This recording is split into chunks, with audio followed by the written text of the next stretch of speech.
Passage.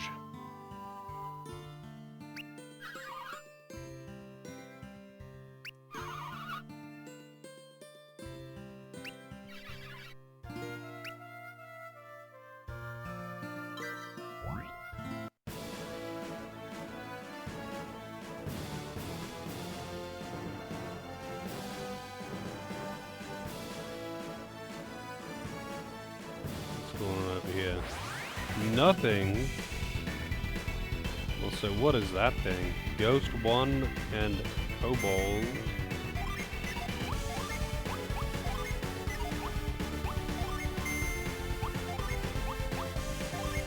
What is this? Sleep. AoE too.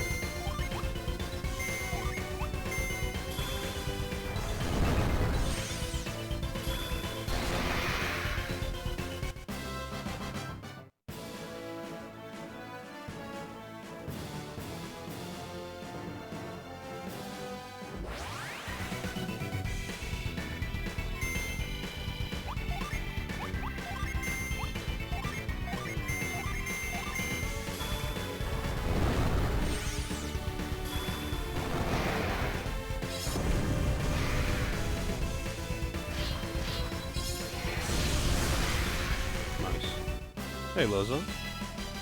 The ocean seems interesting today. It does. I don't think I really want to swim in it today.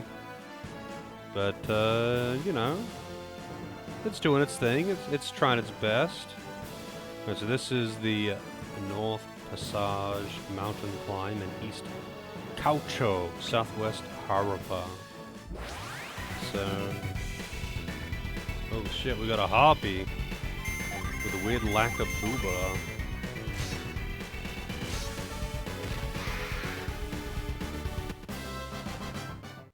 Yeah, but it's like flickering in and out of existence. I'm not sure what to make of it, to be honest. So I think there's a gin on the world map over here.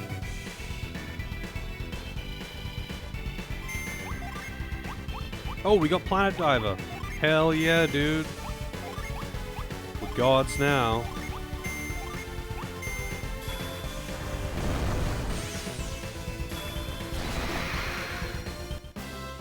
We are gods now. Alright, so there is one on the world map west of Caucho, which is over here. That's Caucho, I'm assuming. Which means that it should be here, right?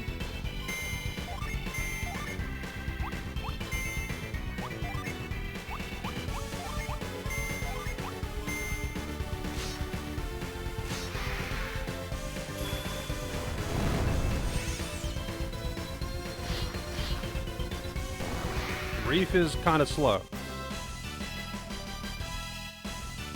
Among the trees, maybe? Maybe.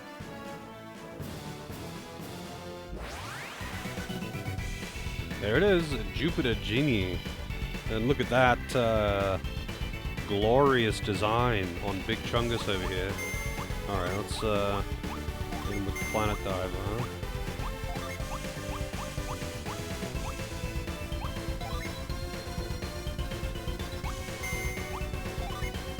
He doesn't have Planet Diver yet.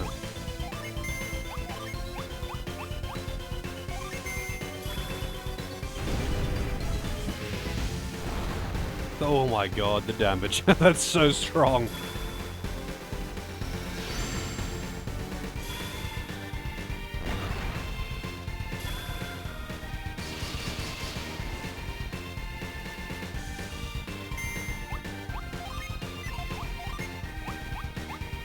Planet Diver was so busted in the first two games, and I'm glad that they kept that trend up, you know?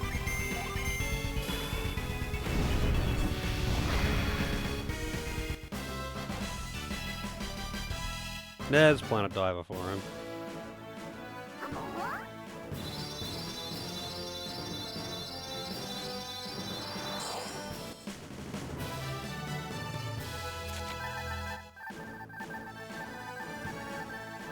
This spirit embodies the winds at the highest altitudes and is found in western Caucho. Allies find Ether's presence calming even in the midst of battle. Alright, so what does Ether do? Oh, nice, it's the PP restoring one. Makes sense, as the name is Ether, which means that I can just keep using it to restore PP and spam spells all day. I might as well check if I could buy anything in Caucho before taking the correct path.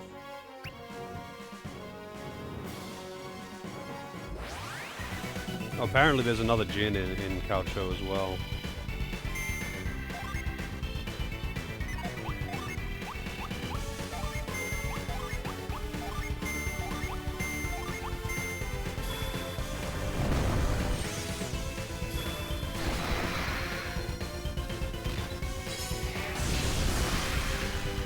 Being freaking defended.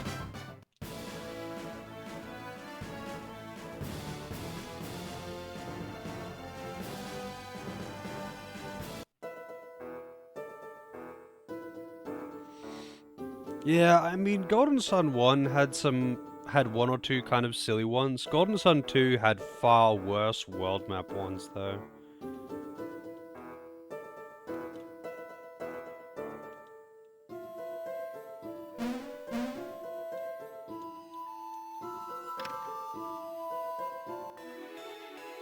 San Andreas.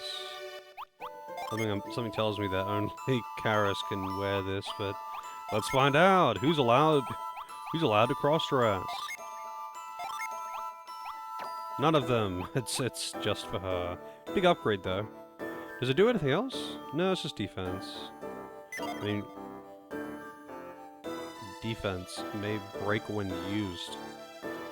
What do you mean, wait, may break when used? Might, like, just shatter? Like, she gets punched and then bam, she's naked now?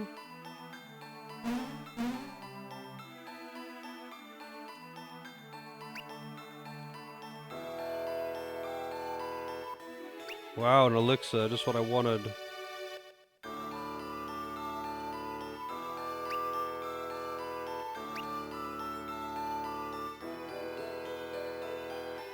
Alright, let's check the shops, I guess, and the houses. Is there a... So there's a Djinn in Caucho.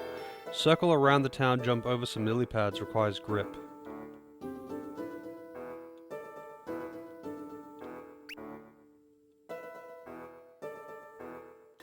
Money, 29 bucks. Yeah, I mean, like, breakable things is no, or nothing new to me, but, it requires grip, it says. I see the Djinn, but what am I gripping to?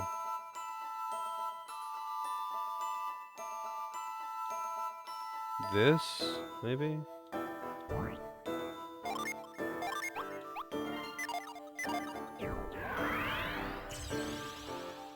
Okay, so the bamboo is not grippable.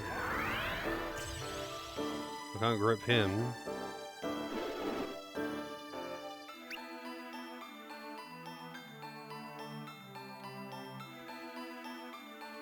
So there's two Djinns here.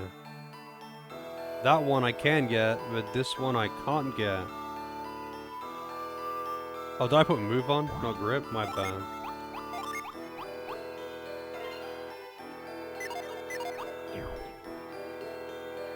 Oops.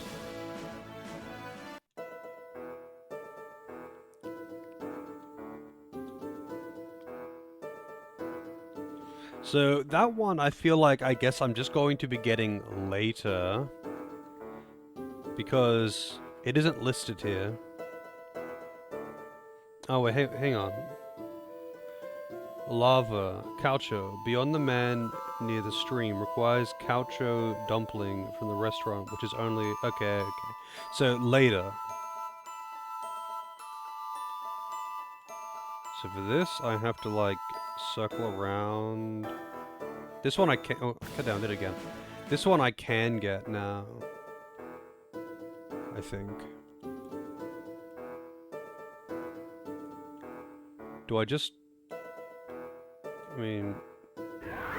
It just says that I need grip. Not...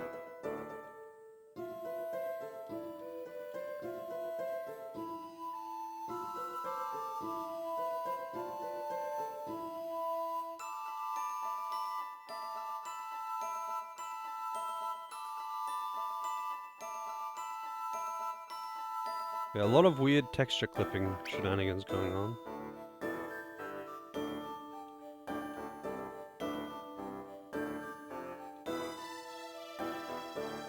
Oh, I see what it means by circle around town now. Okay, I getcha.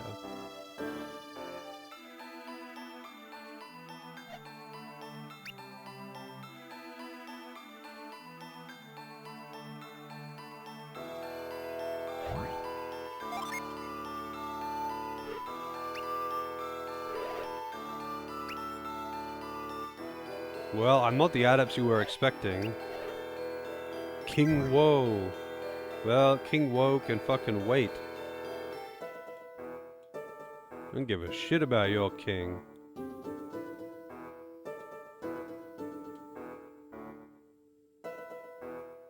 So I see the ladder there that I need to climb down.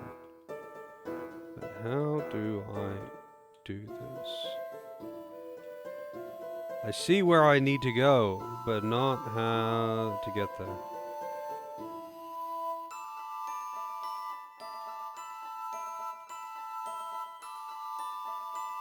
I can't like drop down that little ledge. Grip on the flagpoles? Can I do that? Oh, yep, you can. It's a good call.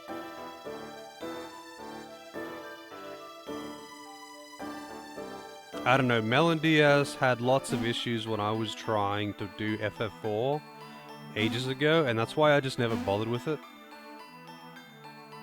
And the only reason I'm using it right now is because of sound issues with this game specifically. Apparently I cannot grip that tree. And it seems like this has just got its own issues. But the texture clipping I care a lot less about. That's far less impactful than, like, you know, literally not having sound effects. Which honestly is an issue I've never had. That's an issue I've never had. That looks like I should be able to jump across that gap, but obviously not. Oh wait, I guess I could do this.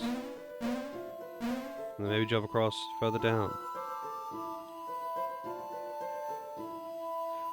Dude, I can't make that jump. Either way, this isn't the way that I need to go. So, maybe I can grab this flagpole on the left instead. No, no, no. No, I don't want that one.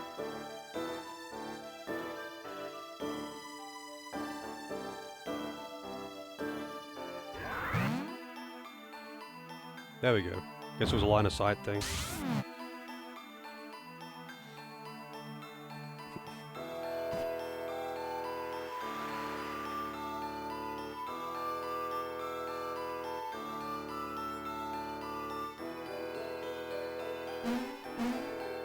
Hey, buddy.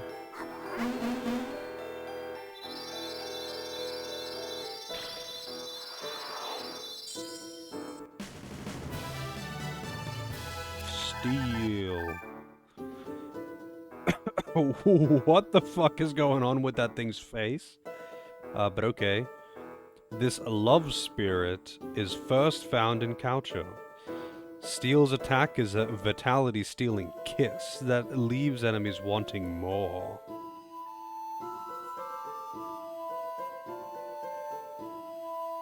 It steals their life and it leaves them wanting more? Alright.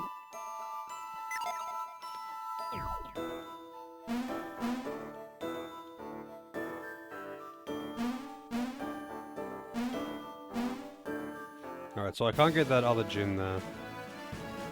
I might just check out the shop real quick, because obviously I meant to come here a bit later. But I'll check out the weapon shop. Suck you gin? Yeah. I mean, you know, some people have to pay good money for that kind of thing. Blessed Ankh!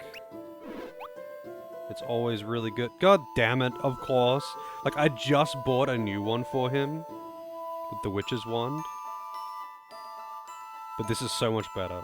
So, like, of course I want to get it for him, but it's just so expensive. What else is here? Hey, another.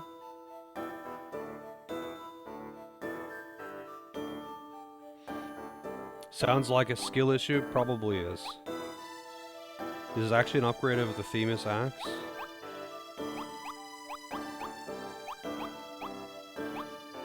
Oh man, there's so many things here that are actually considerable upgrades.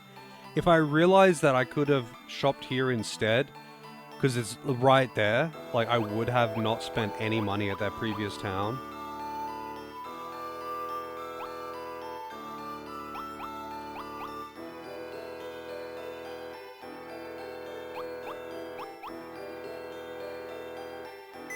See, I'll check something first.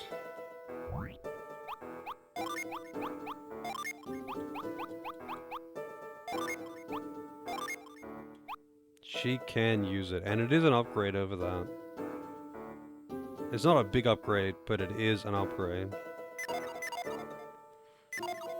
So I guess I might as well buy it. Because the Blessed Act, as far as I remember, does something good. Oh, no, this isn't the one that I was thinking of. It does, Siphon Seal, though, which puts silence on the enemies.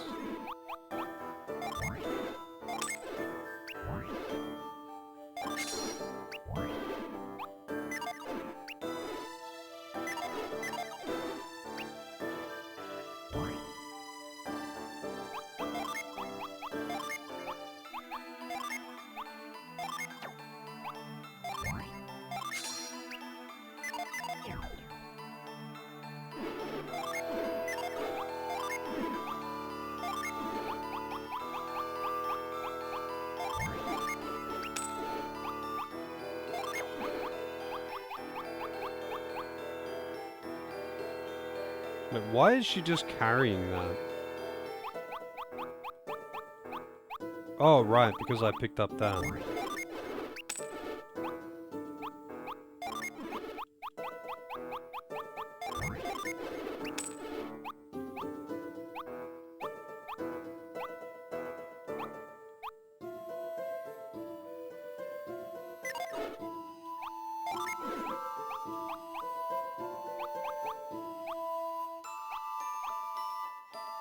I want to get the shields, of course, but I don't think I can afford it. But I can give him this over the Themis axe, even though it doesn't have... I mean, it's got 2 unleashes as well. It's kind of weird, though, because unleashes function exactly the same as they do in the previous games. It's just that now there's multiples, so there's just, like, a chance to do a different, like, one of several random things. So I feel like, in a way, in some cases, it's probably actually worse, because they're not all going to be the same strength. There's a chance to crit, but then there's a chance to use the one that you wanted to actually use.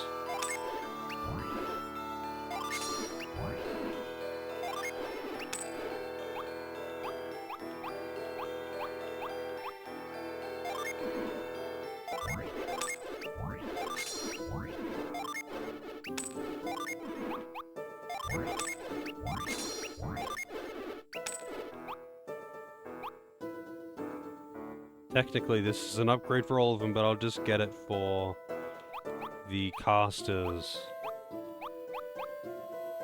I was going to say for the girls, but one of the casters is indeed a boy.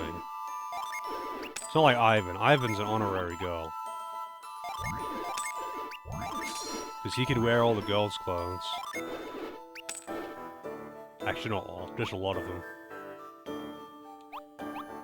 Leather gloves. Yeah, sure. Like, so much of this stuff that I'm replacing right now is stuff that I literally just bought 10 minutes ago in the town next to this town. You just meant to come to this town later, and I didn't. I came here now because I knew that there was a djinn here.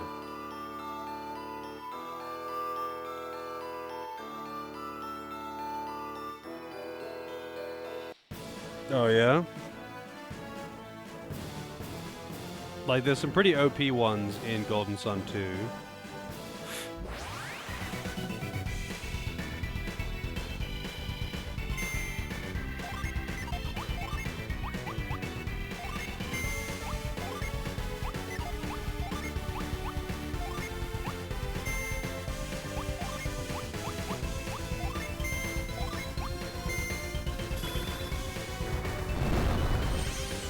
I want to see how much this gives.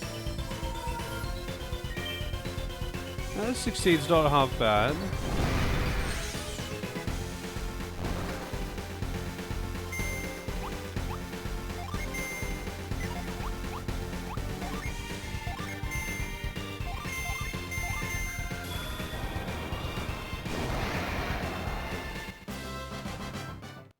Oh yeah, I think I asked this yesterday, but I'll ask again. Is summon damage percentage of max HP, like in the first two games? Or are they just like flat damage based on your power or something?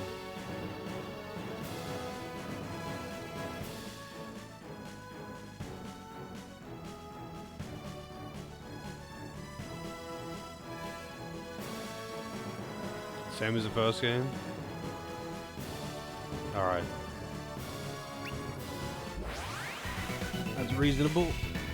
They're just like super busted in the first game. Because their percentage of max HP damage, you can like enter a fight and just spam summons, and a lot of the times you can just like kill a boss before they really do anything. Obviously there's risk involved with doing that, but still, you can, and it's pretty busted.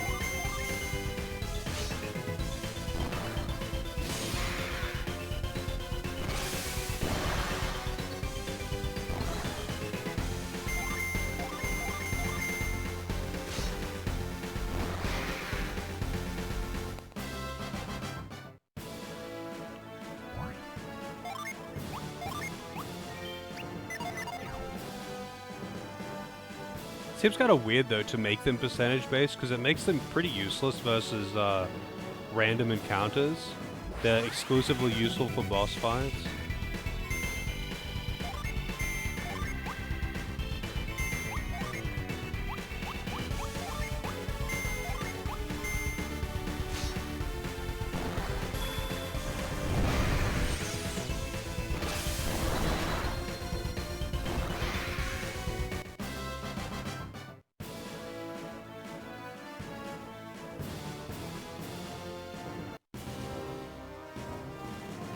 Massage Mountain Climb.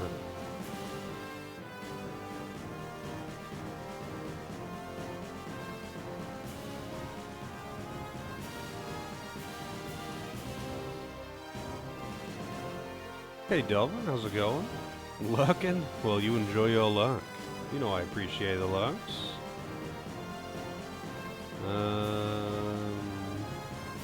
I'm assuming I can't reach. Oh wait, what am I doing? That doesn't matter. I didn't need to reach shit.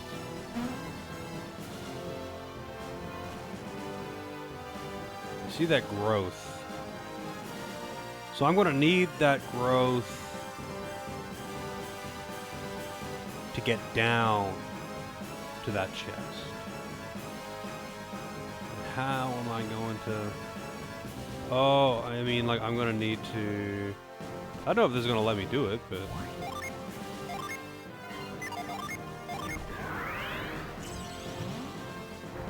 Yeah.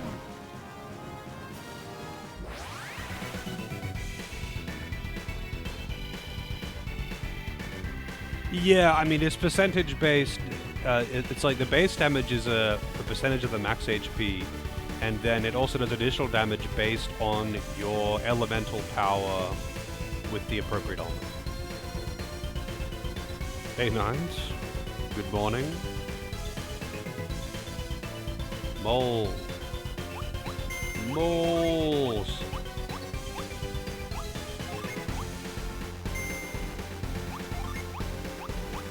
I've got no, like, target all spells. What has he got in the way of AoEs? Drench.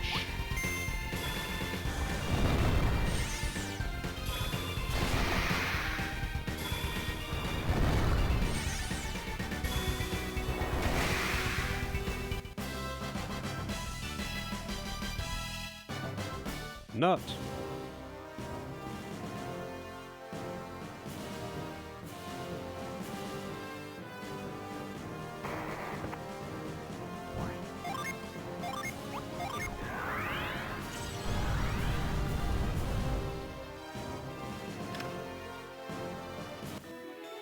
Leather boots. That's right, boots are kind of their own equipment slot, right? Much like t-shirts, where, in the previous games anyway, where they don't actually, like, they are their own equipment slot, and there's not very many of them.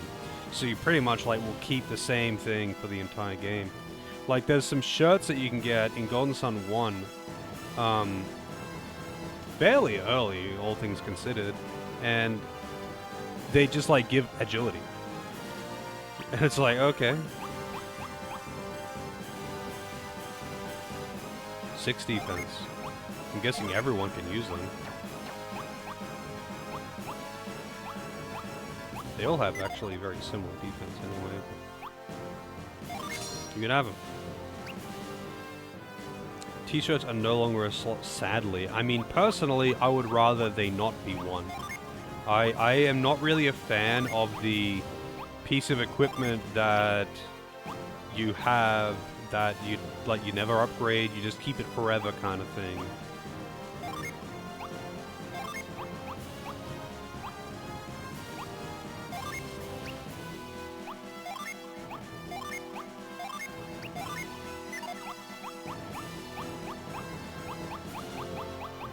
It's like, yeah, there's 2 of these and there's 2 things that go in this slot in the whole game. Kind of uninteresting. I like to be replacing my gear and weighing my options, personally.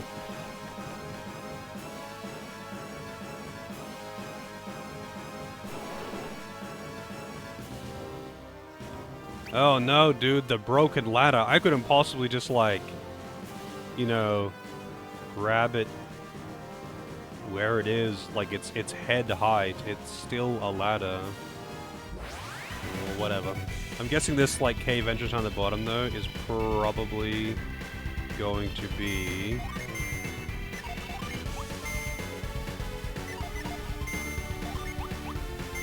an item or something.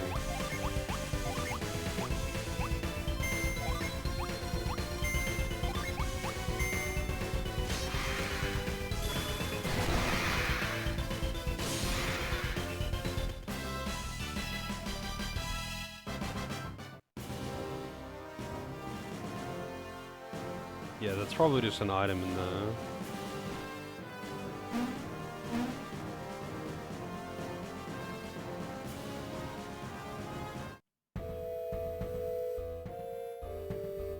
Or it's nothing, and I'm going to be coming... I bet that's a shortcut to the top after I've already beaten the dungeon.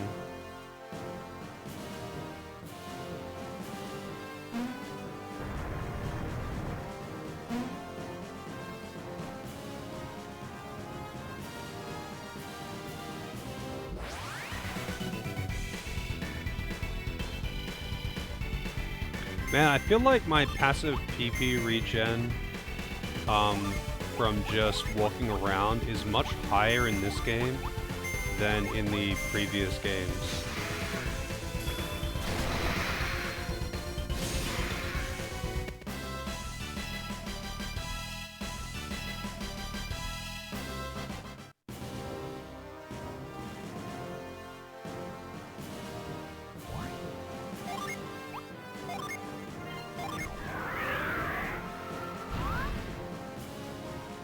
So much sun, so much gold. How's it going, Kelvin?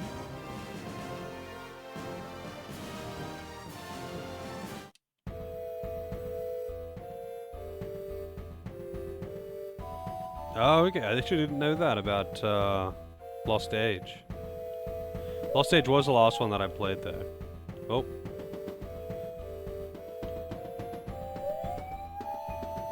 That is a weird sound to make. It sounds like a siren in the distance or something. Yeah, that's fucking that's an elevator. Man, there's a lot of like 5 enemy encounters in this zone, huh? Oh, we got a new spell too. Fire Orb. 12 freaking PP, man.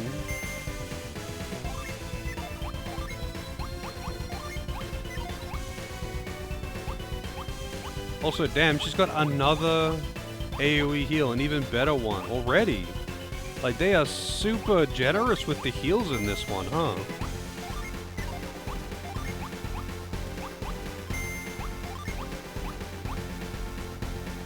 Restore, remove sleep, stun, and delusion. Strike with a torrent of water. Yeah, like shit. I've got 2 characters that can heal like crazy.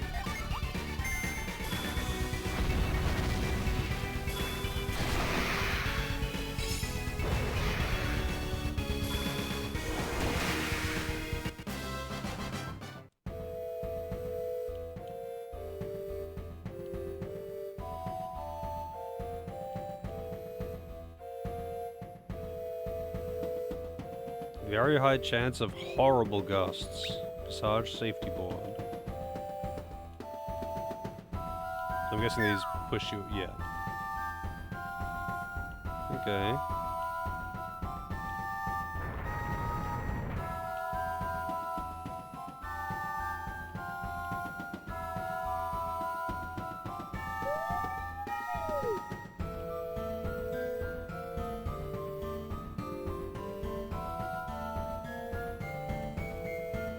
Also, there is a djinn here in this zone. Apparently, it's not hard to miss. I can see it right there.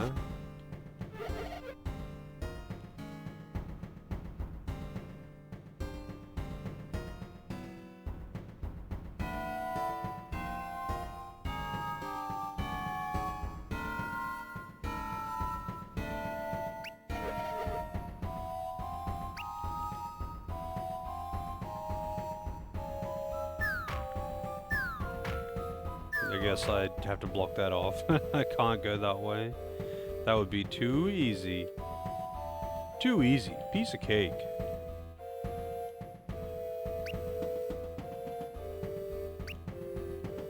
Blacksmithing RNG. Does this game have the same RNG? Oh, I see what's going on here.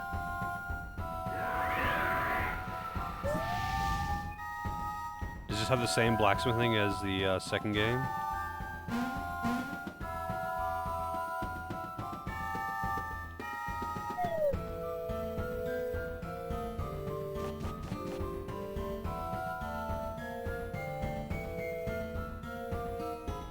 The real question is if it does have blacksmithing much like the second game. However,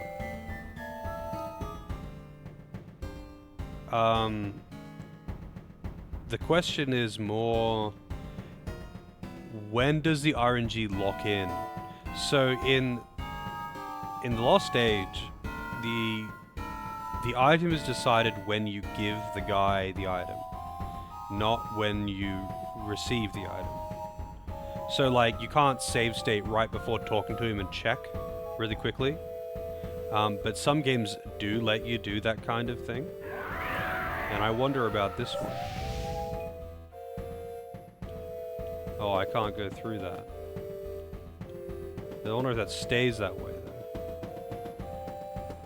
It does not. Oh, I can move it, though.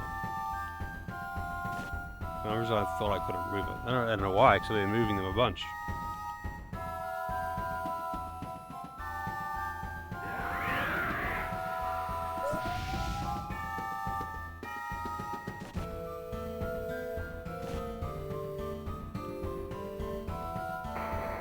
Whoops, that's not what I wanted to do. I was going to say, and now I'm soft blocked.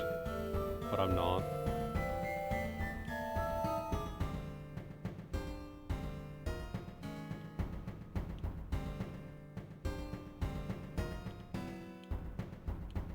But how do I get to that chest?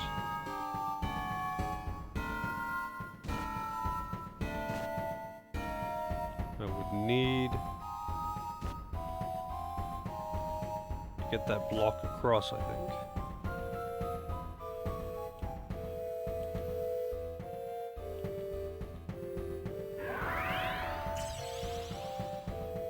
So you can't actually use move on these blocks. Which is kind of weird, because you can't push them around.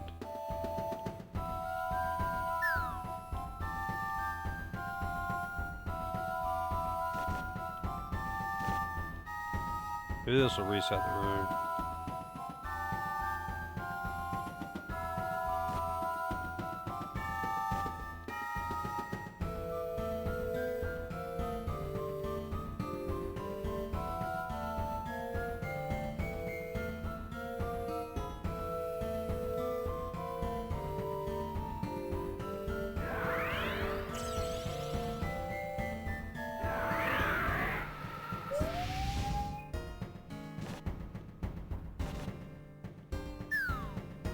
Okay, it just pushes, it doesn't like carry you along the whole way.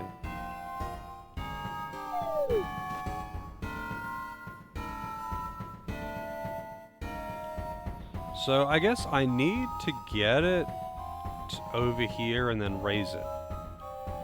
But how am I going to get it across this bridge? Because if I just push it that way and then this way, it can't. I mean, let's just see what happens, I guess. So let's reset the room.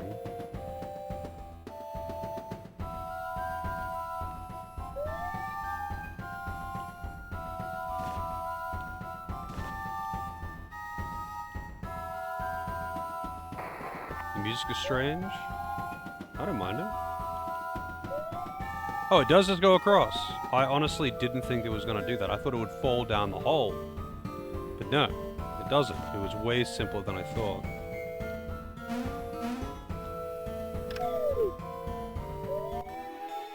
Below mace.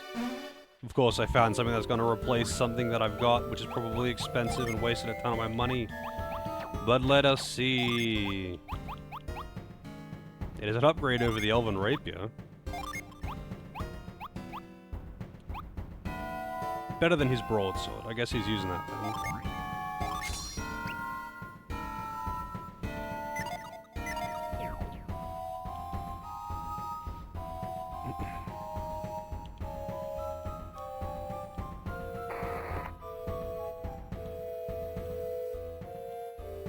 Wasn't kidding. This one is not a difficult one to find.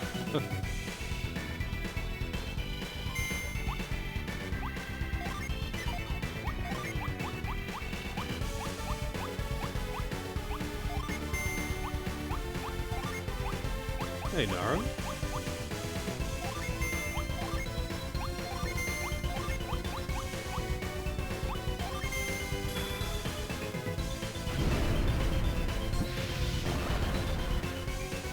God, Planet Dive just fucks so much.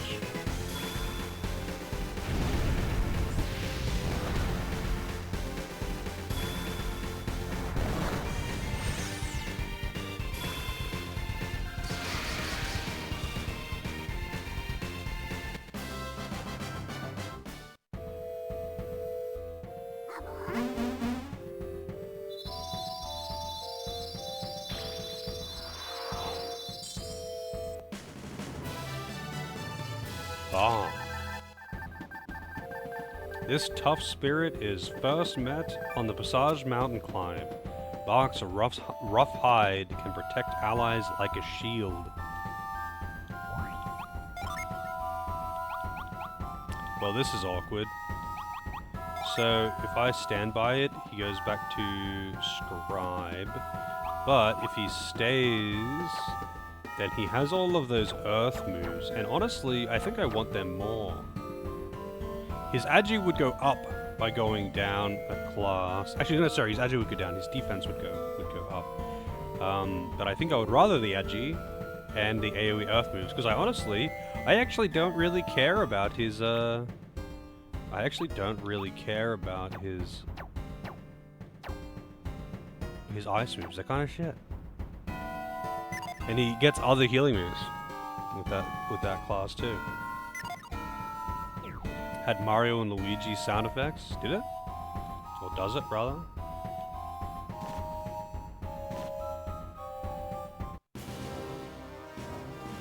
I've been saved too, it's been a while.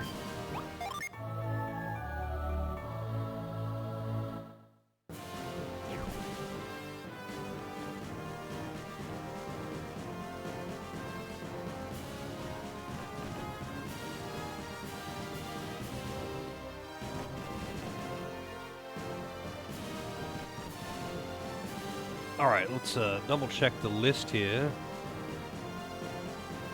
So apparently, in Harappa and Harappa Ruins, there's several things that I didn't get. But anyway, in Passage, there's a hard nut power bread. But apparently you can return here, anyway. So let's see, anything else that I've missed here?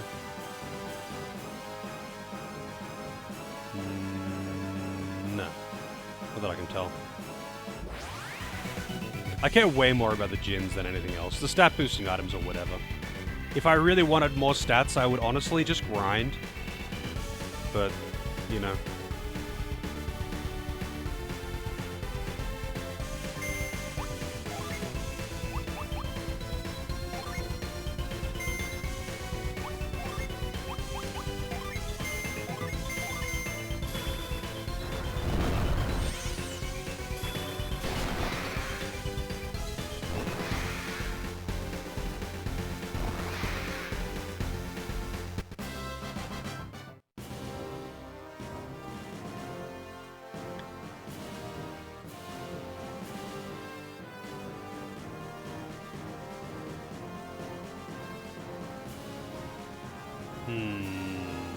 Do I want to drop down there?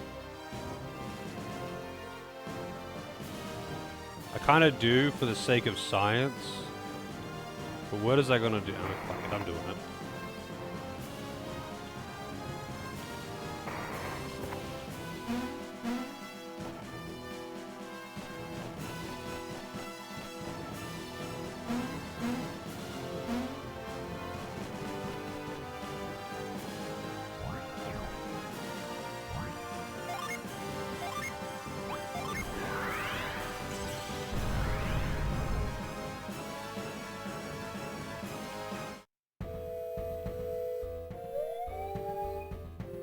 Okay.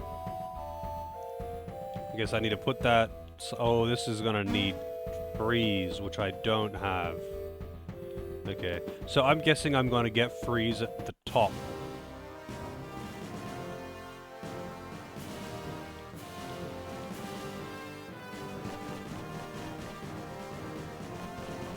So I do not have freeze yet.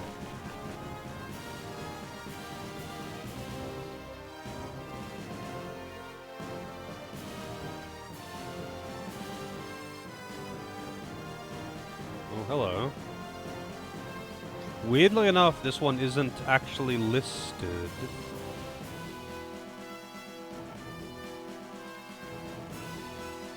So this is an area I'm gonna be revisiting.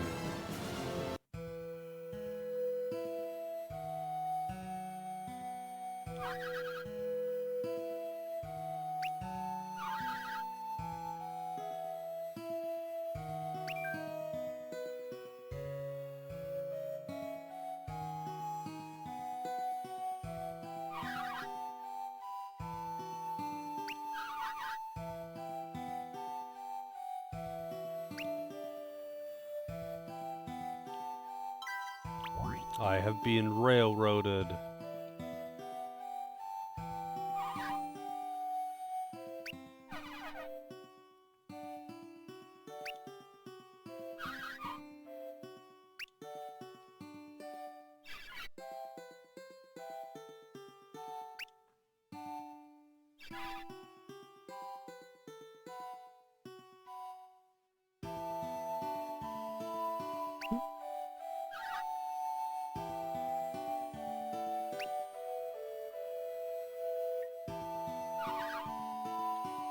Who is messaging me?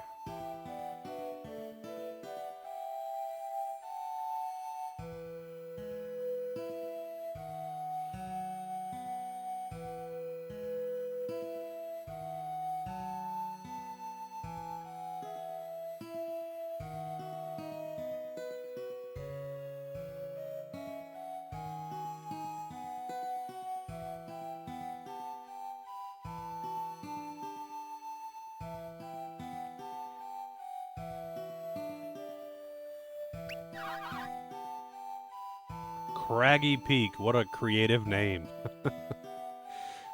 I guess I've seen worse.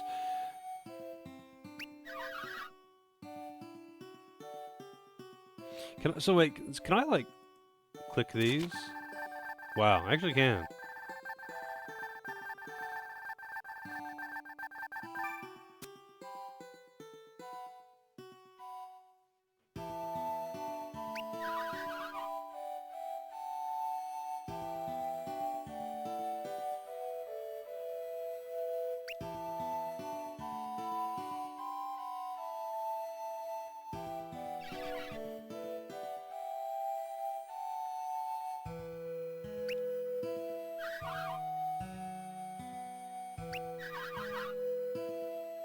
Okay, now it's kind of weird when one of them isn't underlined. But okay, whatever. They're gonna stop talking about the Jedi eventually, surely.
The funny thing about this is seemingly everything that Blados and Alex have planned is hinging on these three showing up when they did, right?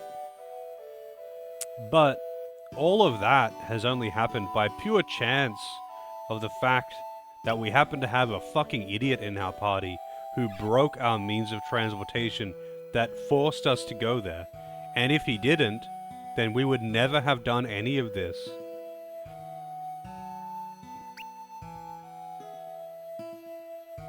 I guess he just reads fate. It's all part of my plan.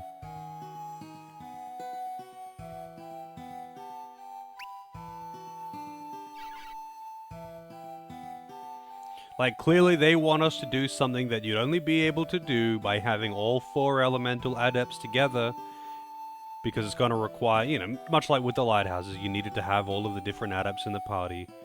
I get it. But, like, they can only manipulate so much. Our sewing being broken is purely luck.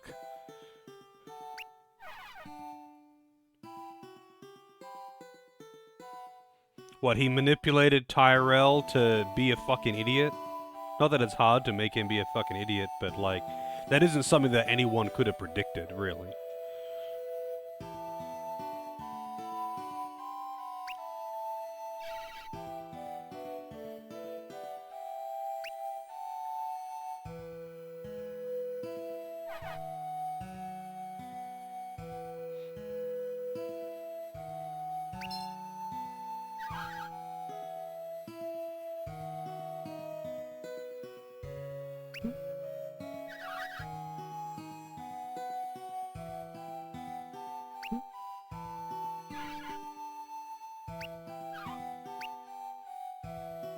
It means you need all four in one place, I guess.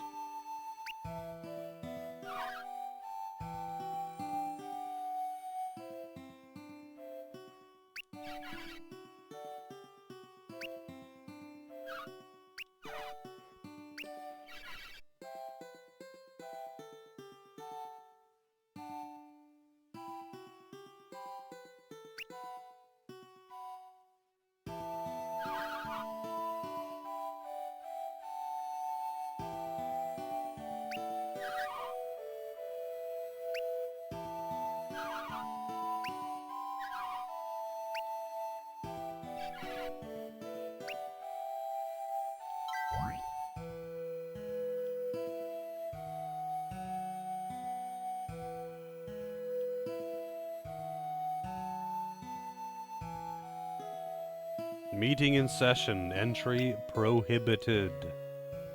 I bet there's some good shit in this shop too. I have no money. Why is there a fucking puzzle here? What the hell?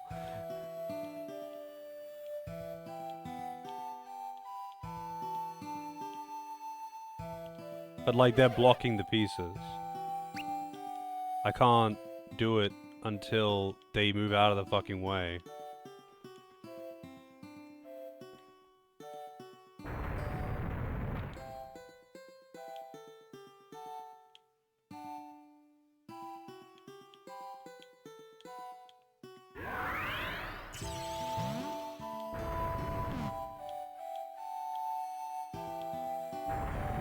Yeah, I can sell one or two things.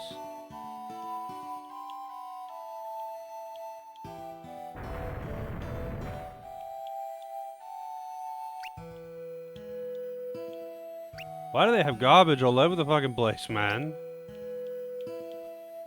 No, I didn't mean to put that in there. I have to reset the whole fucking puzzle. Let's try to just walk past it.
Alright, so it's gonna ask me to use all of the elements on each of the things, I guess.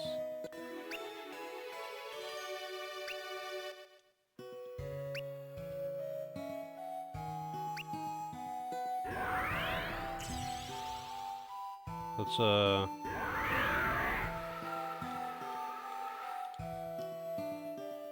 obviously have to do something with these, like they have to be activated.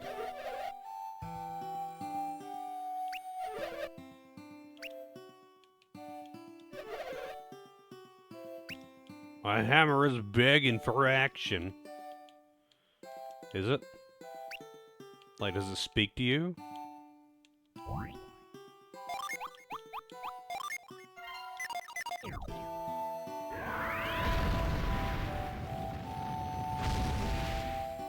Yeah, I guess I just can't do this yet. Talk to the hammer. Like, the hammer on the bench, just talk to it. Hey buddy, how's it going? Yeah, I would like to get it working properly, buddy.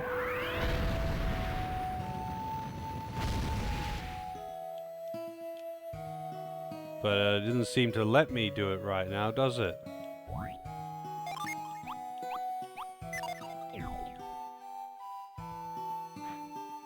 And now I bet this is reset.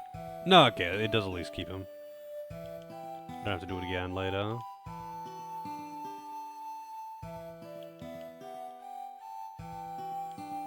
What's the name of this town? Yeah, this is Passage, right?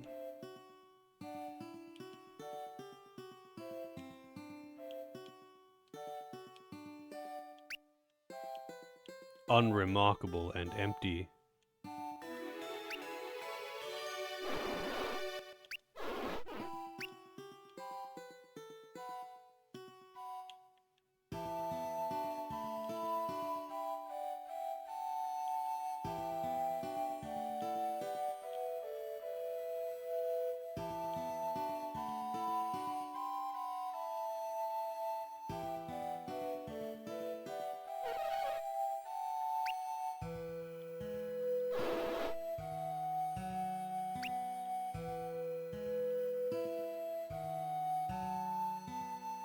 Hey! Power bread!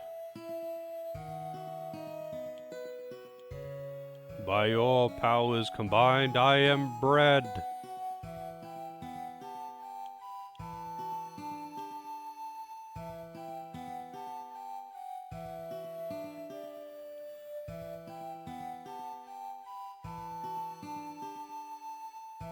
Here we go. Now we're moving in the right direction.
Hell yeah.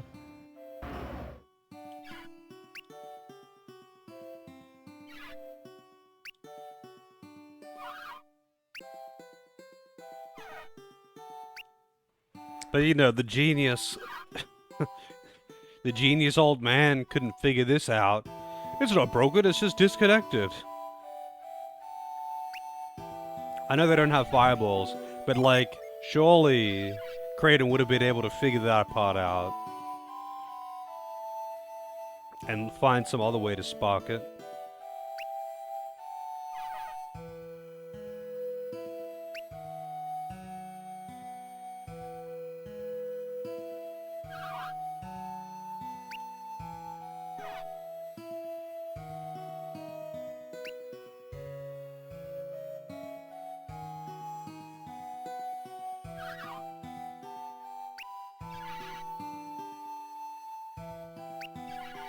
Man, yeah, just tell me the solution while you're at it.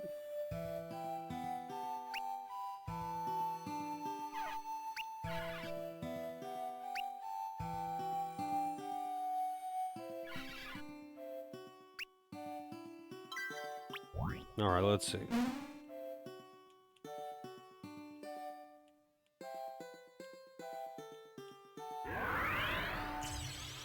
I'm sorry, you can't use that on these for some reason.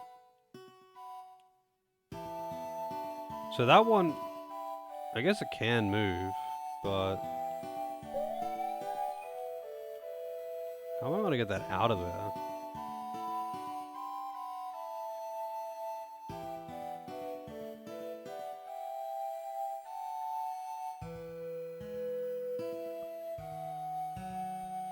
Yeah, the blocks are kind of in the way rather than like needing to be put into the correct place. They just need to be pushed the fuck out of the way.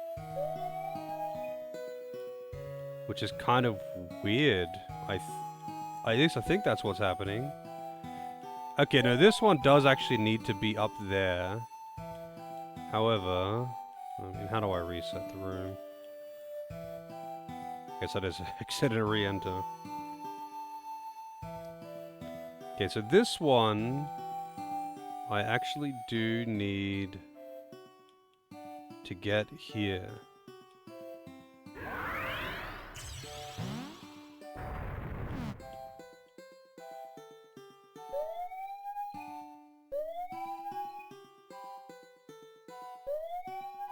So that is correct on that side.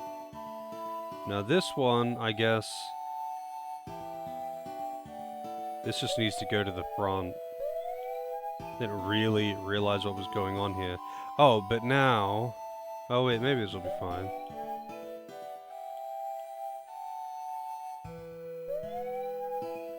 Why does it sound like a weird siren or something? Whatever.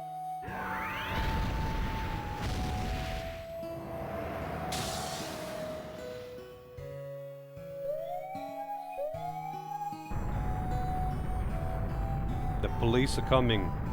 But like the police from a different country that use a different siren to the police from this country.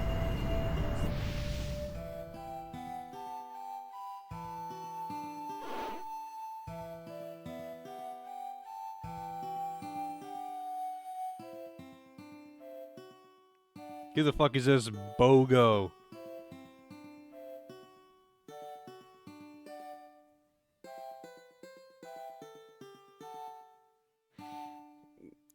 Woke gay war? What?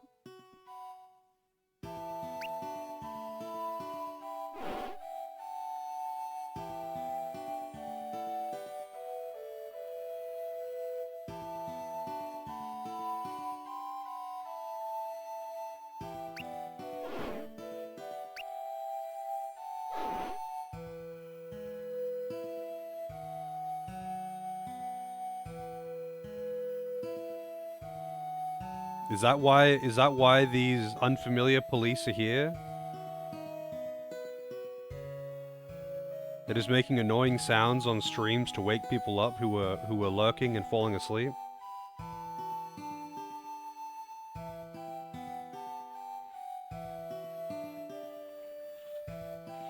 Although I actually don't know what that emote looks like, so let's see.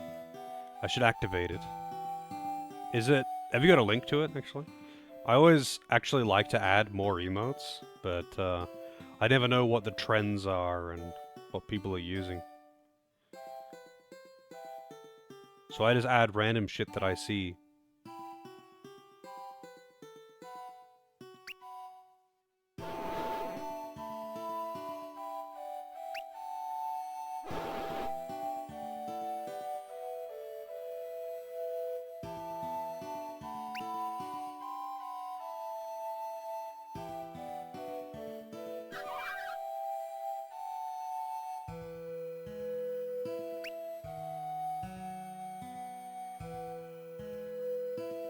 Alright, let's take a look.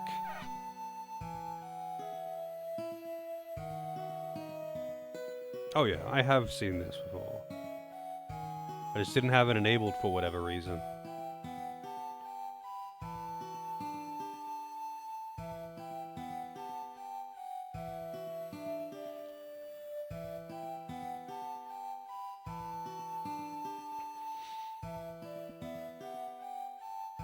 I'm too old for trends. Yeah, I mean, I use Twitch a lot, but because I don't really watch a lot of the bigger streamers, I'm never really aware of, like, trends, like emotes that are currently popular, that kind of thing.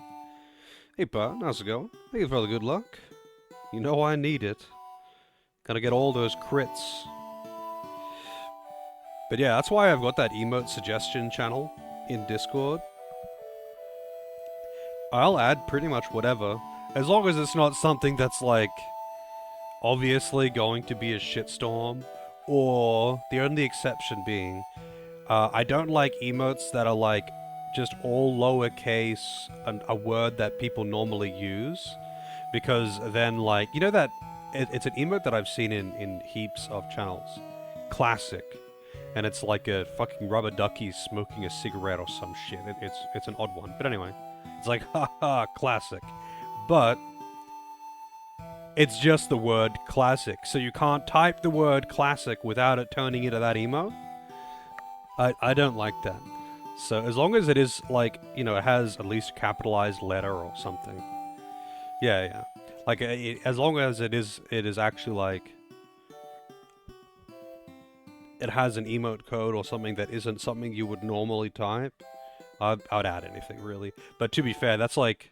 I mean, I like that emote, but there's... It's like... It's kind of annoying because you can't use the word classic without triggering that emote. And then it's like...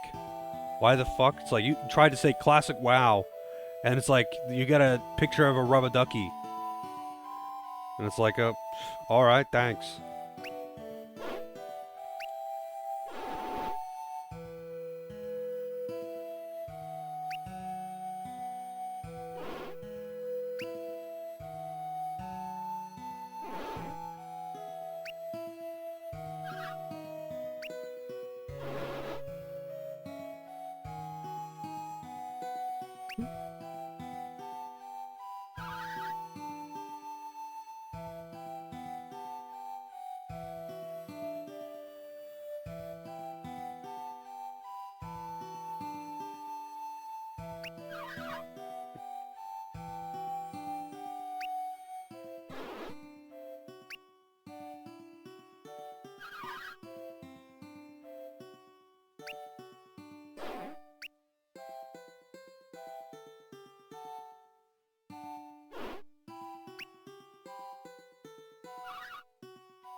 Soul Mask.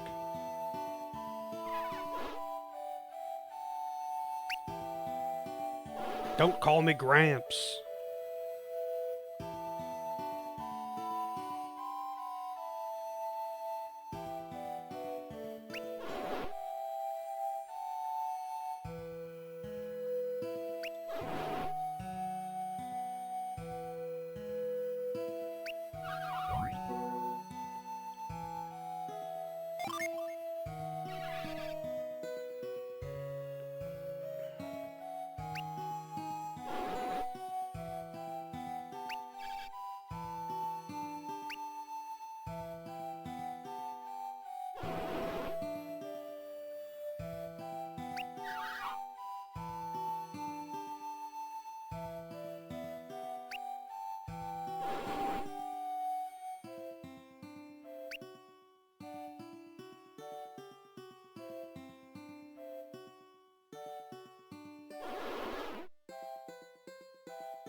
Quite proud of the role he's played. What, following them around? Convincing a bunch of children to break into sacred territory and steal valuable artifacts, only to get robbed, and then follow a bunch of villains around while they do, well, I mean, mostly not terrible shit, but a few pretty terrible things. And every time something goes wrong and someone gets fucked up or something, Kraden's like, interesting.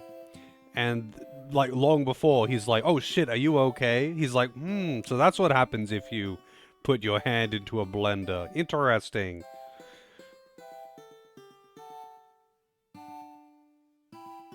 He's clearly of dubious morals, you could say.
Those, like, emotes that appear above their heads when they're talking, some of them are really kind of odd.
Why does he look like a gnome? That's a good question. I just like that between sentences, he kind of like looks left and then right, and he gets this emote above his head that kind of looks like shifty eyes, like very sus.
Now we can get out of the meeting hall for another cutscene.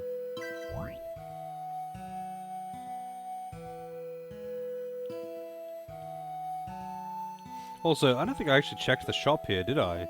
I got distracted by other shit. Oh yeah, no, I did. I went in here and then there was a little puzzle. That's why I didn't check the shop.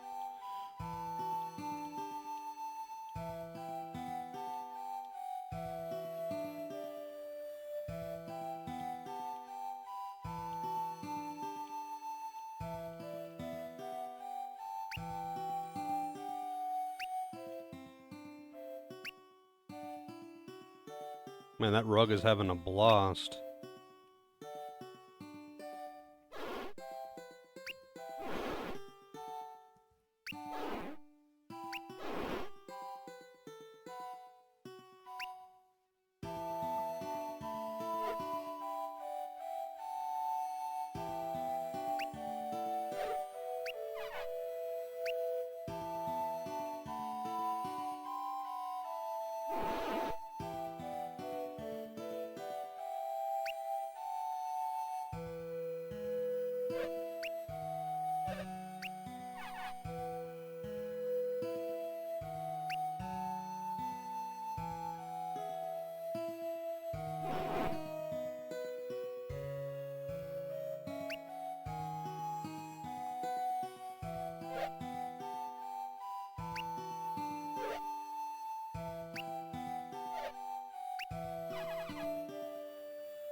Time to get lore dumped.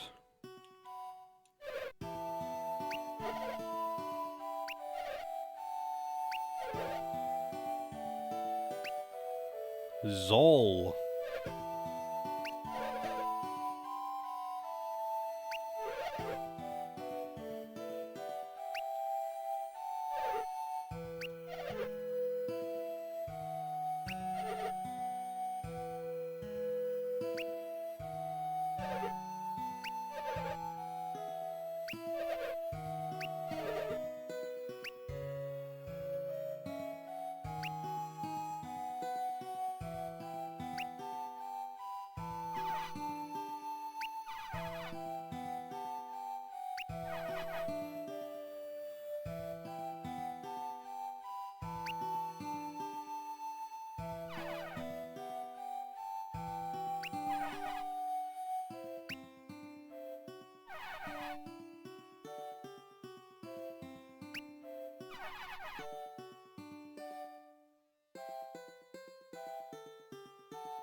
Okay, so I'm gonna have to meet a particular guy.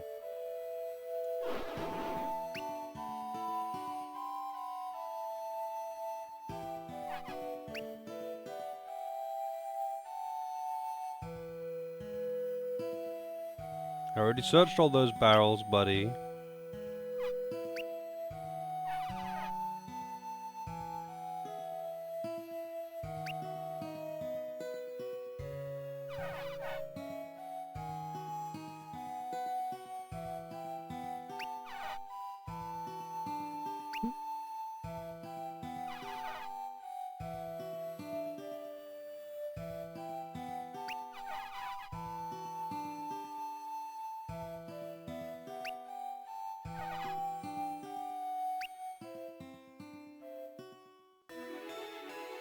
Tree flute.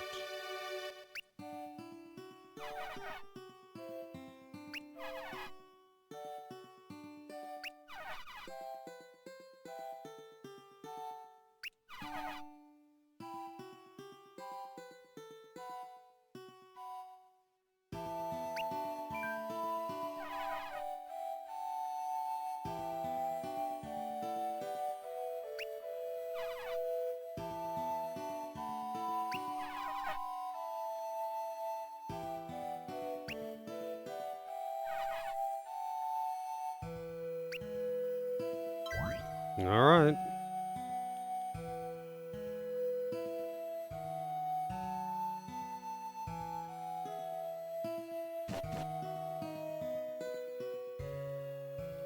I kinda wanna check out whatever this is. I don't think it's really worth exploring this place until I have done all of this Ouroboros, Soul Mask, whatever bullshit.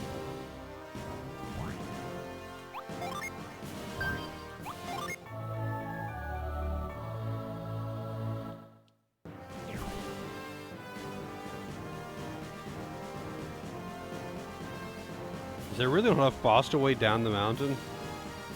Come on, man.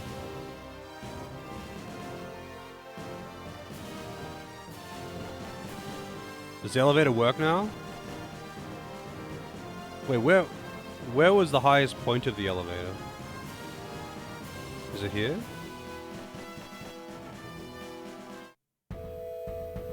To be honest, I kind of tuned out a lot of what he said. Oh, right, this room is a puzzle that I can't do because I don't have freeze.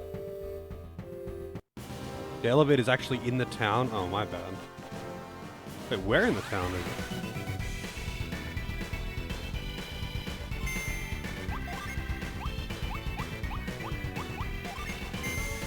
I'm gonna be real, I'm half conscious at best right now.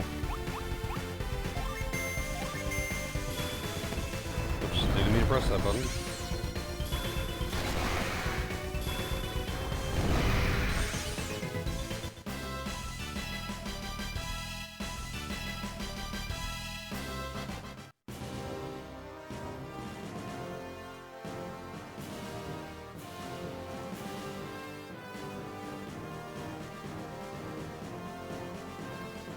Yeah. I'm assuming that I'm gonna be getting frost soon-ish. Alright, so I'm assuming the elevator is gonna be one of the buildings that isn't used for something else.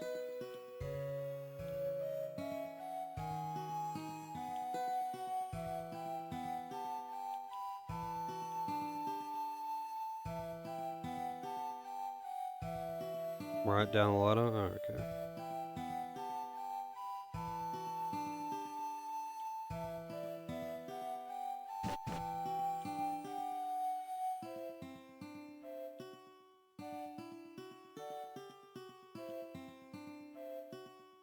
Damn, I can't, like, push it around.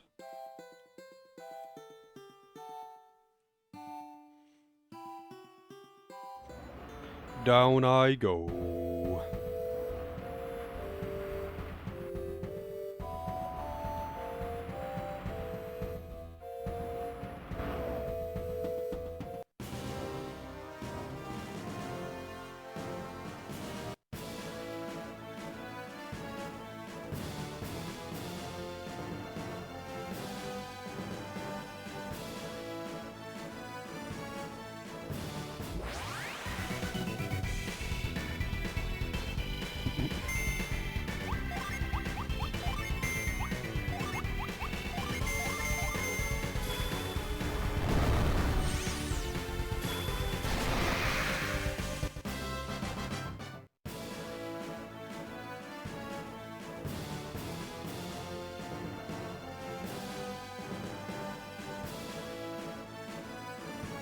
I'm also curious because I got invited to talk to the king here.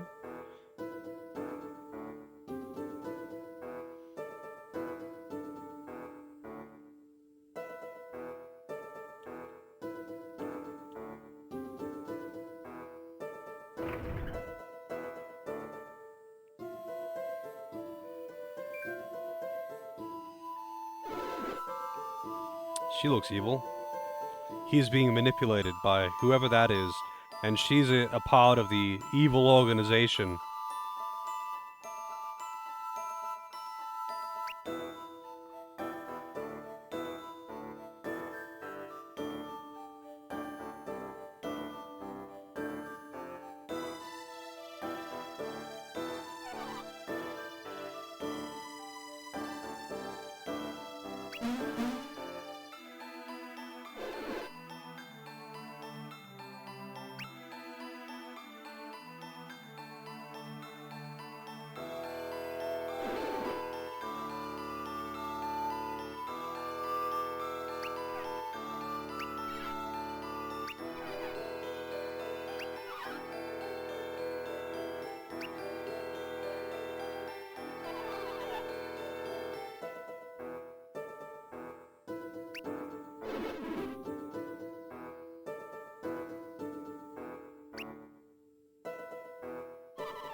Yeah, I don't know why we couldn't just kill those guys.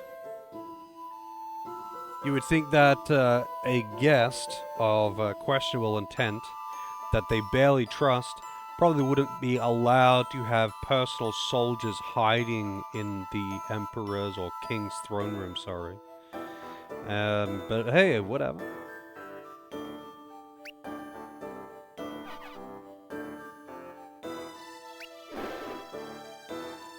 Scrumptious information.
Why are they acting confused? I mean, I guess because you could probably do this scene out of order, but still.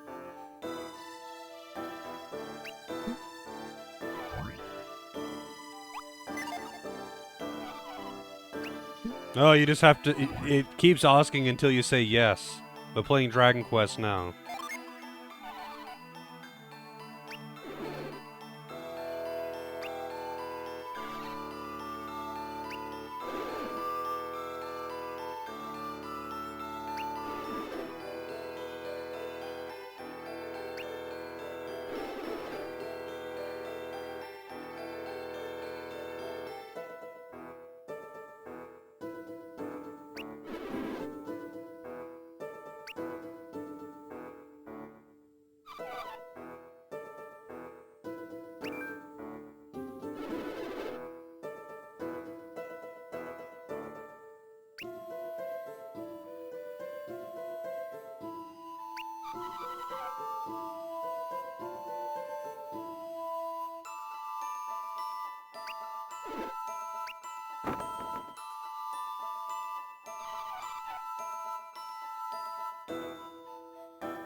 Woe's Leto.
It's a trapdoor.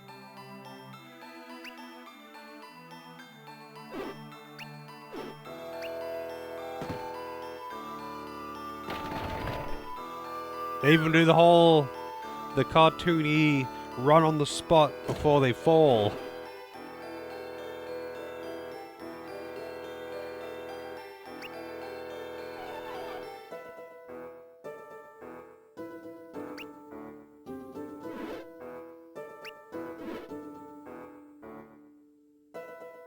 Now we fired apps, yeah. How's it going, Helico? I didn't do the manip for the guaranteed crit braver or whatever, though. Wait, no, they did the manip for the back attack, don't they? Not the crit braver.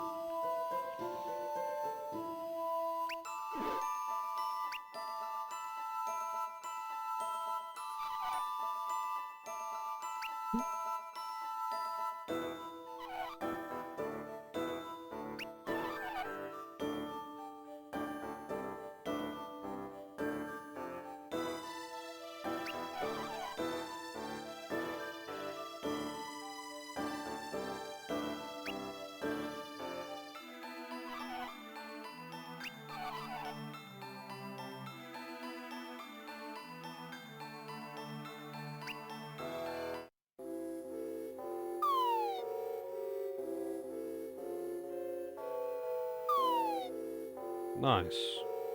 Chest. I mean, I'm glad your cold's getting better. I haven't had a cold in a while.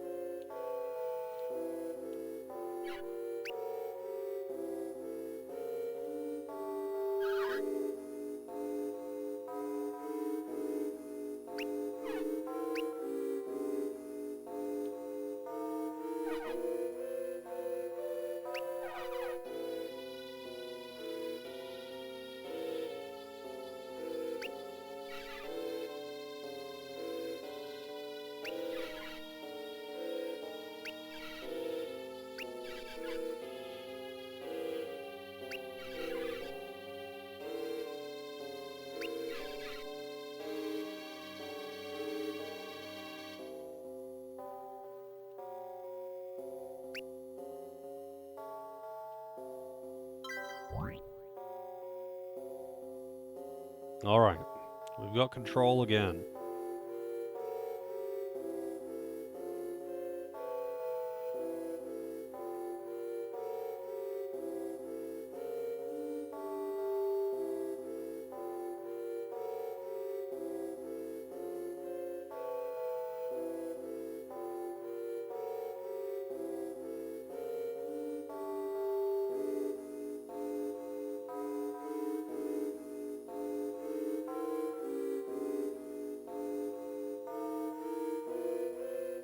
Apparently there's actually a bunch of missable shit in Calcho, which I probably already missed, because I've been sent down here.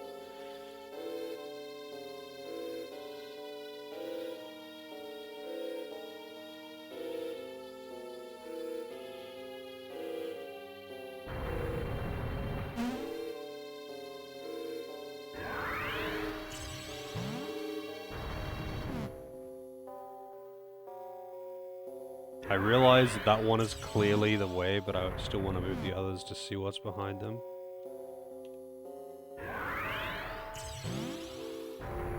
Yeah, I mean, usually having a cold isn't too bad. It's mostly just frustrating, you know?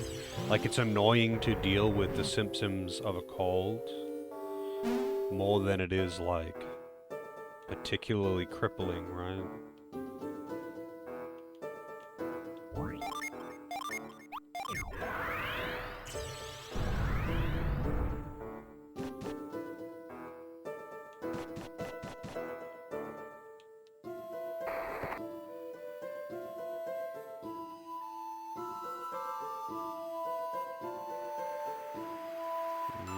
This is gonna require freeze, I guess.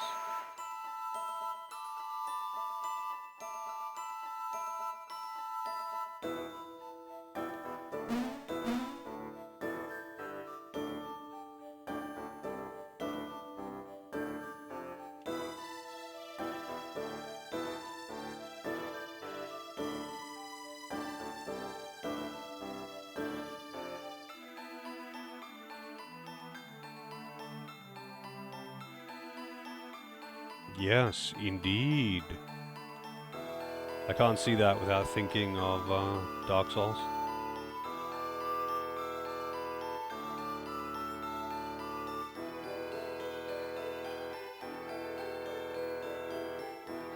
Tea shop closed.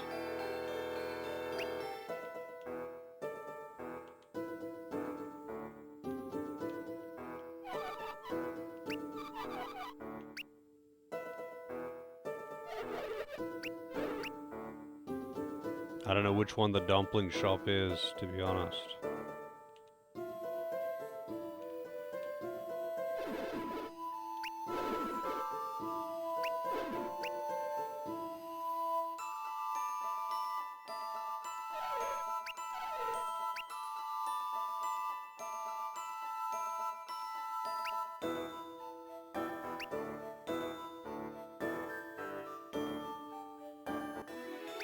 Nut.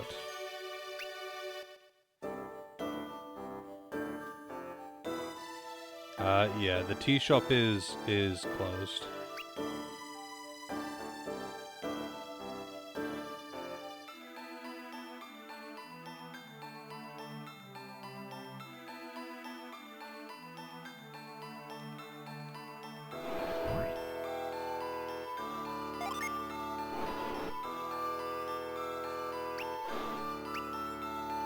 Wow, just a complete stranger. Grandmother's gift. So this is to someone in what? Sana, I think she said?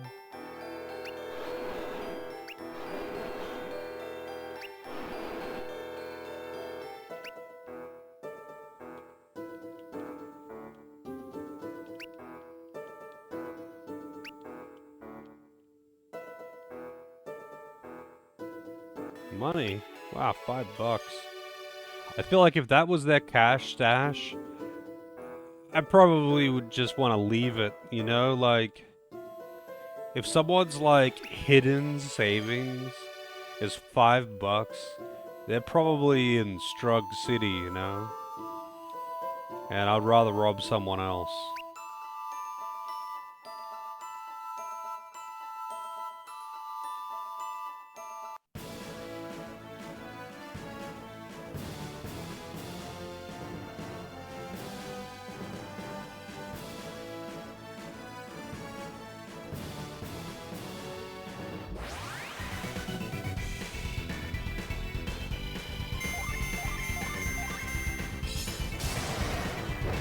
Wow, they hit all of them.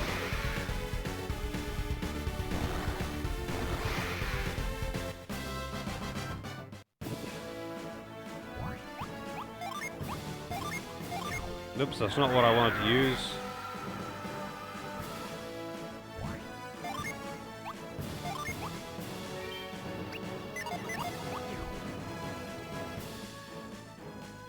That place looks like a boat, but okay.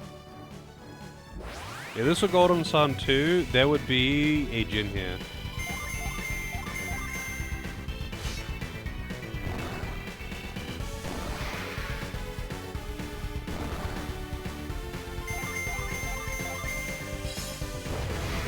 I don't think there's any more on the world for now, though.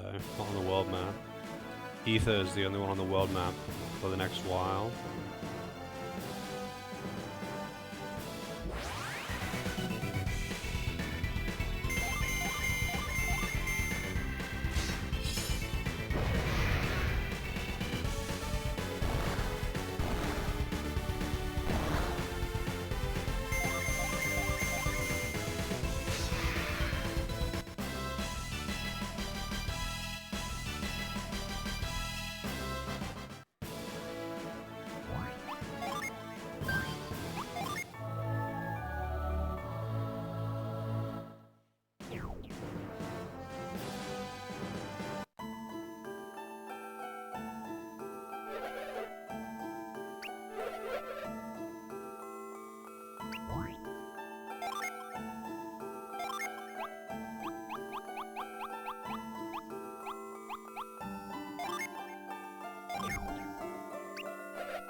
Come on in.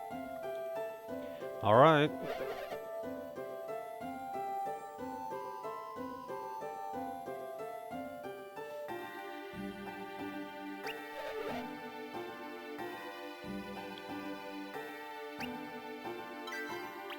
Onward.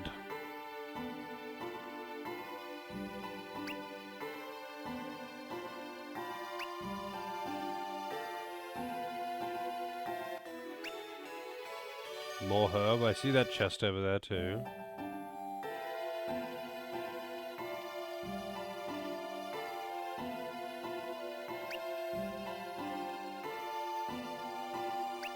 Unremarkable and empty. It's not even like a masterfully crafted barrel, it's just unremarkable. Also, wow, you can climb up high. I kind of figured you only climb the regular trees, but nope.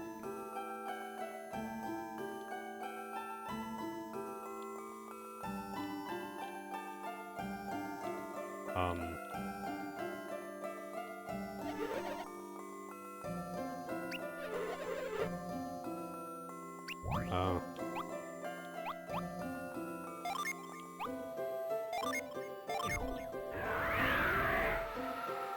I want to blow this guy off the, thing. Nope. Can't blast him into the water. Maybe I can... Like, am I actually meant to just...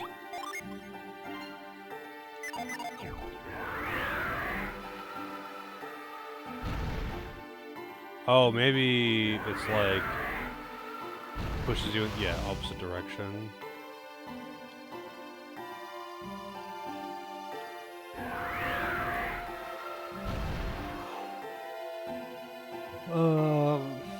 These damn lily pads.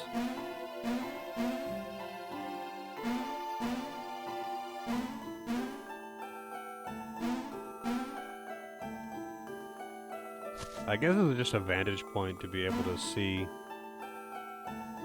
Oh, I didn't realize you could get items from climbing trees. Well, that's good to know, I guess.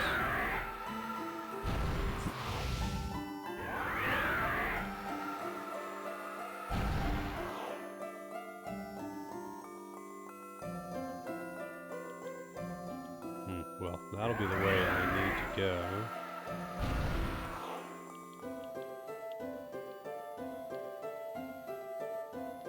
Really? Come on, man.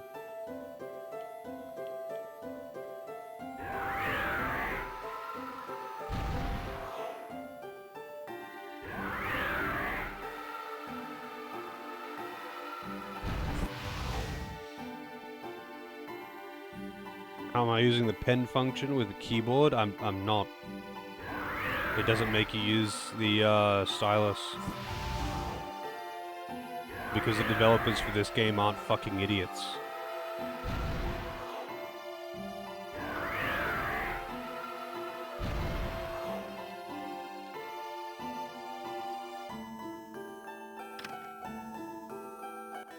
Dreaded ice block puzzles? Wait, you mean like the sliding around, like in every single fucking ice cave in Pokemon games? I like those. How am I doing it? Hey, hang on, I'll show you. Oh wait, no, I can't, hang on. I mean, basically, when you use... Okay, so watch around how there's a circle that appears. See that circle? Anything that's interactable within the circle, it'll just like select one. And then you can just use L and R to cycle between which one you want to actually target. In the case of the wind, you just press L and R to cycle between up, down, left, right. That's it. The slidey shit in Etrian Odyssey. Tire floors are ice slide puzzles. Yeah, actually, well, I mean, it would be a bit more annoying in a first-person dungeon crawler, to be fair. But I actually like those sliding ice puzzles in the Pokemon games. I mean, I know they're in other games too, but I think for most people, so yeah, here, it's just L and R to cycle. I mean, yeah, I can use the stylus if I really wanted to, but I can only do it at these markers anyway, so it's actually not useful to use a stylus. It's more efficient to use the fucking buttons, because the devs aren't idiots.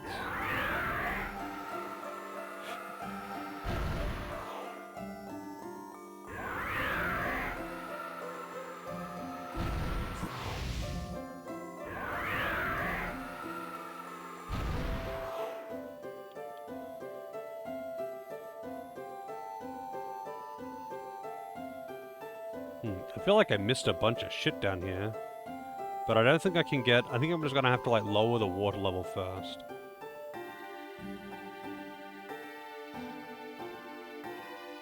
But yeah, anyway, I feel like the sliding puzzles might be a bit awkward in Etrian Odyssey, because, like, in a first-person dungeon crawler, you can't really see that well. So, like, it's hard to have, like, a, you know, bird's eye view, and so you can look down at it and go, okay, if I go this way, then this way, then this way, then I can get through. But I suppose you do have a mini-map, so you'd be mapping it out. But, like, the map isn't just magically filled in. Like, you have to fill in the map. So the map doesn't help you. Not really, anyway.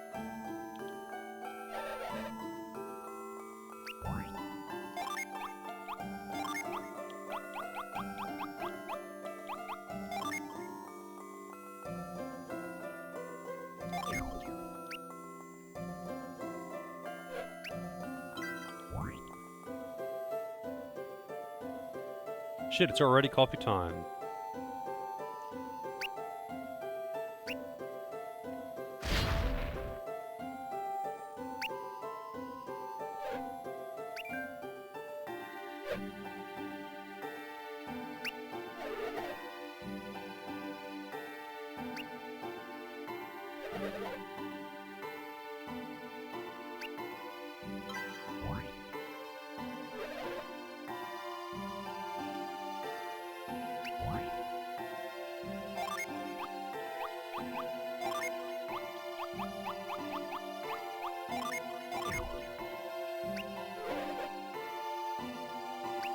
Oh, god damn it.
What an odd couple they are.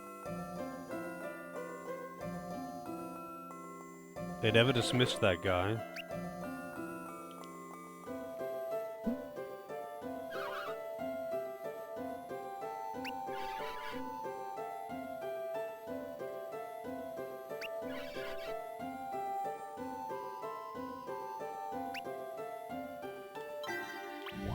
Onward! But you know what we're really going onward to? Onward to the kettle. I'll be back in a few minutes with some coffee. Be right back.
Alrighty.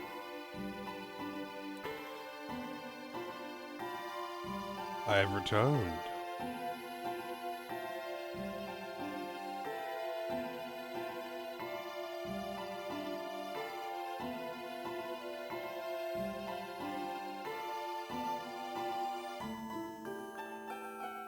Also, what is this?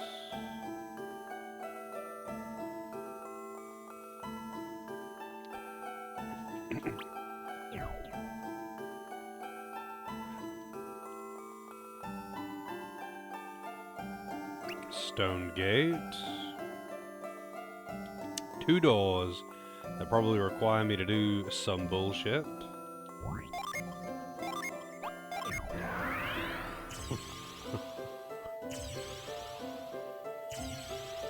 Oops. The Path of Exile meme emotes. Never cease to amaze. Alright, I want to see what's on the other side before I take that path.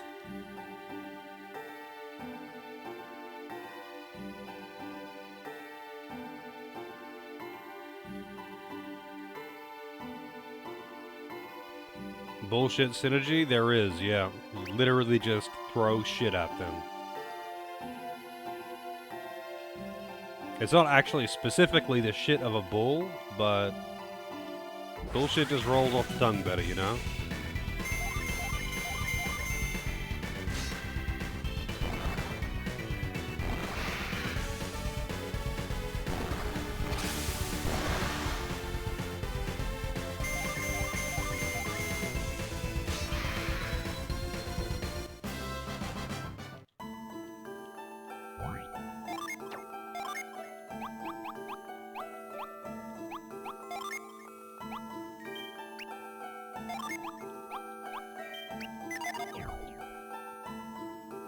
Alright, I guess I'm not going this way first then.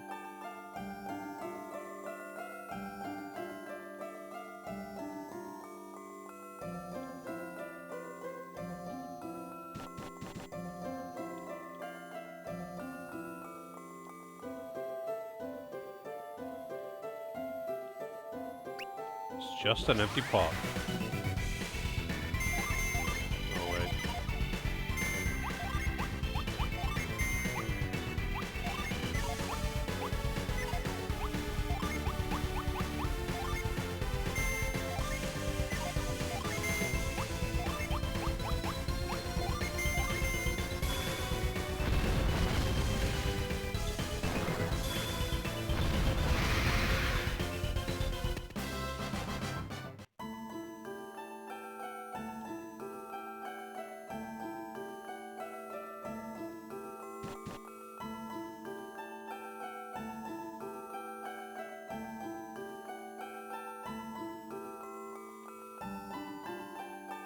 Obviously gonna be doing something with those square tiles. I don't think they're just for decoration.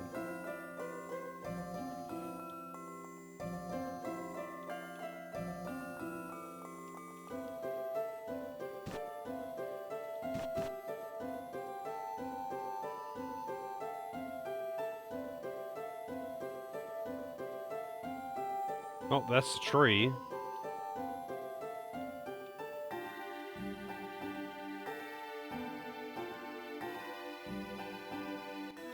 Wow, 53 coins. That's like 1/3 of a random encounter.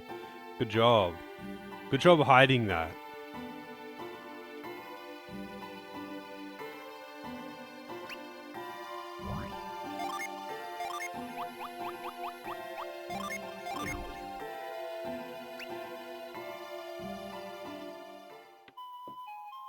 Whoa, screen effects. Definitely don't like that.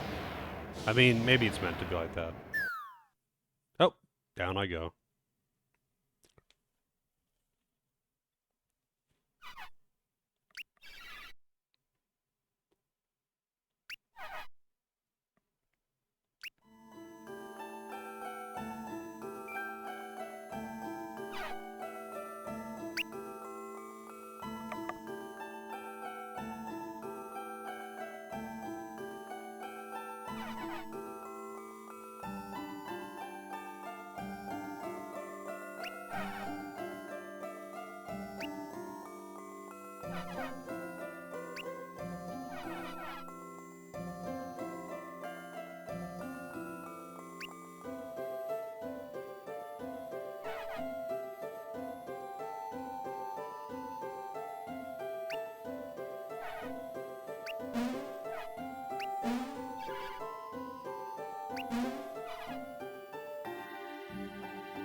For a moment you thought I was transporting into SMT3. No, actually, see, what the game was trying to do was Todd Howard you, but I caught on halfway and interrupted it, so we continued playing Golden Sun. If I didn't intervene, you would have been greeted with a different kind of, "You're finally awake."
Time to roll another Stealth Archer. Yeah. It's just too strong in Elder Scrolls V. I mean, I don't know how strong the Stealth Archer is in the other Elder Scrolls games, but in Skyrim, it's pretty busted. I always end up, starting with some other weapon and using bow as like an alternative to pull things or, separate enemies so I don't have to walk into a group of 5 and get absolutely gangbanged. But then eventually, just by using the bow to like pull enemies and separate them and stuff, it ends up getting really strong. And eventually you just get a good bow. So it's almost inevitable that like eventually your bow becomes really strong, and when you just pull something just to separate from its enemy, that's actually fatal now because you've got a good bow and your archery is reasonably high level. It just happens. You can't stop it. It just happens. You know what's actually really fun to play though in Skyrim is a stealth melee character with daggers, because you get like a 16 times damage multiplier if you attack from stealth. Like, it's something absolutely fucking absurd. And then you hit people that are unawares, and they just get launched like a fucking giant hit them. Like, you know how when the giants hit you and kill you and it launches you into space? That's what happens if you have that damage multiplier. It's kind of funny to see.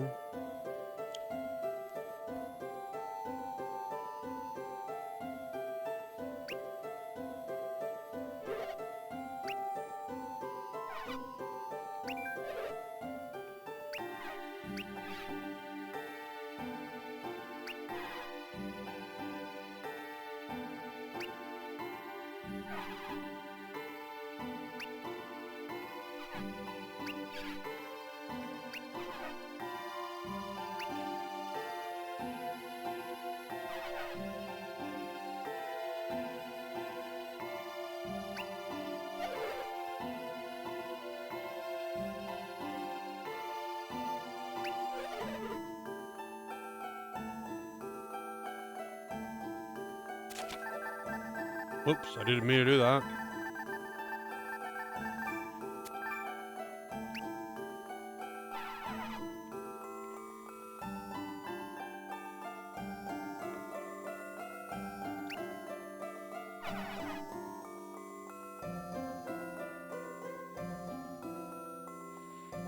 More viewbots. So many today.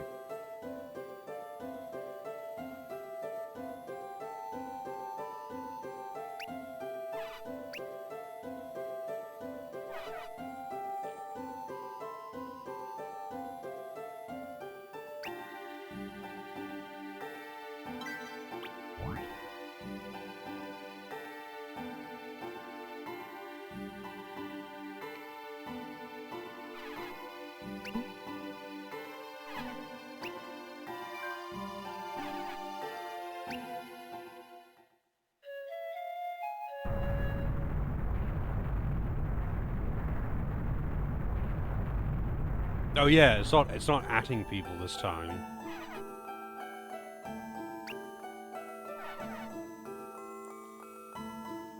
But it's like just atting random, I guess, other bots for some reason.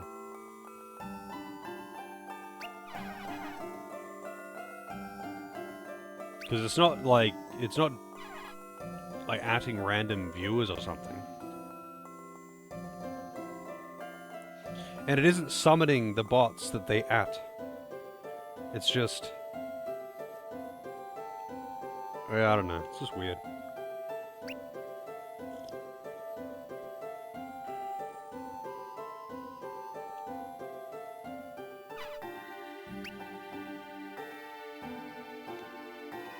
Why do I feel like I'm about to get a fight?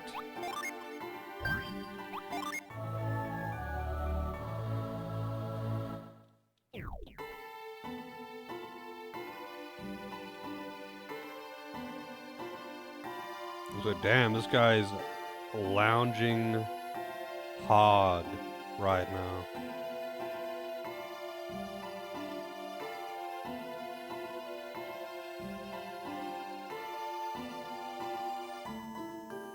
That's like Bing chilling.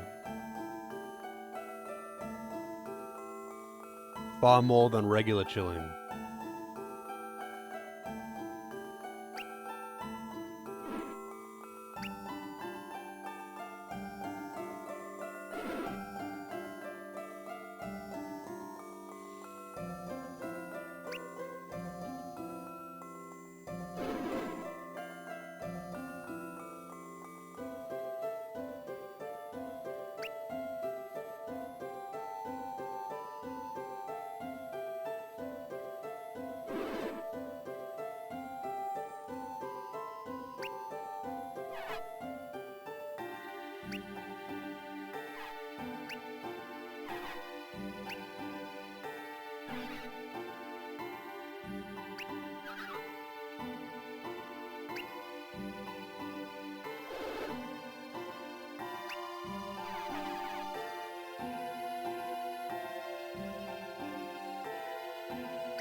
So I wonder who has been manipulating him to know that the adepts were coming.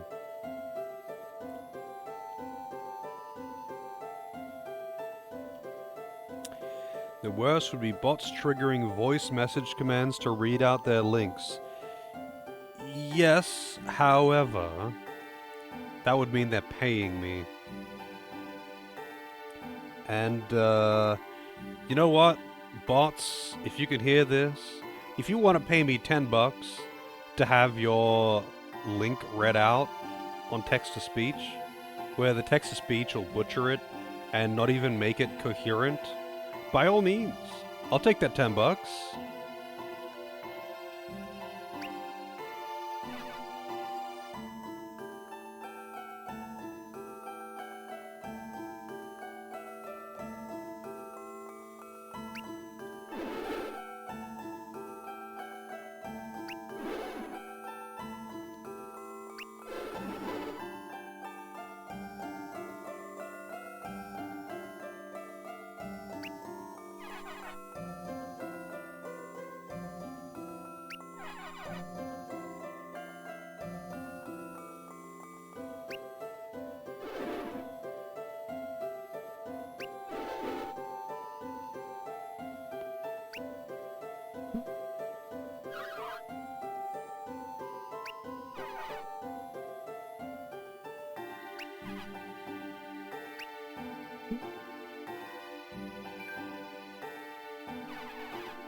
He's a drunken incest baby.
He swept through the place and saved everything and fucked this guy's sister and then disappeared into the night.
Sounds like James Bond. Yeah, I wonder how many kids James Bond has but is unaware of.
I guess it's just all fate. Whoops, all fate.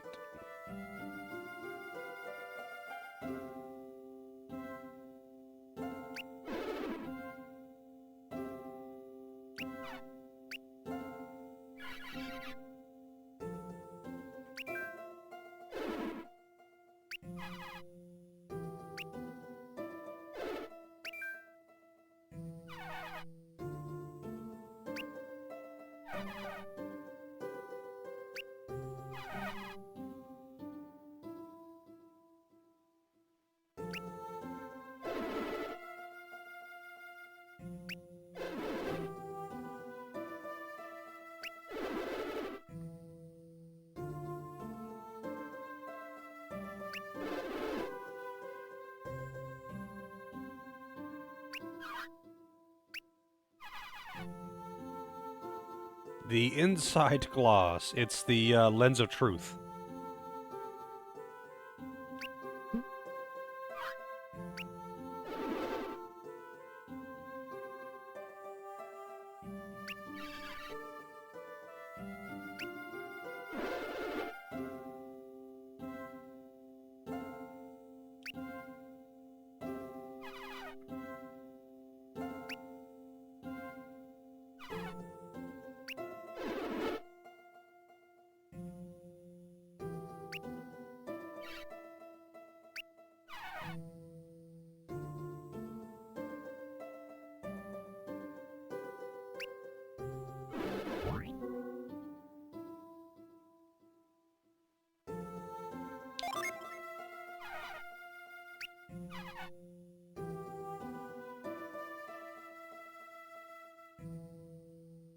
Water temple time.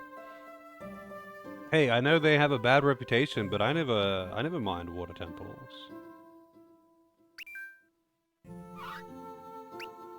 I don't really know why water temples have such a bad reputation. Is it just because of Ocarina of Time?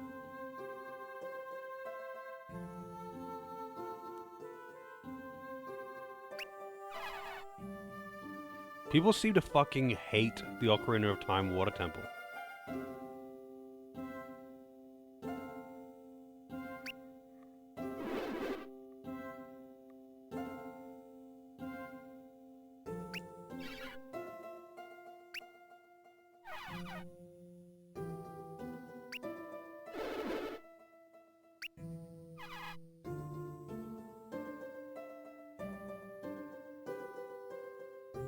I don't know. Personally, I like the water temple in Ocarina of Time. It was pretty hard for me as a kid, though. It can be a bit monotonous if you don't really understand, or like you end up having to backtrack a lot. Because the water temple in Ocarina of Time is like a multi-layer, multi-floor dungeon. But in order to access different areas, you have to raise and lower the water level. But like raising and lowering the water level can be a bit of a... Like if you need to backtrack because you missed something, then it can be kind of tedious. Because you don't just like hit the button. You have to like go through the area to reach the button. So if you have to do it more than once per switch, then it can be kind of tedious, I guess. I found the dungeon to be pretty difficult when I was a kid, but I didn't hate it or anything.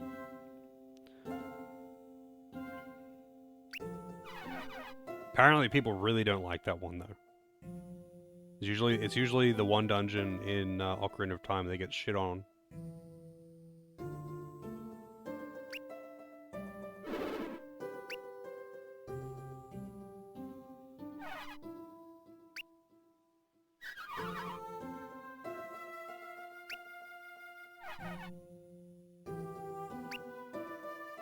Put it in reverse, Terry.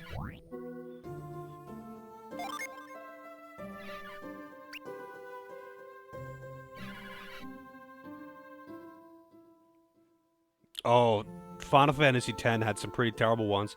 The Makalania Temple and the Bevel Temple. Fuck those temples.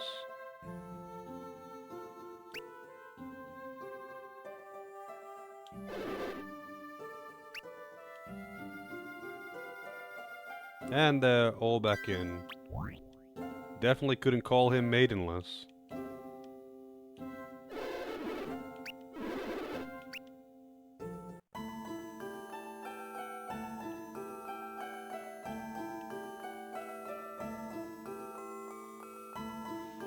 Macalanio was, pretty annoying.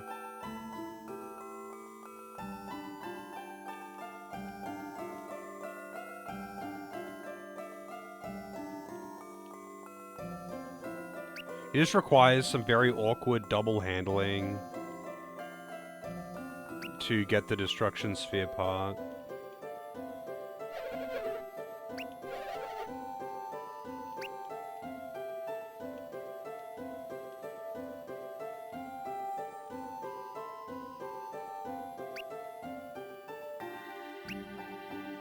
Unremarkable and empty. Wait, you straight up just never reached the water temple? Mustn't have got very far then, because it's one of the first 3 temples. I mean, the first 3 adult temples. I think technically it's meant to be the 3rd one, but it doesn't actually matter what order you do the first 3 temples. You can do them in whatever order you want.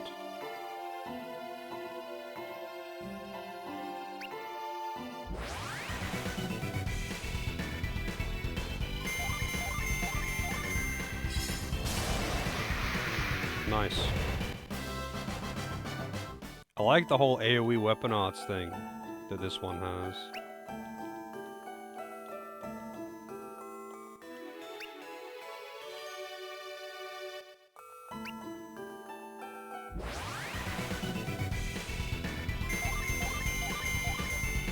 Off to work. Have a good one, Fox. Good luck at work.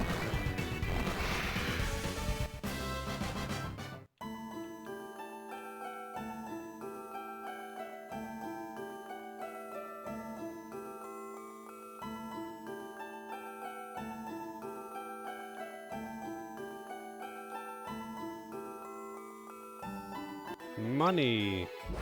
God damn it.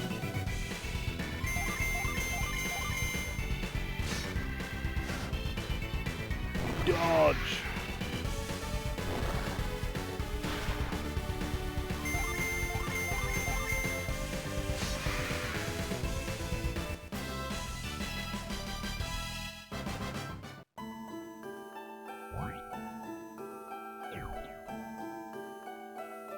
I see that Jin out there. Not sure how I meant to reach him though. Can't I just like grip him? Nope. Give him the gorilla grip. The temple with the portraits first? Yeah, the forest temple? Like, the forest temple seems to be like the intended first temple, but the thing is with Ocarina of Time is that other than the Shadow Temple and the Spirit Temple, you don't, like, the prerequisite to do the other temples isn't in another temple. So, like, the requirement to get into the Forest Temple is just going to Kakariko Village. The requirement to get into the Fire Temple is just in Goron City, and the requirement to get into the Water Temple is just in Zora's Domain. You don't have to do other temples to get there. But to do the Shadow Temple, you need to do the other ones. You need the Lens of Truth, which is not in a temple. But you need... what was it? What else was it? Actually, maybe for the Shadow Temple, it's the same. Maybe you can actually just get the Lens of Truth. But I'm pretty sure for the Spirit Temple and the Shadow Temple, it's expected that you have the bow. At least. But either way, you can kind of do the temples in whatever order you want. You do need to have the horse or the long shot to get to Gerudo Valley, though.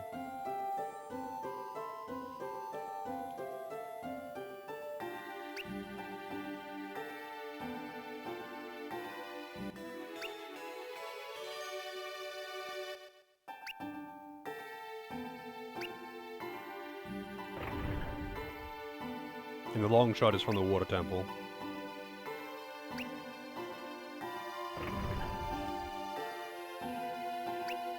The Spirit Temple? Unlikely. If you didn't do the Water Temple, you probably didn't do the Spirit Temple. Usually the Spirit Temple is the last one you do.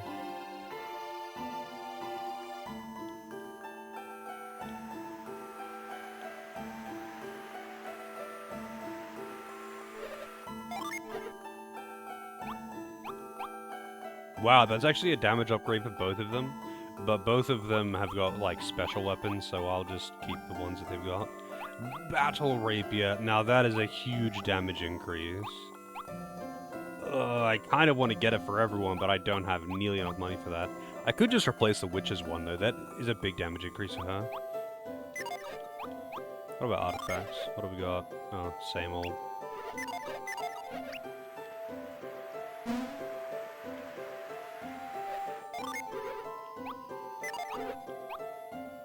Safety boots.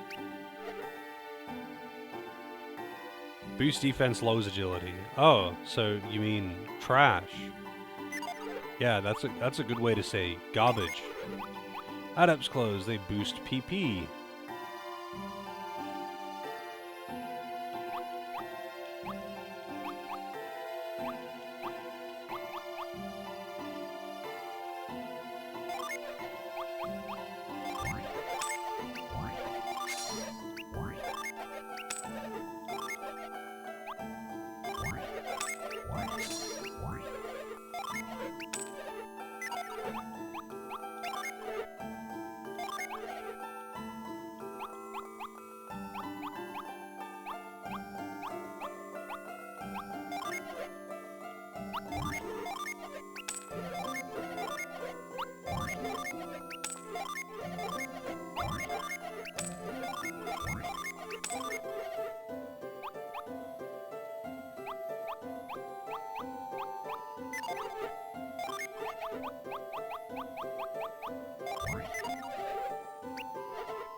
I wish, so like I put, you know, one antidote and elixir and all that shit on her, hoping that it would, you know, make the ones that I pick up automatically go to her. It doesn't work like that, unfortunately.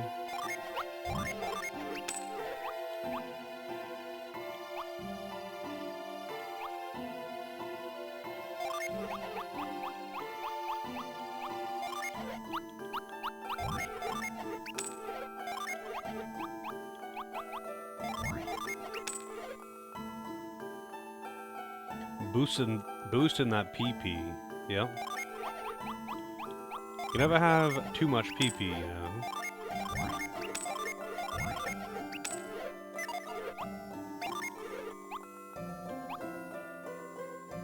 That is a considerable increase for them.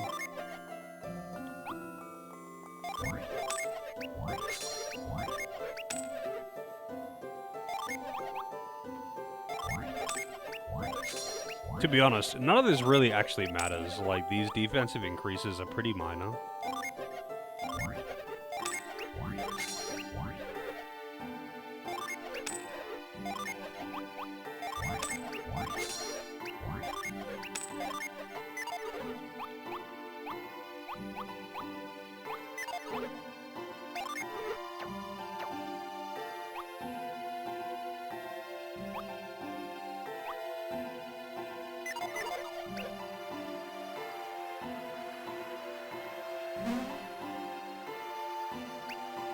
Just an empty pot.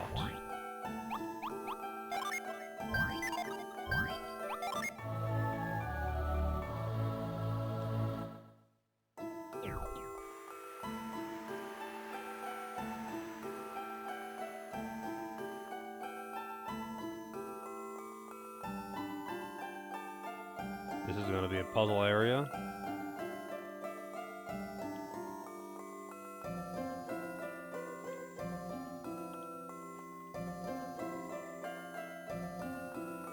Alright, so how do I actually reach this water temple?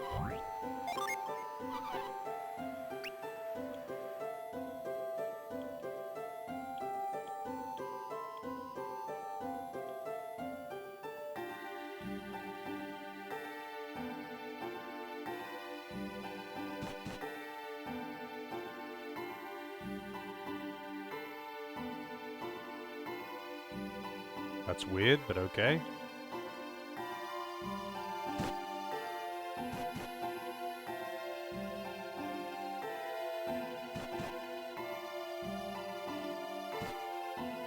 Didn't mean to go back down like that.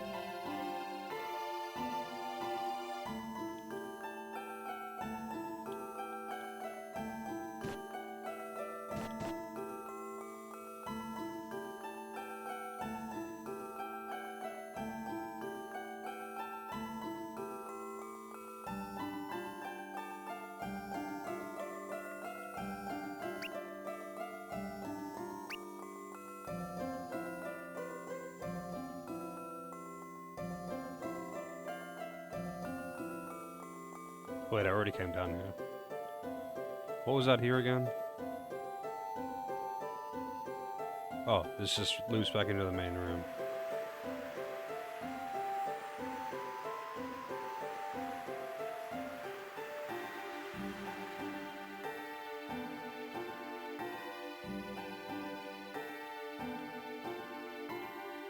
Not sure where exactly it wants me to go.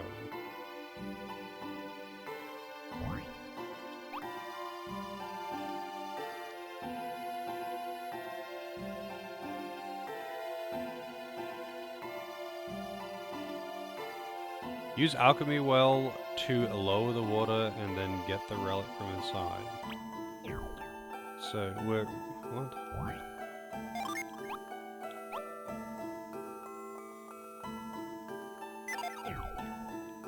What? Am I just blind? Like, is there a thing that I just need to interact with? This very obvious well somewhere? Hey guys. Guess they're not gonna let me out of here.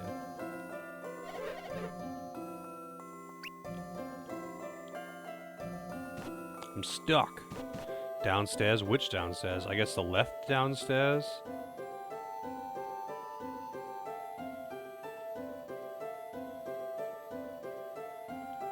No, both of those downstairs go to the same area. Wait, where does, did I go in this door? I think this is just a house. Yeah, oh no, it's not a house, it's just something I can't deal with. Until I can fuck with the water level.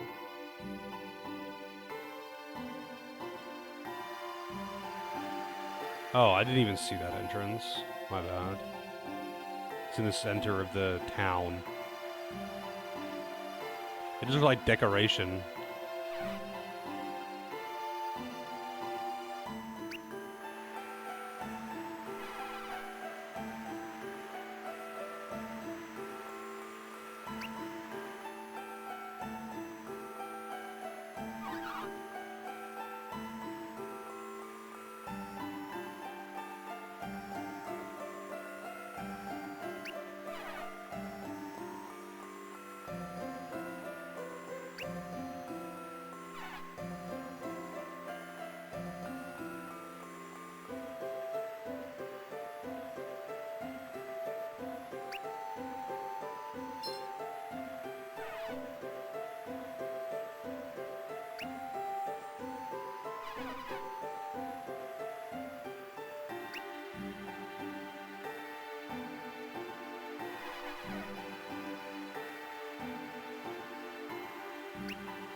What the fuck was that?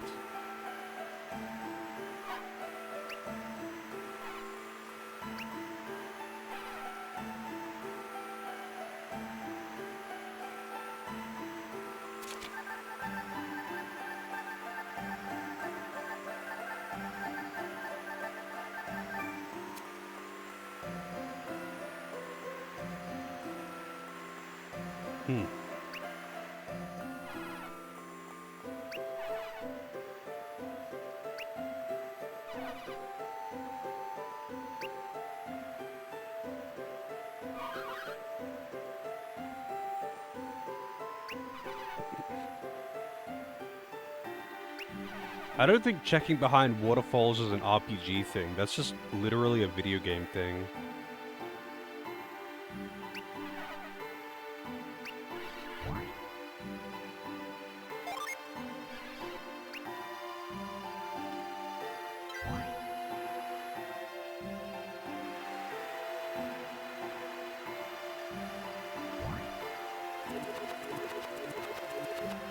When the face gazes upon an empty vessel, the great flow shall be reversed.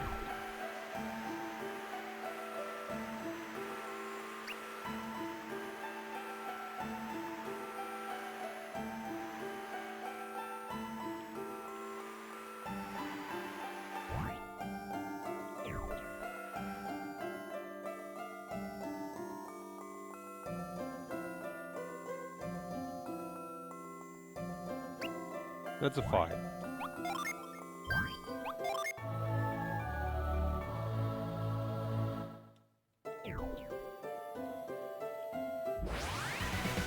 Okay, and there's random encounters in here.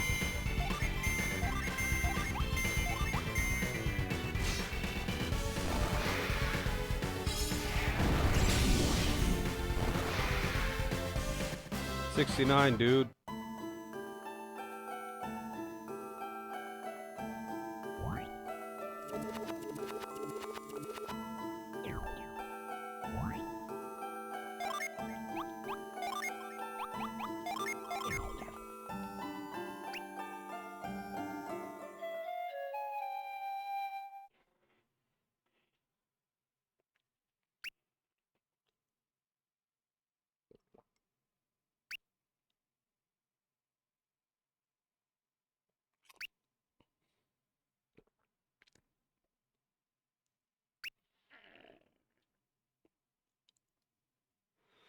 Defeat me, alright.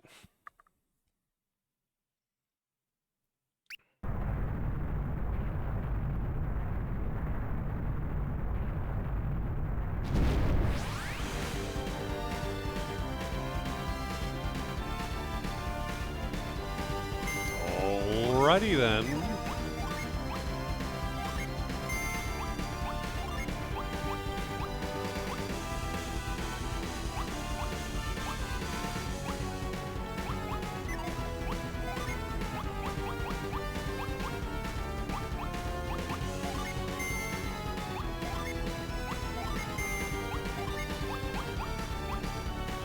Froth Spear.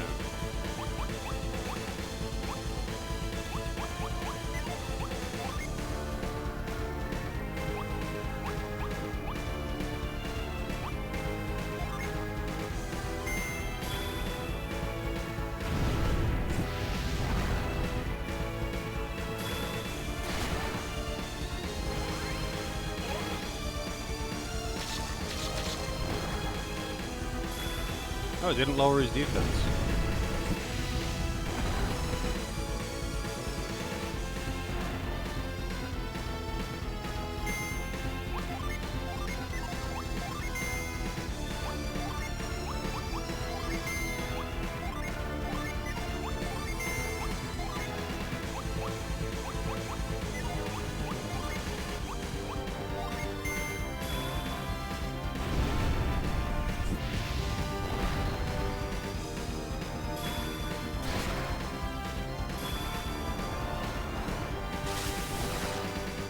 See a summon? There you go. You got the basic summon. Mercury is a summon, yeah. I could, like, dump a bunch of gins. Hang on. Yeah, I'll do a fire one, even though he's resistant to fire. He's weak to water. He might die before I actually get to do it.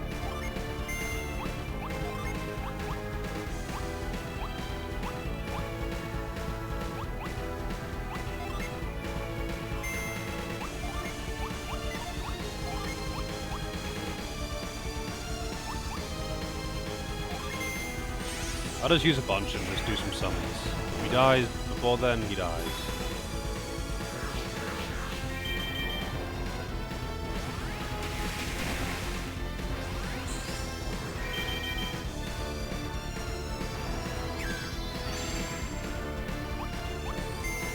What does it take to summon Megara? Oh, one Jupiter. I could do that. And the rest would be Earth, I guess.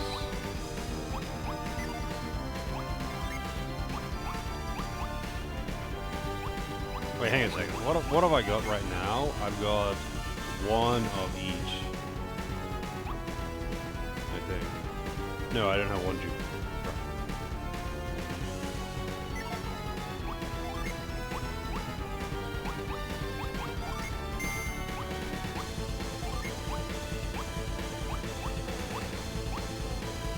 Restore some PP.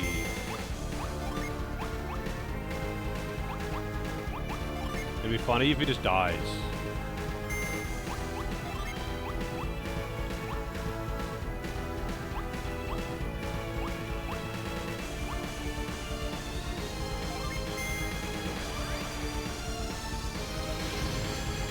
Oh, Bark always goes first, huh?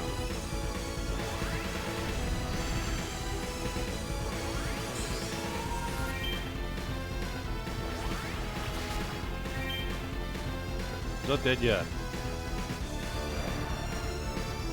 Damn, that hit really hard, even though... I mean, I guess he's just got really low HP. Even though he had the bark cover. Alright, now what have I got? I've got... 3 Earth. I can do...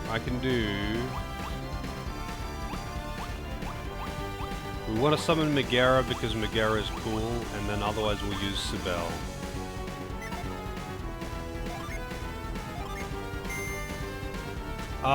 But I can't do it on him. I'll make him defend. The boss is probably really low HP right now, so I don't want to accidentally kill him before all this goes to this coolness goes into action, you know. So I'll summon Megara with her. Where was Megara? Summon the white moon, and then he can summon Sibel.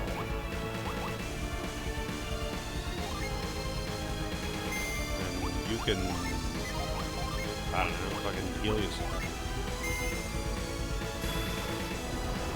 Here we go.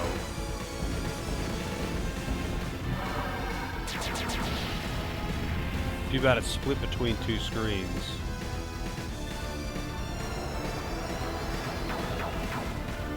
Anime! Uber though. 50 damage! It's because it's resistant to that damage type. But it also boosts the party's attack.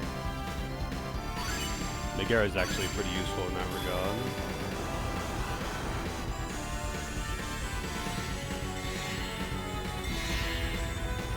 Uba! We're summoning the... Wow! Zooms in on the titty. I mean, I guess it's meant to be split between 2 screens, but one screen was dedicated to boobs. 209! Okay, this guy just has more HP than I realized. Oh, I think... Yeah, Reef is dead. Damn, that actually hit really hard. He didn't get... because he was outsped. So, yeah. Rip. Now, who has a revive?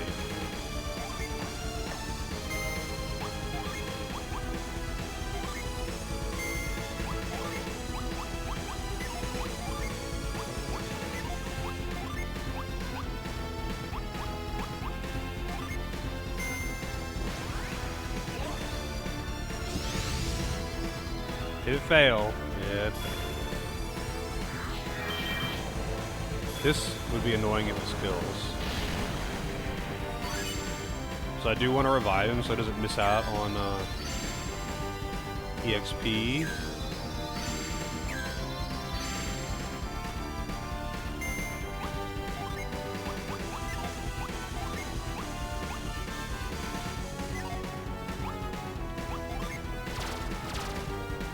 Currently recovering.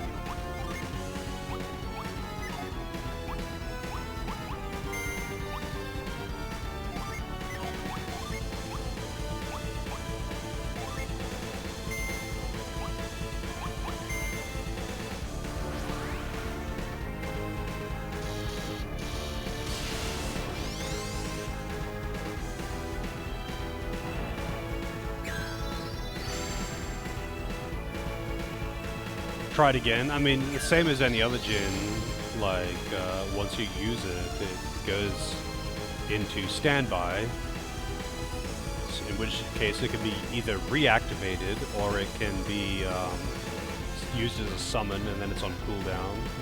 Reactivate, or rather re-equipping it, not reactivating it, re-equipping it takes an entire turn, so you might as well just summon, because that takes an entire turn as well. Oh, yes, it did.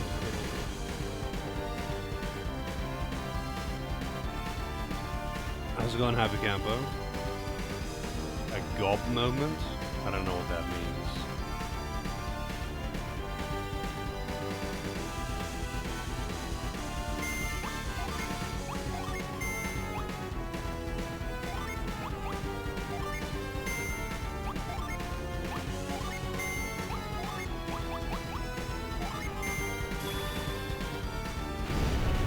Planet Diver. Not quite as good as Holy Diver. Does a lot of fucking damage. Even though it's actually resistant, he's dead. Even though this guy's resistant to it, it still does a lot of damage. Community moment? What community?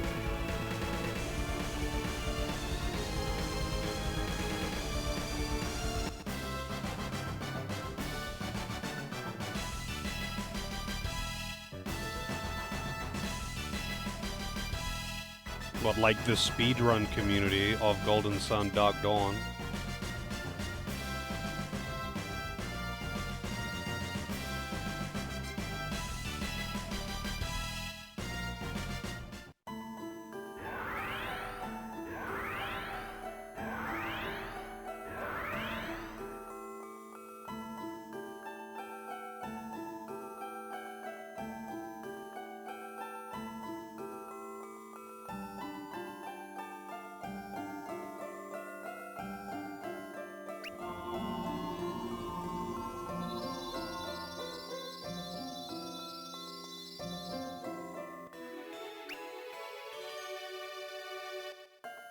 Only by fire. Alright. Now you can suck the water down.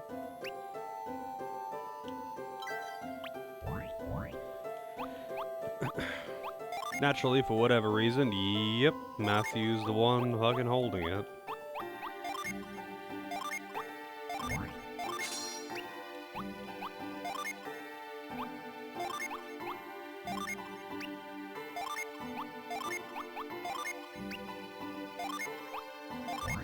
No. It's unique, so she can hold on to it.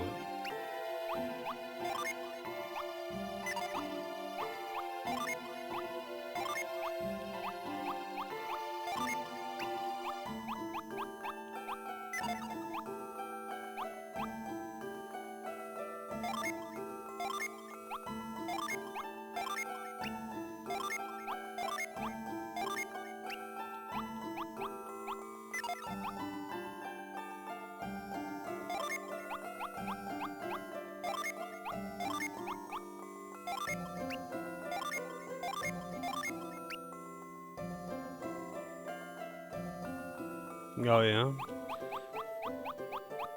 The DS is such an odd system.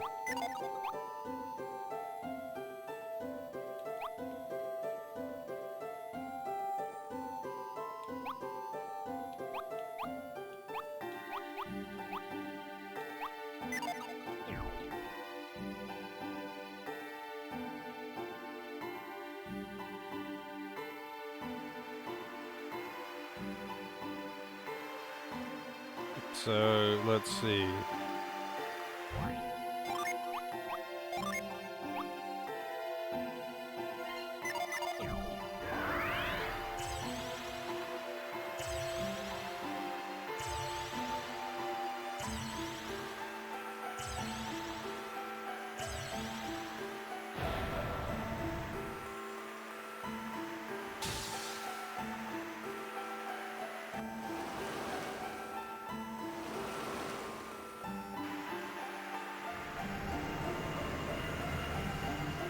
Oh shit, it turned yellow! I ruined that color scheme.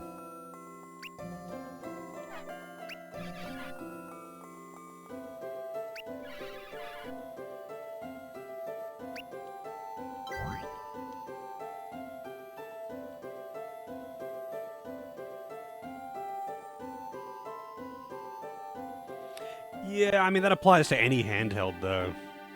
Like, is that unique to the DS?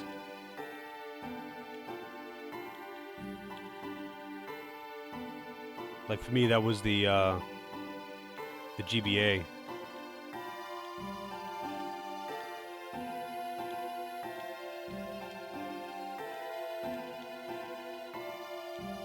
Oh, there's not actually stairs, it just kind of looks like stairs.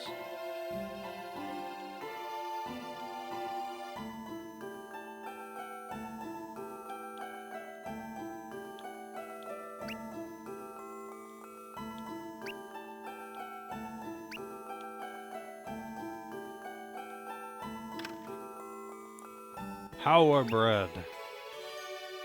I got the power.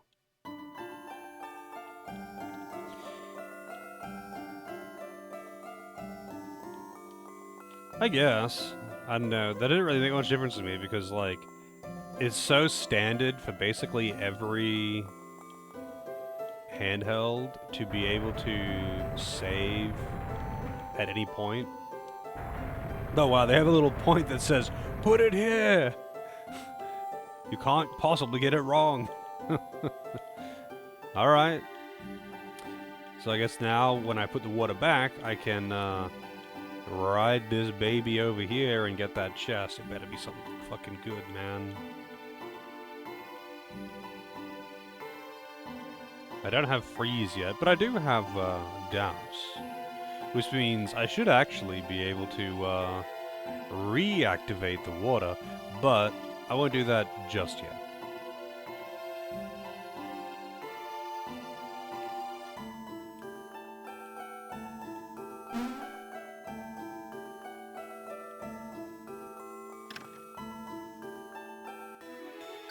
$299 soggy coins.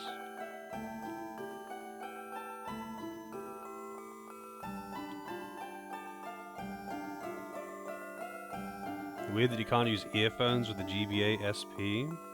I didn't even know that. It just doesn't have a port for it, I guess.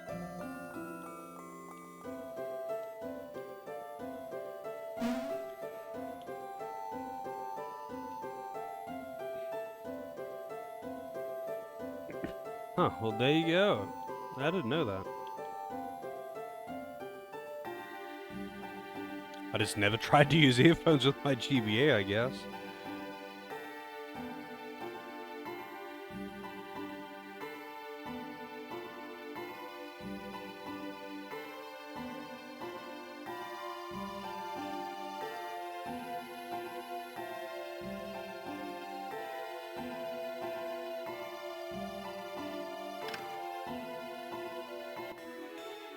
Crystal powder! Sweet. We just got some fucking meth.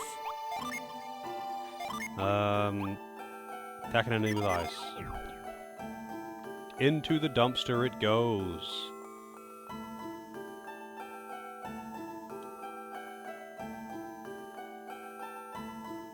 Blue meth as well, yep.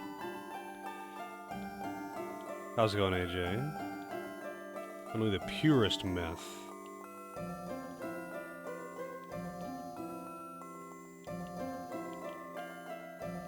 Okay, I can't remember where did and did not have water stuff for me to fuck around with, so I'm kind of just going everywhere again.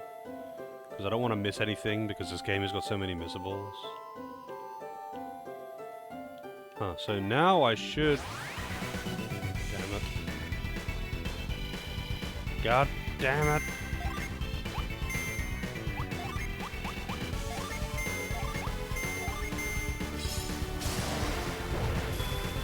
Yeah, honestly, the GBA SP having a backlight was probably the biggest game changer.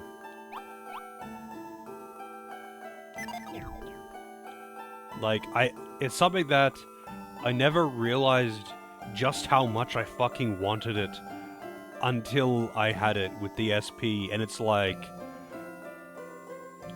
it's just so good. Once you have like a backlit screen on a handheld, you can't go back.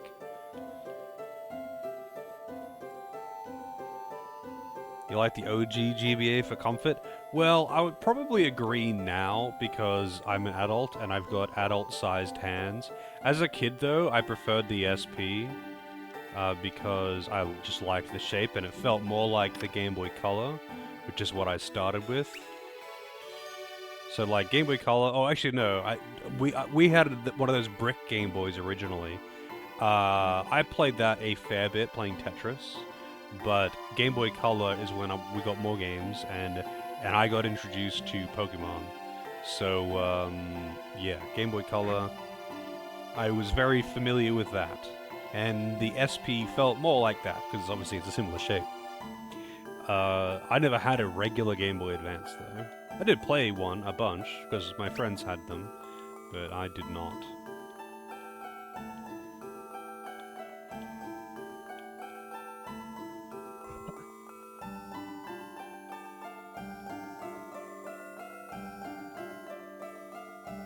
Alright.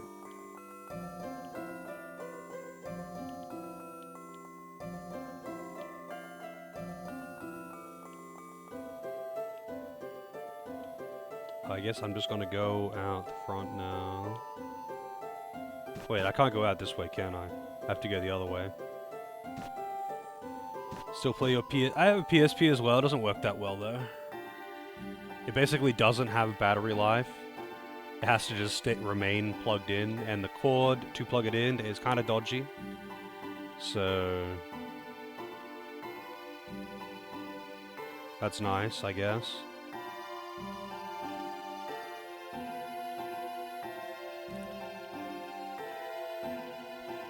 Oh, what was down here? Oh yeah, that's right, it was a chest.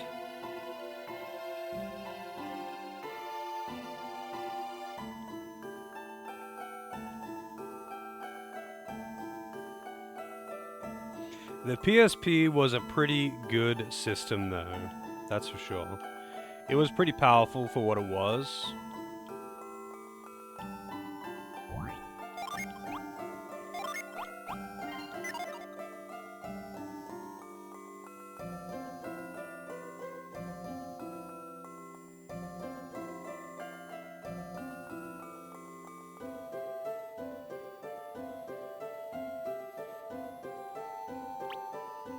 The disk drive's loud? Yeah. I mean, I remember that. What do they call those discs that I had?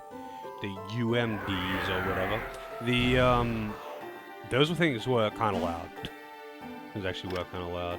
It's because, like, it's so, like, the system itself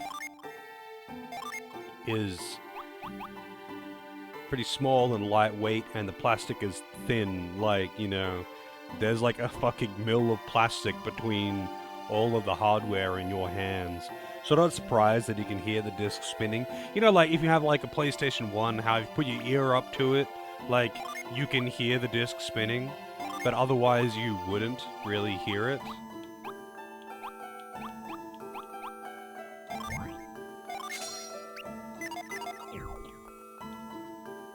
With the PSP, you don't need to imagine shit. Because it's right there. It's right there. You can probably feel it.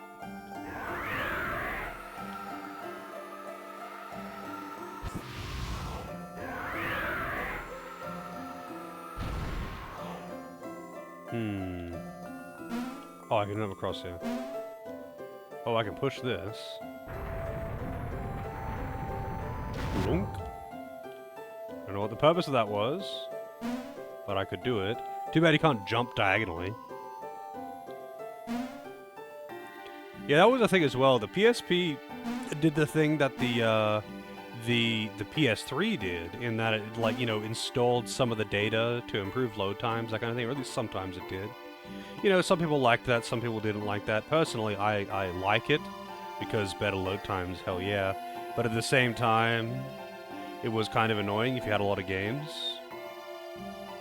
I had a couple games that I had on, so back when I had my PS3, I mean technically I still have it. Anyway, back when I was still using my PS3, I had a couple games from the PlayStation Store that I could install onto my PSP though. And that was kind of nice. Like I could install some of my PS1 games onto my PSP.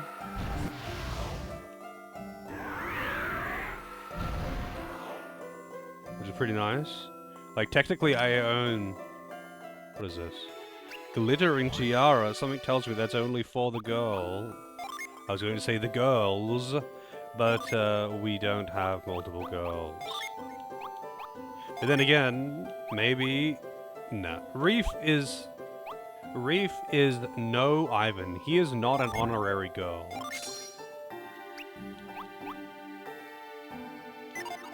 I didn't actually equip that, did I? Oh no, I did.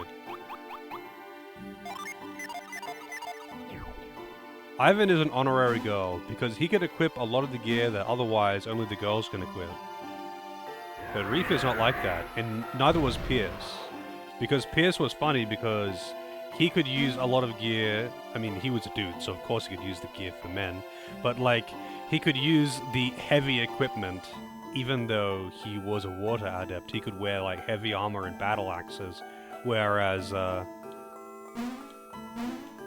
Ivan couldn't use shit.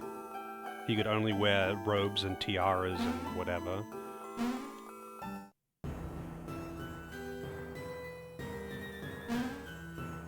Yeah, space is still limited, to be honest. Just because, you know, obviously storage capacity gets bigger, but then so does everything. Like, I've got a 1 terabyte SSD, and man, I'm feeling it. Like, it's not really enough anymore. It's not really enough anymore.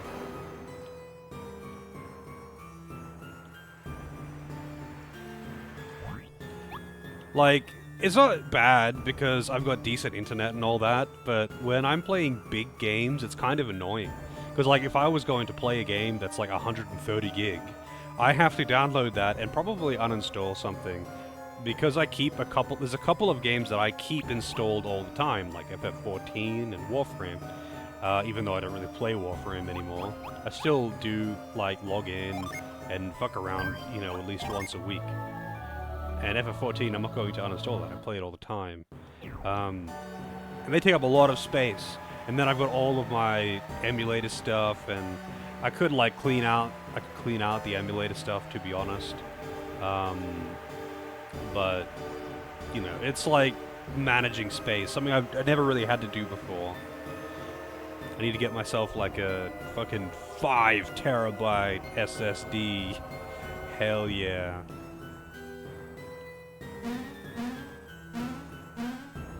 You know, I kind of want to, like, go out and get that gin outside. I don't know if I should do it now or if I can just do it after.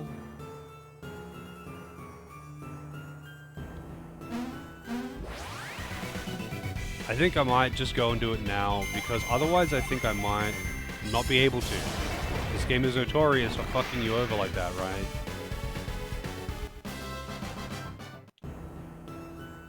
I'm guessing it won't, but I'm gonna just go and do it anyway.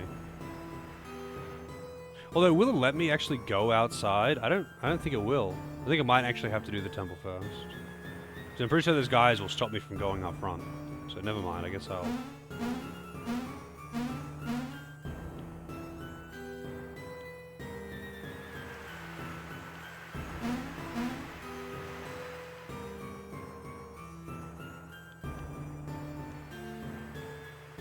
The chest is empty.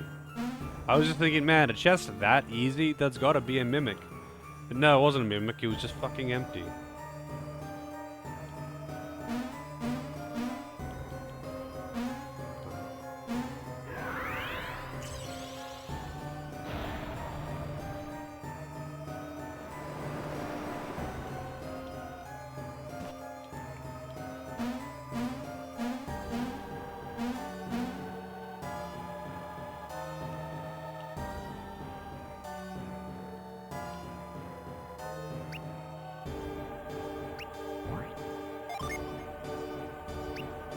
Something tells me that this letter would be fucked by now, but whatever.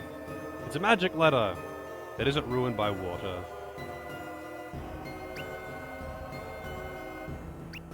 Oh wow. Cool. You mean the treasure of the dungeon is not at the entrance? Wow. I have to delve deeper? Well, I never.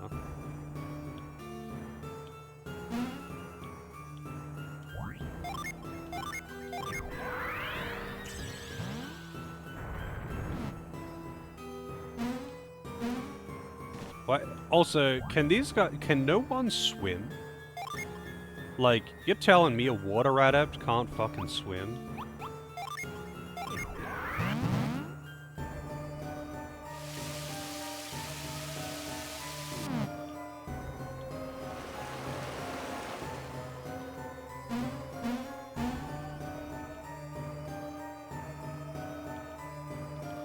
Also, I don't know really what the point of that was.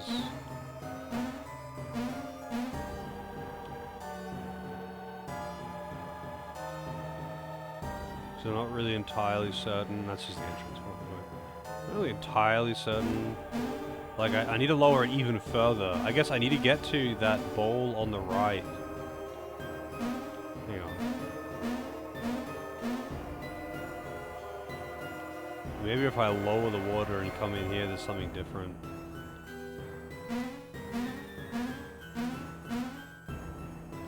Also, I don't know why I didn't assign Douse.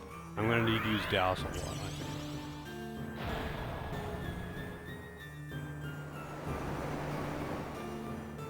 think. Alright, so I can't reach that one on the right, but maybe I can get to it in here.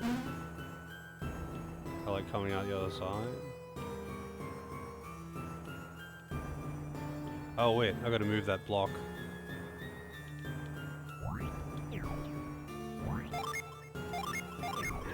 I feel like I'm gonna be constantly needing Douse and Move and Parch, or whatever it's called. It's not called Parch, is it? It's called Arid Heat in this one. It's not called Parch.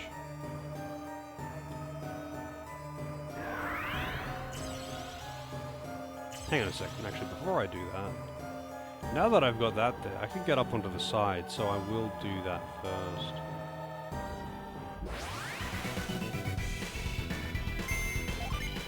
Lizard Man! He's no thick Godzilla.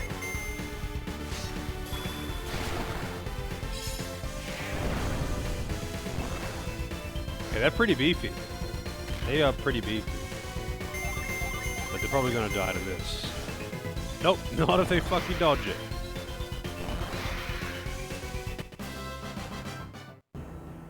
Not if they fucking dodge it. Alright, so I should be able to raise the water once more. What am I doing? Douse!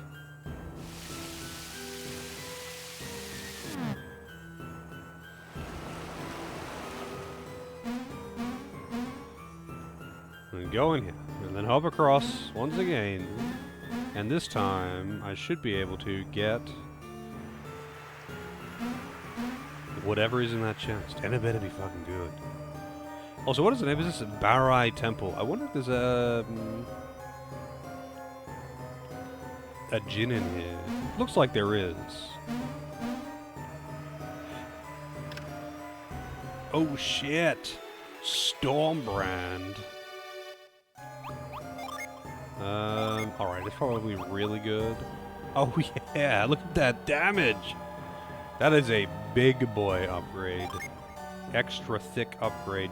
And has he just like straight up not been using longswords ever? Have I never given him a longsword?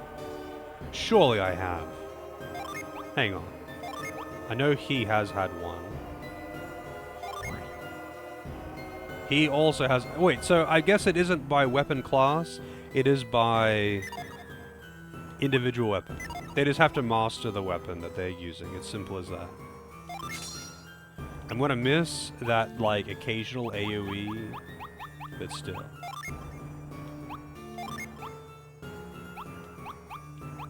Oh right, she can use the Elven Rapier. Totally forgot about that. What does a Wild do again? Isn't that just like a high potion? Yeah.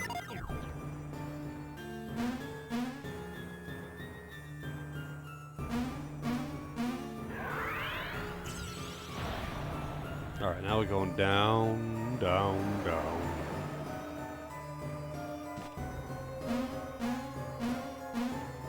Lower the water again.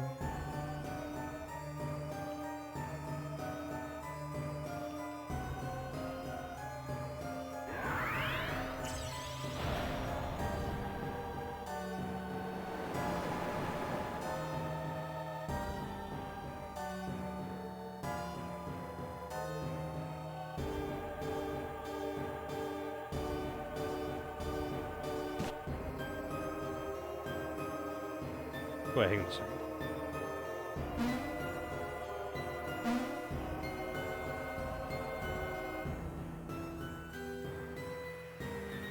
Alright. Got waterfalls that we can jump into. Oh shit. A kimono. Boy, I wonder who can wear that. Apparently, actually, everyone can wear it. Alright, that's actually quite unexpected. The elven shirt is kind of irreplaceable, but who wants to get it?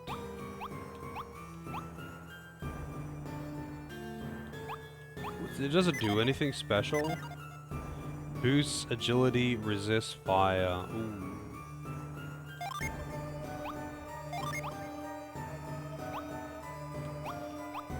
Boosts agility by 11, which is a very oddly specific number, but okay. I guess I can give it to Reef. He could use the defense as well. God, I hate that screensaver. Because it's not just a screensaver, it's also, like, you have to input to get rid of it. You have to, like, press A or something, so it just makes you press another button when you're trying to menu.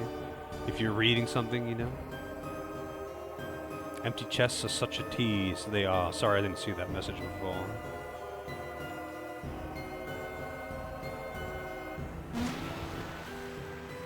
Alright, so I see there's 3 paths. So you can literally see them, like, they're not even hidden. But okay.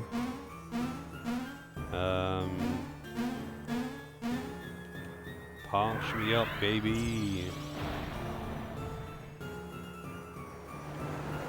Throat's a little parched. Says Brutalo Bomba. Alright, so I'm trying to get to here, I guess. Is it, wait, how many tiles is that? I think that's... I think I can't just have one here. I think I might need to have one up against it too. So I guess I need to use... Wait, how would I know about this? Oh, so this, you can't make that jump, can you? I need to double check that. It's hard to gauge distance in this compared to Golden Sun. Yeah, okay, you can't. Compared to Golden Sun 1 and 2 in the 2D versions, I find it harder to gauge, like, how far one square is, you know, one tile. So I've got... I can get rid of... Actually, I suppose I could technically use all of them to just use that bridge in the middle. I was thinking I had to use multiple of the fixed position ones. But no. So yeah, that's fine.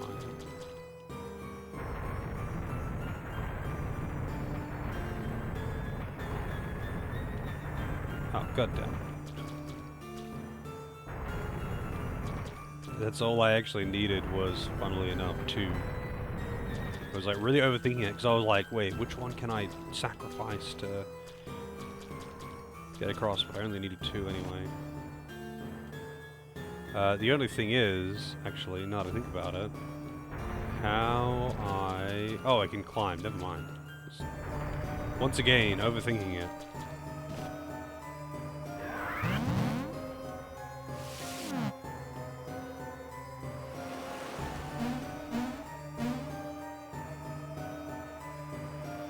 Oh, there's a gin. Genies!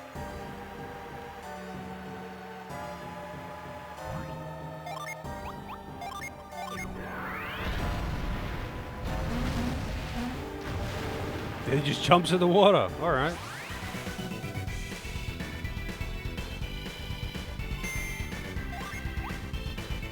Lizard Man and Hydra.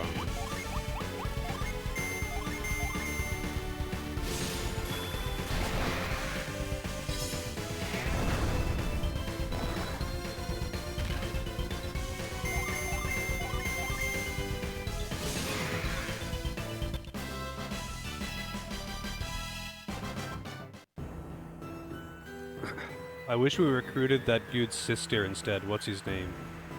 Reef? I wish we got his sister instead. She seemed a lot more competent, to be honest.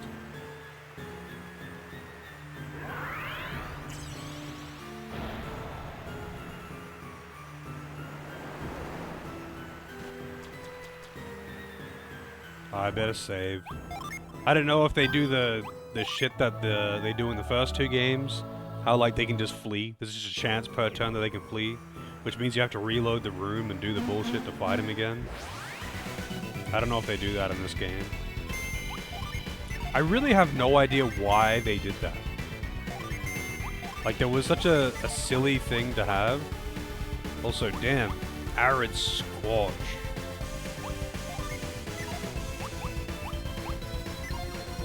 That's kind of neat. Wait, so can he use grip? No, grip is non-combat. Purely non-combat. But, the slurp is actually, pretty... So like a whole line of spells associated with it. But nothing matters because we've got Planet Diver.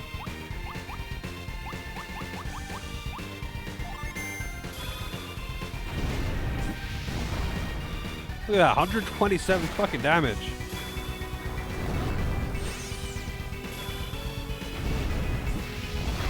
See ya later. Yeah, get fucked. Matthew learned Haunt. I'm never going to use that because bosses are going to be immune to it.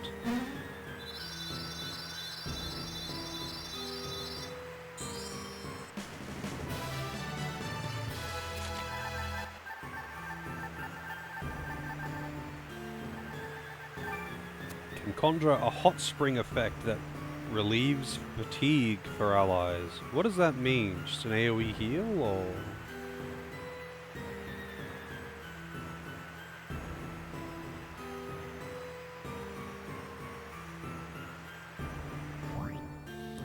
Alright, let's see. This does mean, finally, that I can give him this, and give him this. So he got promoted just then, didn't he? Yes, he did. He went up to Savage from Ruffian. So that's substantial.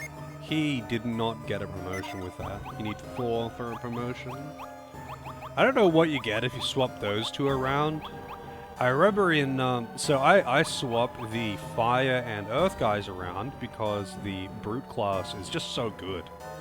But like, in Golden Sun 1 and 2 anyway, and it seems pretty true for Golden Sun 3, it's definitely bringing the fuck. But, I don't know, like, in this one, because I tried doing the same with my Jupiter and Mercury, but those classes are kind of shit, so I just didn't really bother.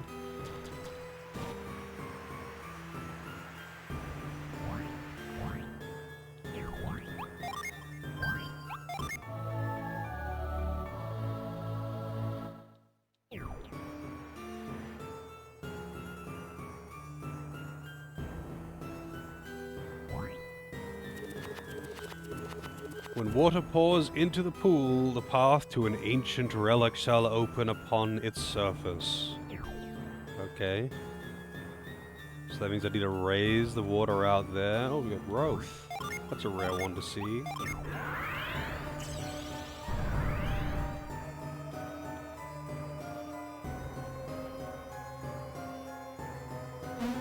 Oh. The gap too far. Too bad they can't just, you know, swim. So I guess I gotta bring the water in from outside. Can't hop across there. Oh, well, I can do this. I mean, maybe I could actually get them both. Can I, like... I mean, this is a scale. So I don't actually want it to be balanced right now, I suppose. But, like, can I... Okay, what can I do?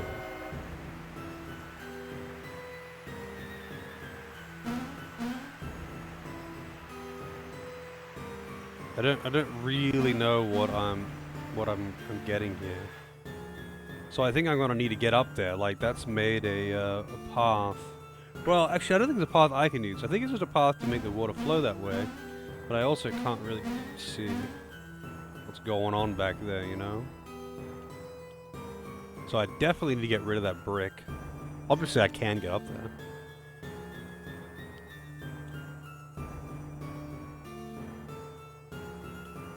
I guess I want to, because I can get up on that side, I want to...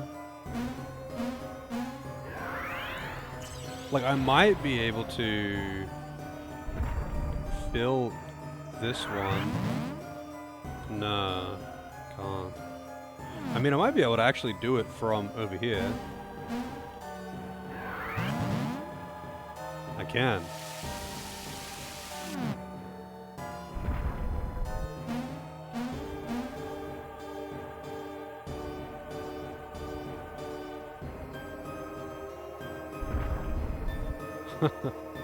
Interesting. Weird that it balances the scales only a little bit, but okay. Apparently 1 bowl of water is equivalent to 4 people. Okay.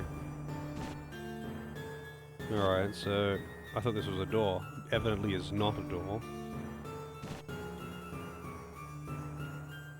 Oh, we got pipe puzzles. I kind of like these pipe puzzles, to be honest.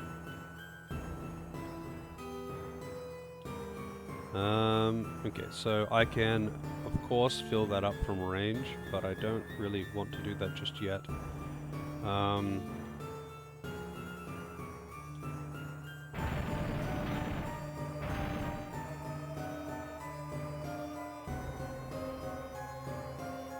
don't think it matters what order I did this. So this will presumably make water flow into one of the sides of the room. Who knows how this connects? But I'll make that water flow. Oh, at the middle makes, I mean, that makes sense, but okay. I don't know what that achieved, but okay.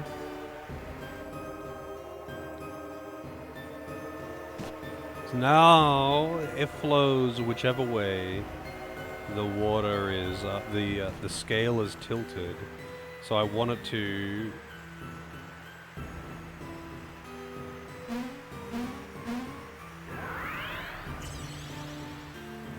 Oh, it can't reach it. Wait, so how am I going to parch that one? Can this one reach it? Maybe it can. Oh, I can just jump over it. Never mind.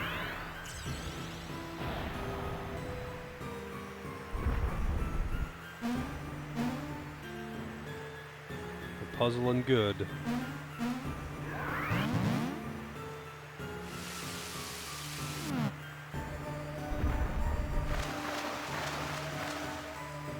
Wow, it was that simple? Alright, I'll take it.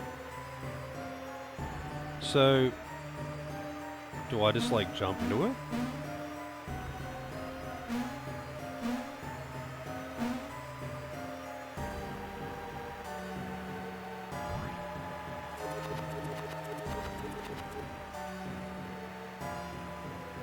Path to an ancient relic shall open upon its surface. Yeah, I thought I was just gonna like dive in. I guess not. Maybe I need to like ride the water out here, you know? Like, maybe I meant to follow that. Do I like fill all the water back again? Oh shit, we got cuttles.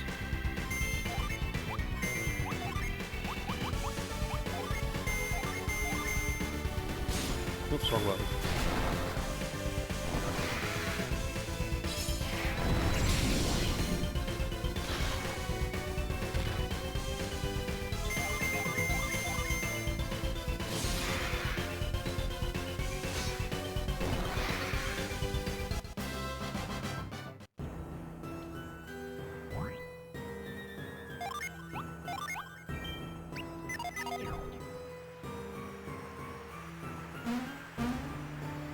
So it comes from, well, all the way over there.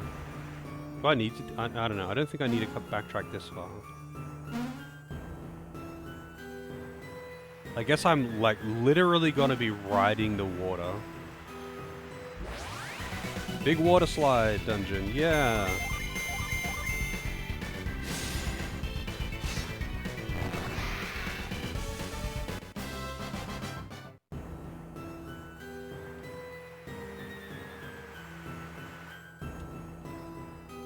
but like, is that actually how I do this? Do I climb up on this side and just like ride it?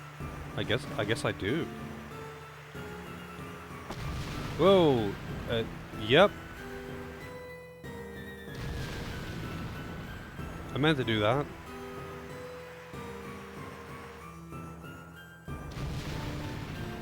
Alright.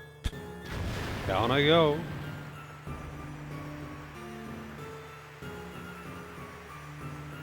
Damn, good thing they didn't land on that fucking blender.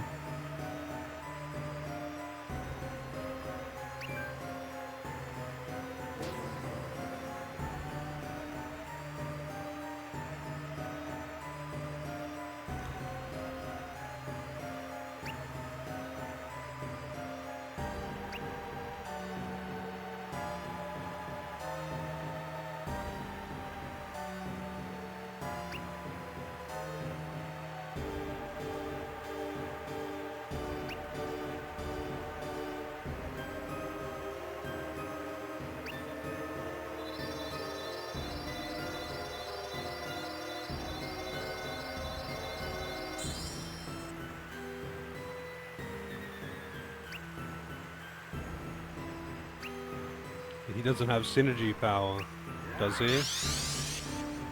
Something tells me it's not actually meant to look like that. Like, and that's a graphical issue.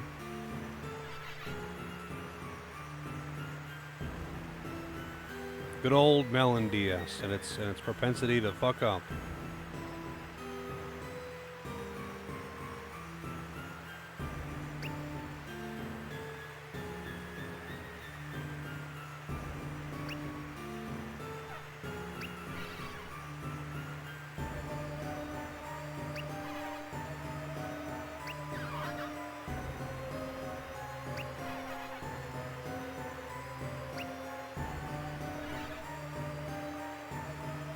It chose whoever was closest because it's lazy and didn't want to travel an extra few meters.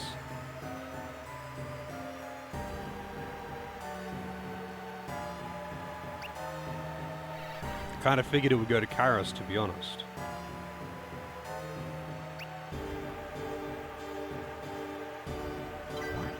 Onward.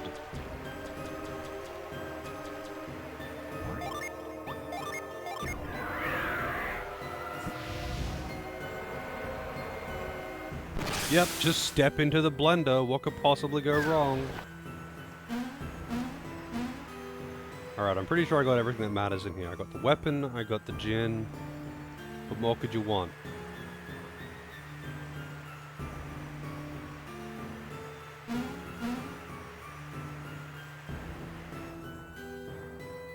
I even got the robe.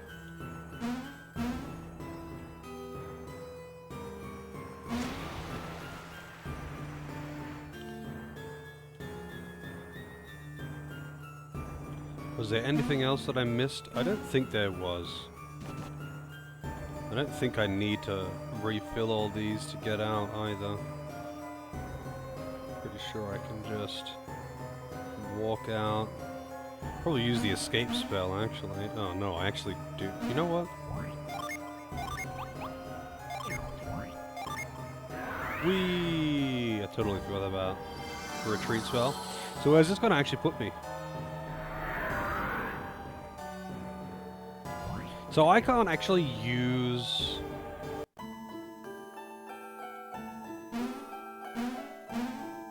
the lens of truth at will, so to speak. Because it's not a party member, it's not in my inventory.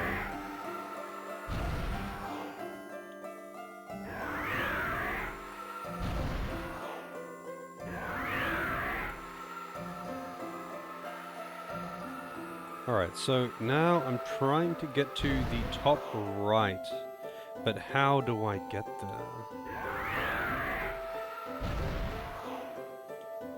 Is it? It's not this simple, is it? I think it was the top right. I don't think this one counts. Yeah, I need to get to the top right. So that means I need to get to... Can I just hop across that? I can. Wait. That ain't right. Can I just hop across here now that the water's low enough? I can. That's nice.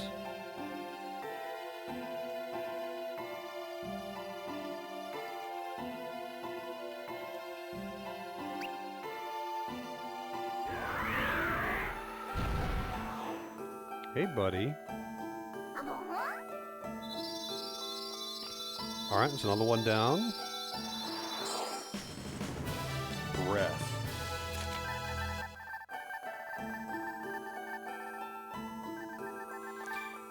Embodies a living breath and is found in Ayute. Breath specializes in healing allies in the nick of time. Just another heal gin, I guess. But hey, I'll take it. That means she gets promotion to mage. So what does that mean she gets? She learns ward, which I'm probably never going to use. Wait, so what does he change to? Nothing. He doesn't change at all. He would change to Hermit, which if I recall correctly is really bad until its final stage in the other games. Oh, what's out here? Oh, it's just yeah. Good. All right. We got what we came here for. That's not what I meant to do. We got what we came for. We have the gin. Oh, now we get railroaded.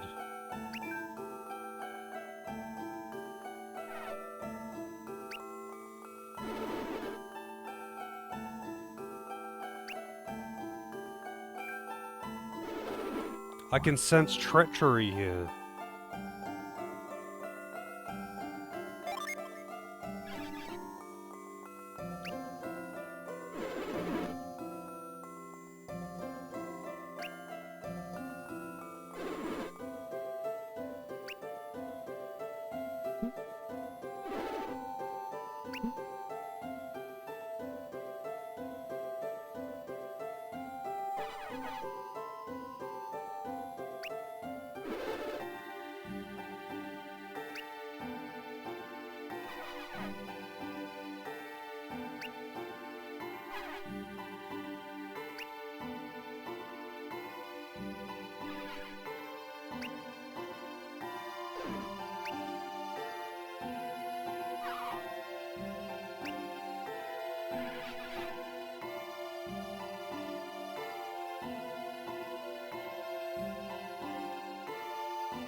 And, the king is not going to let him go, I think.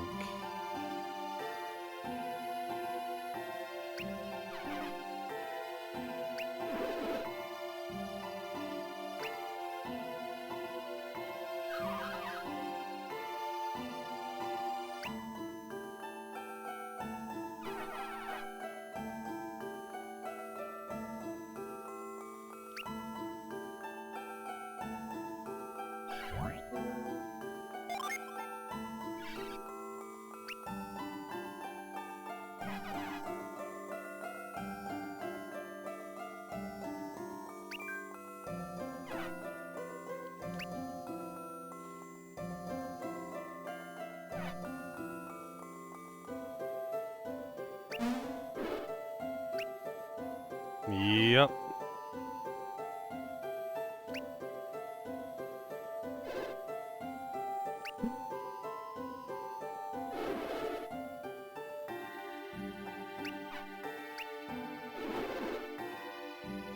Okay, never mind then.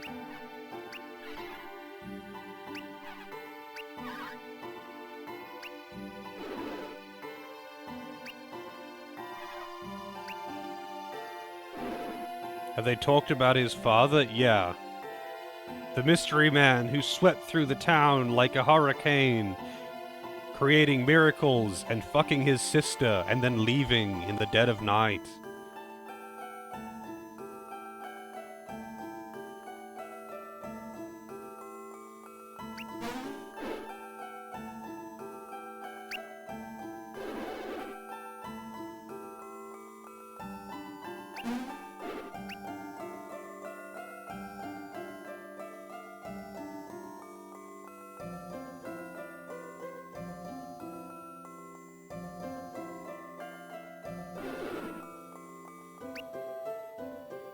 That was a really awkward scene. It really seemed like he was going to try and stop us.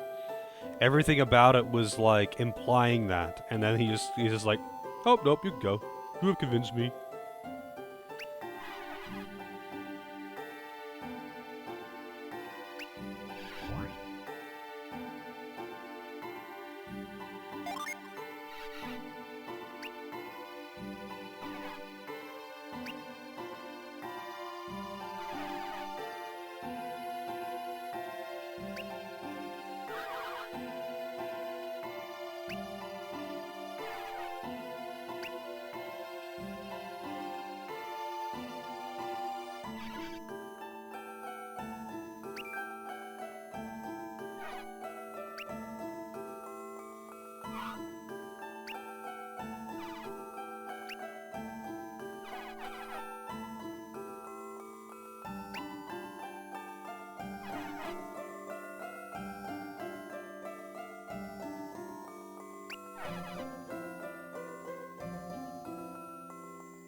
That's nice of them to do it for me, so I don't have to go back in there and do it, you know?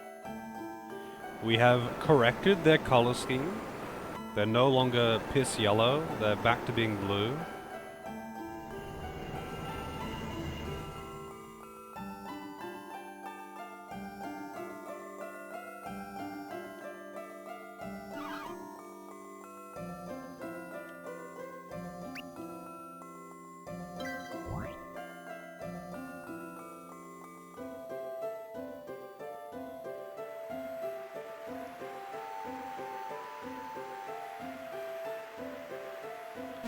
Alright, so I'm pretty sure there was something that I could only reach after I raised the water level again, because I moved something around. Yep. In here. Wait. Oh, right. I have to, do this. That'll be good. Oh, yeah. Dragon Shield. Well, I'll let you debate that with yourself, AJ. And I'll play a video game and enjoy myself while you, figure out what shade of blue it is. Shield boosts fire resistance. And that's some big boy defense. That is some big boy defense.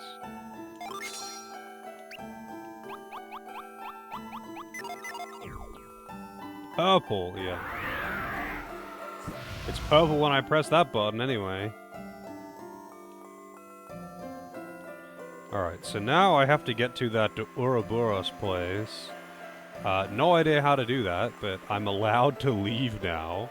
So, thanks, guys. I don't remember how to reach the exit, though. I think I just go down here. I think it's this way. Pretty sure I have all the things here, though. I got sleep, cinder, bark, ether, steel, breath, surge. Let's see.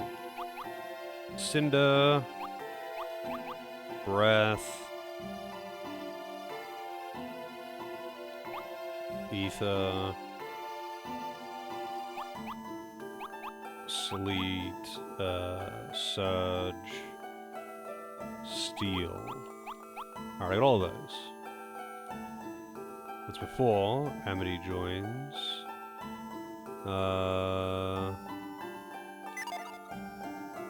I guess, technically, he's going to join as a party member. I spoiled myself. Because he comes with... The only reason I realize that is because he has Jins, so he must do. They're actually opening the gates? But, like, the enemy army is out there. Like, they aren't leaving. Yeah, he actually joins the party. I didn't think he was going to join the party. Up to 4 characters in battle at a time. So does he have freeze? I'm guessing he is a water adept.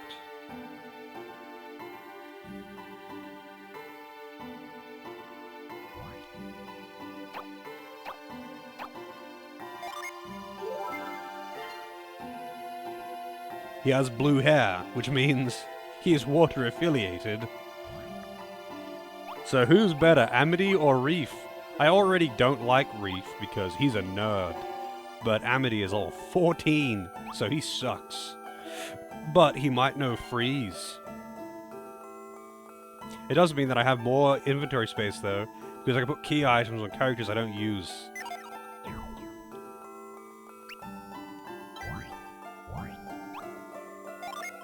But it means that I have to even more, like, evenly distribute my Jins, which is kind of annoying. It was a problem that Golden Sun 2 had, because, like, the whole even distribution thing applies to unused characters as well. But at least, like, let's see. Boost party resistance, drop enemy resistance.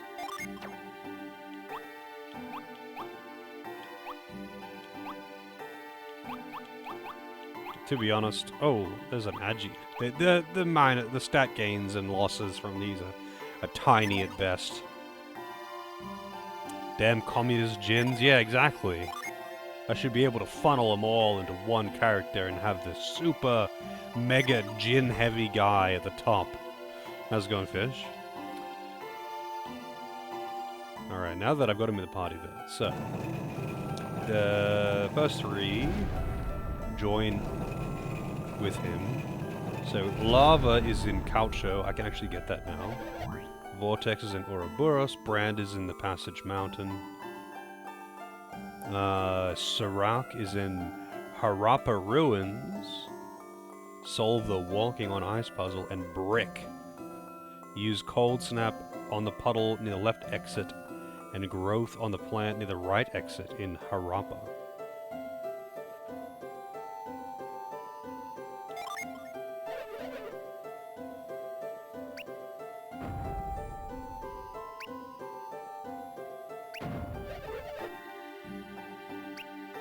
Okay.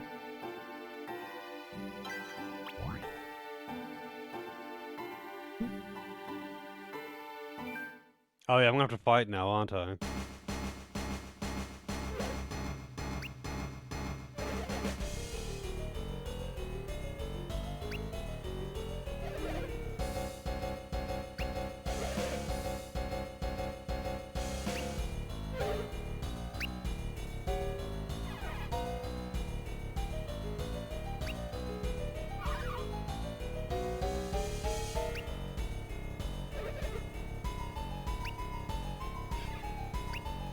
Time to fight!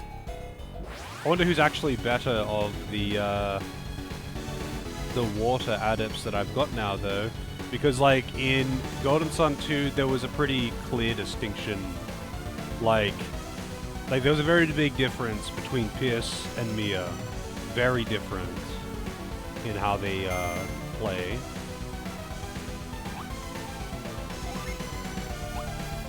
But to be fair, the Mercury adepts, they're kind of trash. So, like, as soon as I get access to more Earth and Fire adepts, yeah, probably never going to use a Mercury adept ever again.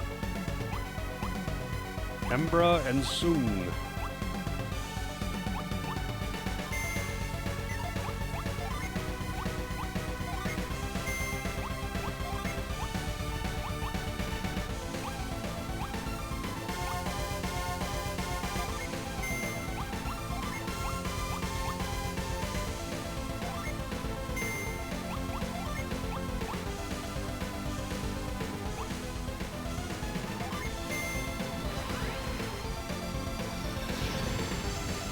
Fuck Captain Planet.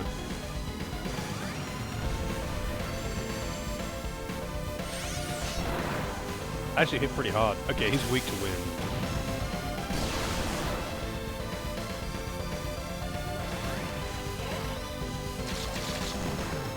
And he gooped it. She seems to be weak to everything. Get gooped.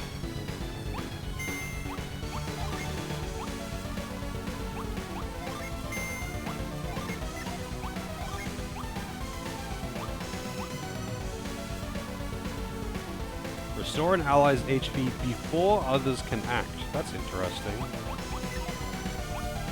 Wait, so what uses... I guess I could use Megara. Because it raises the party's attack.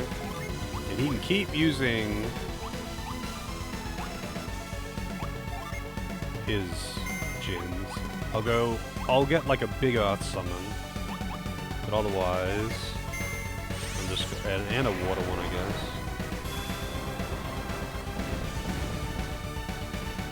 Waifu attack!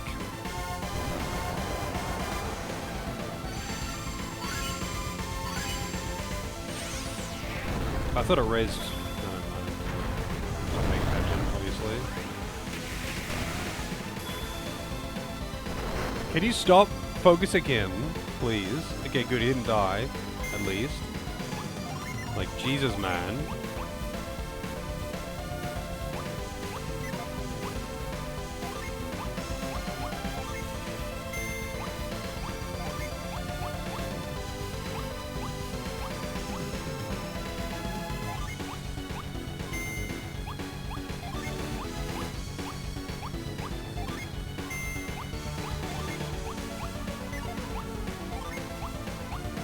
Neptune, alright, new summon.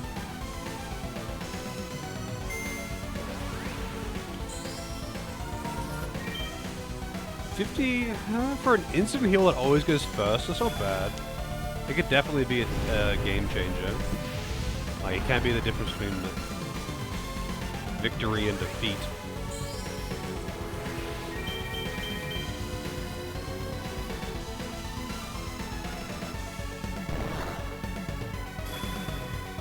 I don't know what the fireworks do. Has no effect.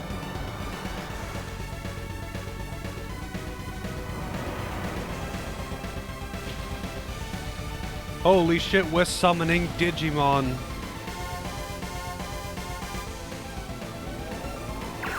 That's actually a Digimon. That did pretty good damage.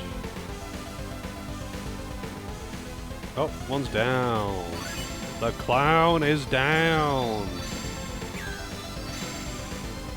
It's Whalemon. Yep. Alright, so what do we have here? We could do Sibel as well, but you know what? I'm just gonna planet dive with this bad boy. What is she? Wait, what do we have? We have 3 Earth, 1 Fire, 1 Jupiter. I don't think I have a Jupiter Fire thing, do I? Oh no, Megara is Jupiter Fire. I thought it was Jupiter Earth for some reason. Jupiter Venus. Nice. She can do that again then. And he can just Planet Diver, I guess. Wait, no, he's not gonna do that. He's gonna fucking summon Sibel. And you are gonna...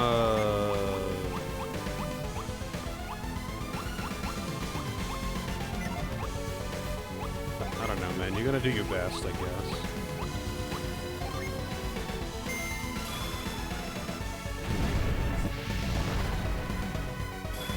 Man, Planet Dive fucks. Like, it's actually kind of ridiculous just how much Planet Diver fucks. It did more damage than Megara did. Yeah, I know Megara's also, it's a hybrid, it also buffs you. But, like, it's still, like, that's stupid that it does just that much fucking damage. Like, how hard is Zeus gonna hit? Booba attack! See, like, Planet Diver did nearly as much damage as a tier 3 summon.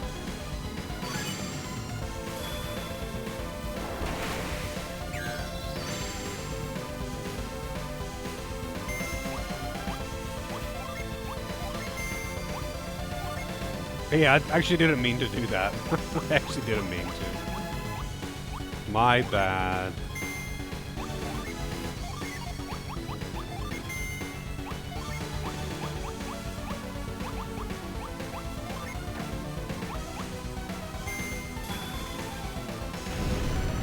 Dude's probably dead from this. Unless it's just like super mega tanky. Wow, I really did not need to... I really did not need to do that fly well. Oh, he's dead anyway. So I didn't even use it.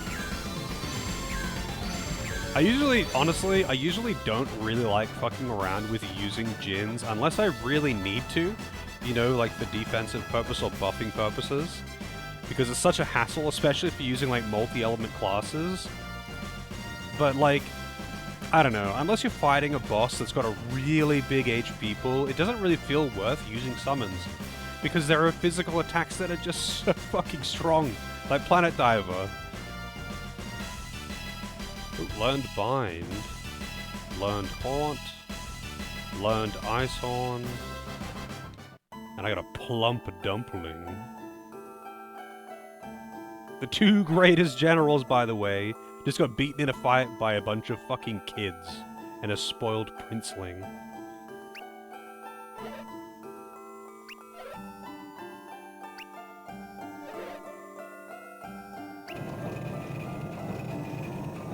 Also, the guards inside didn't help me.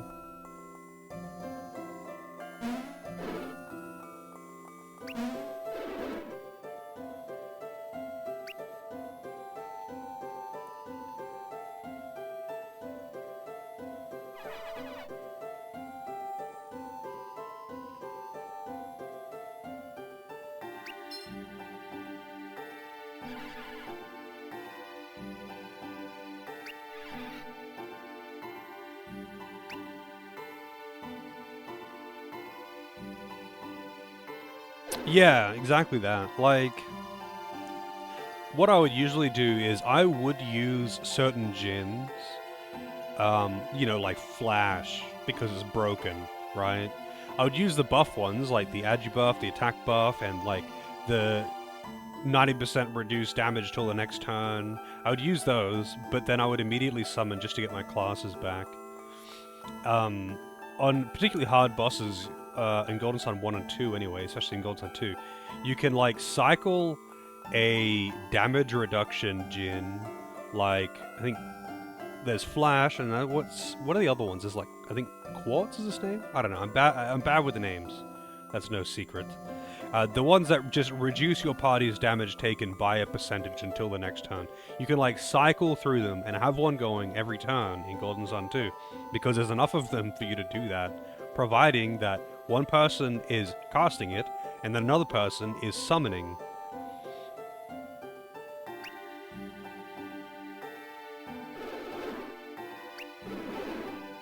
Can I go into the treasury now?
Although, something that I do sometimes do, if I have the presence of mind to do so, I suppose, is, you know, before going into a fight, just like unset all of my djinns so I can turn one, use a whole bunch of summons, and hope that I don't die before they, you know, recover, and then we're good. Also, there was a treasury here, right? Or was that at the other town?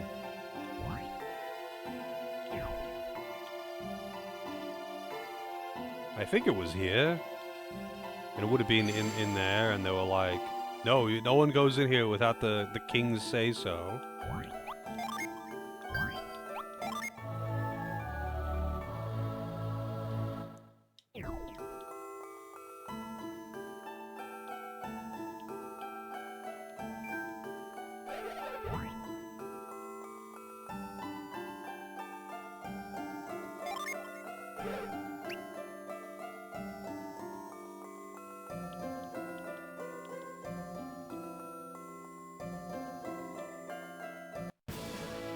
Alright.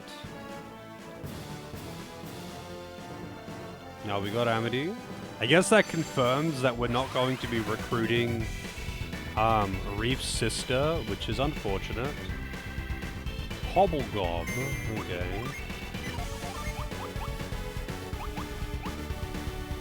Fought a foe with an evil spirit. Big wrong.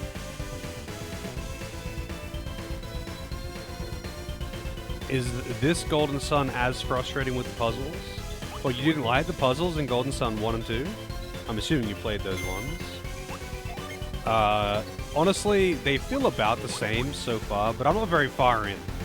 The Golden Sun, I don't know, it doesn't usually have, like, you know, super fucking brain-busting puzzles for the most part, so I'm not sure. There was definitely some tough ones in Golden Sun 2.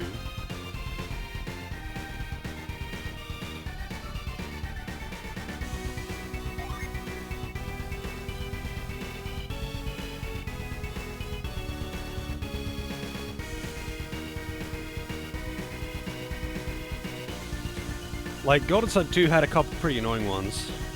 Yeah, I mean, obviously she's not going to join up, but by saying that, you've all but confirmed that she's a bad guy now. So thanks for letting me know, I guess.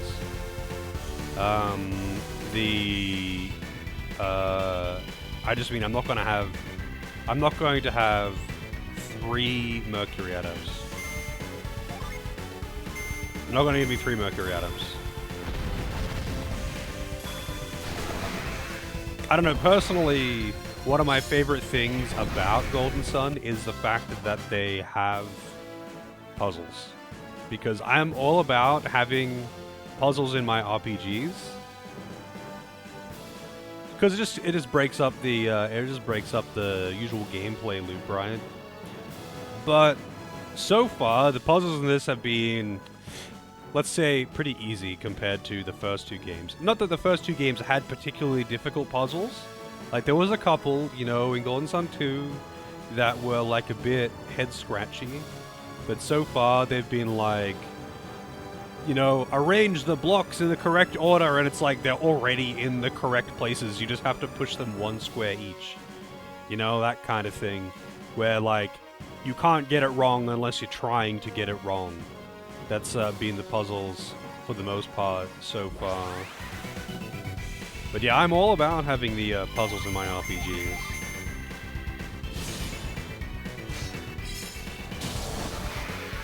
Damn, I bet that was an AoE too.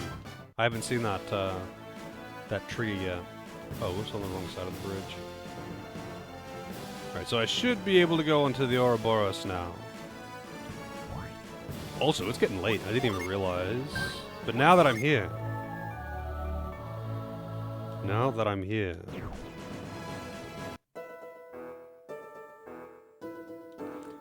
I should be able to... get that djinn.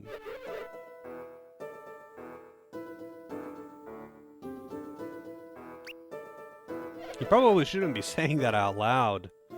Honestly, he should probably also be wearing like a hood or something. Like, he clearly looks like royalty, and he would be identified on the spot. Like, dude, there's no way. There's no way they wouldn't know what the royal family of their opposing nation looks like, especially when they're such close neighbors.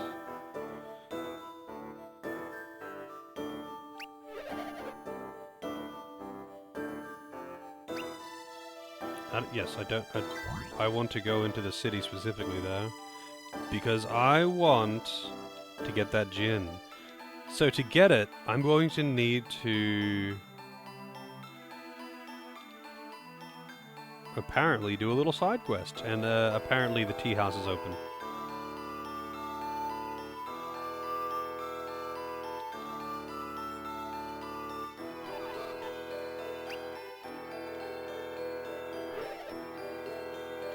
Calcho dumpling, plump dumpling, and rice ration. So I need to get a calcho dumpling.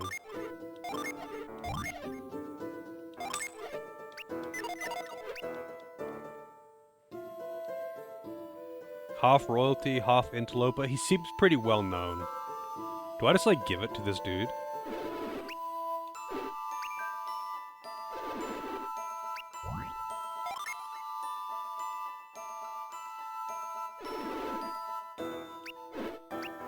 Wow. I get his place to sit on the dirt. And by that I mean I jump across here so I can get a free gin!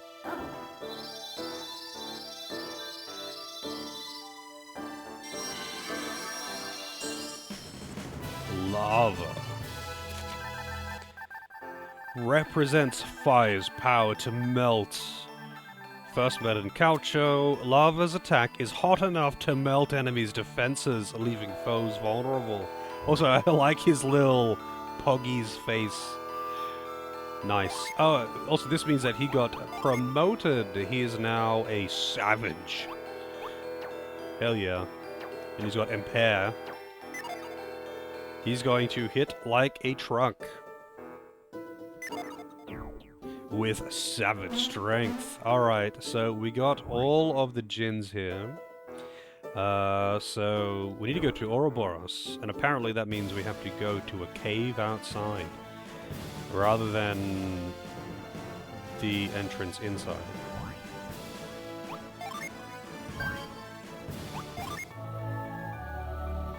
You smell like dumplings! There must be some pretty frickin' strong smelling dumplings, if having one, like, on your person somewhere is immediately identifiable. I'll be back in just a second.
Alrighty.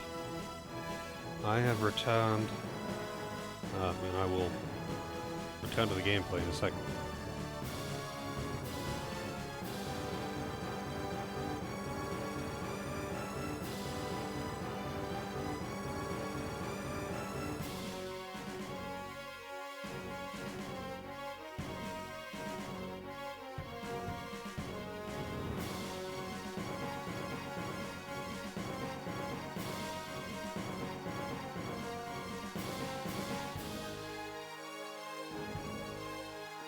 Alright. So, apparently, what does this say? Find a way into Ouroboros where the soul mask awaits. Yeah, thanks, game. So, he said something along the lines of, we can come back to the city later, but we need to find the side path, which is like a cave entrance. Maybe that's this thing on the right, because I did go through there. When I got booted out, maybe this is what it's referring to. It's not... It's technically in the city, though, so it kind of maybe think it wasn't this, but maybe it is this.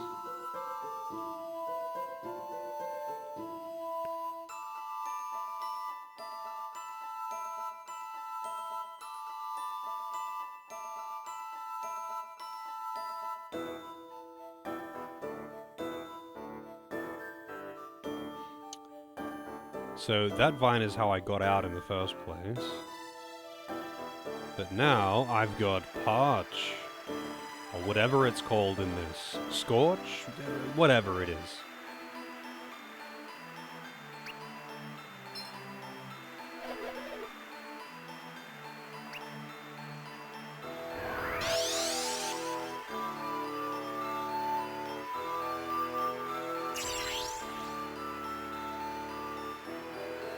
So, it isn't really a reveal truth kind of thing, like in the other two, the first two games, where you got the ability to, like, reveal.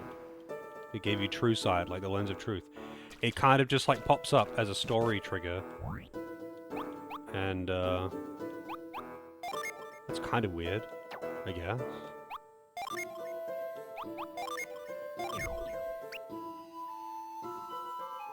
Whoa, that I really don't think it's meant to look like that. I do not think it's meant to look like that. Thanks, Melon DS. Anyway, we have entered the dungeon. And apparently there is a djinn in here somewhere called Vortex. Move some snake statues requires a whirlwind.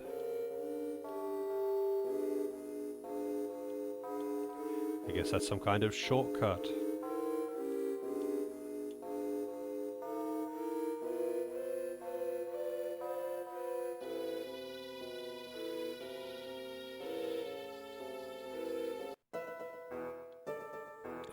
Okay then, not going out that way.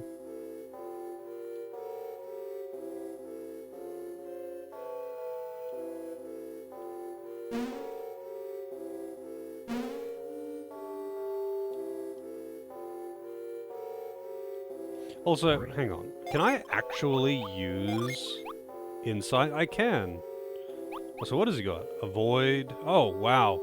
He's got. I've already got avoid. Insight. So what does it do if I just use it? It tells you what skills can be used on objects. Okay, I mean, that's not particularly useful, but I can see the merit in that, I guess.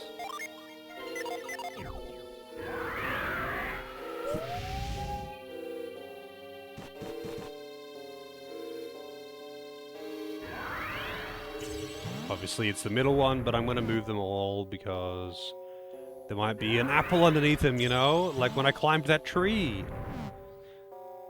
Oh, there's also 2 doors.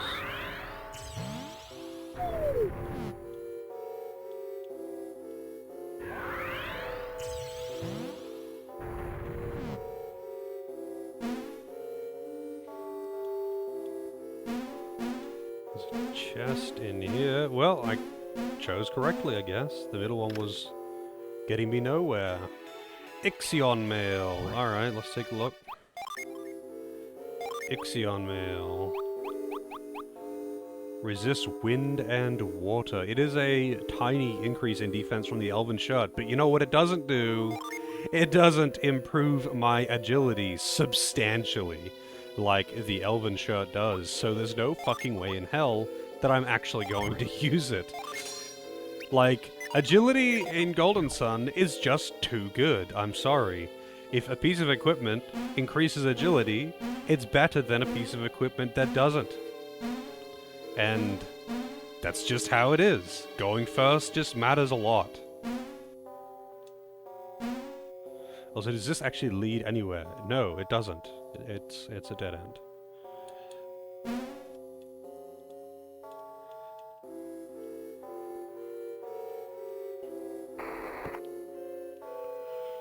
All right.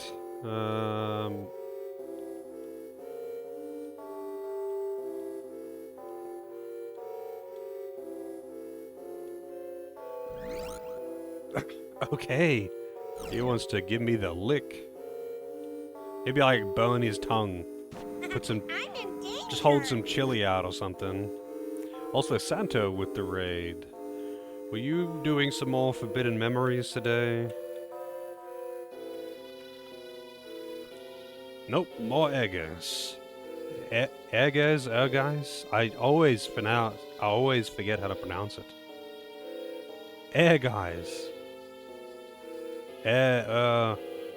Guys, gays. I'll never remember. Gays. RNG simulator, yeah.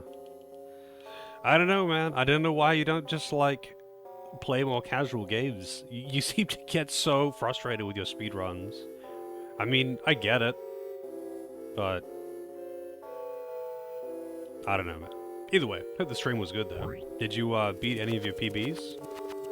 Because, like, you obviously are doing them for each character. It can't be good for your heart to get that Madge. Snakes that flick their wicked tongues expose their weakness. A reckless taste for flame. Yeah, okay, so I was right. You burn their tongue. You should be, like, you should see, look, it just, like, sticks the tongue out, right? You should be able to do something more sinister than, like, burning their tongue with a fireball. You should be able to, like, drop some dog shit on their tongue or something, you know? Like, you should be able to really fuck with this thing. You gonna stop me by putting your tongue in the way? Your tongue, of all things? Like, that is something that, you know, there's a lot of things that you don't want to come into contact with your tongue. And something tasting bad is the least of your problems.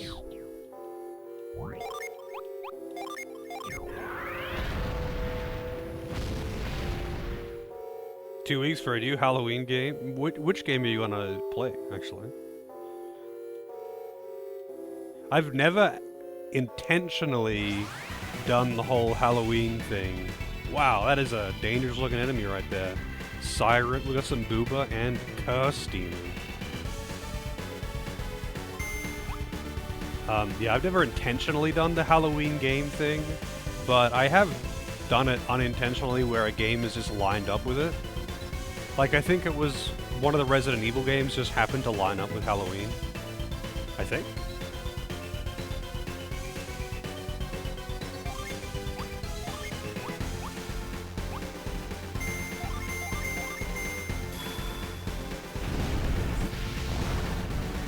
Damn, survived that even.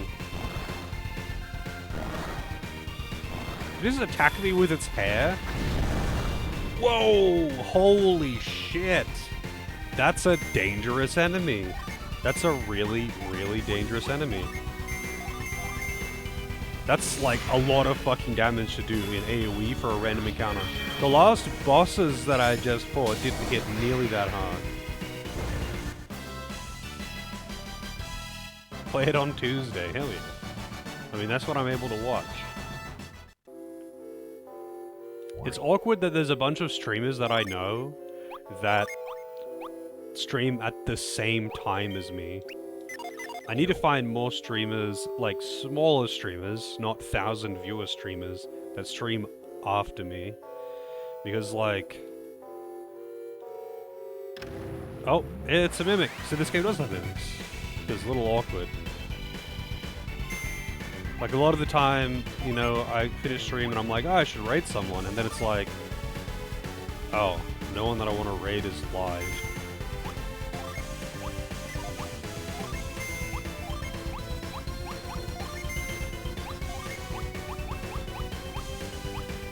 Ice Horn, alright, let's check it out. The Horny Ice. If it survives the double planet diver anyway. Actually, no, he'll probably outspeed Tyrell now. Keep going to call him Garrett. No, he actually doesn't, but okay. Oh, Ice Horn hits multiple times?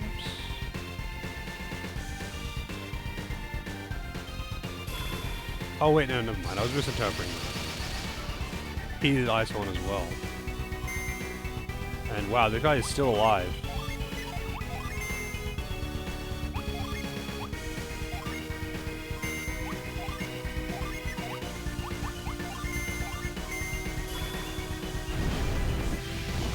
Alright, now he's dead. Psy Crystal. That is a good concern emote. I like that one.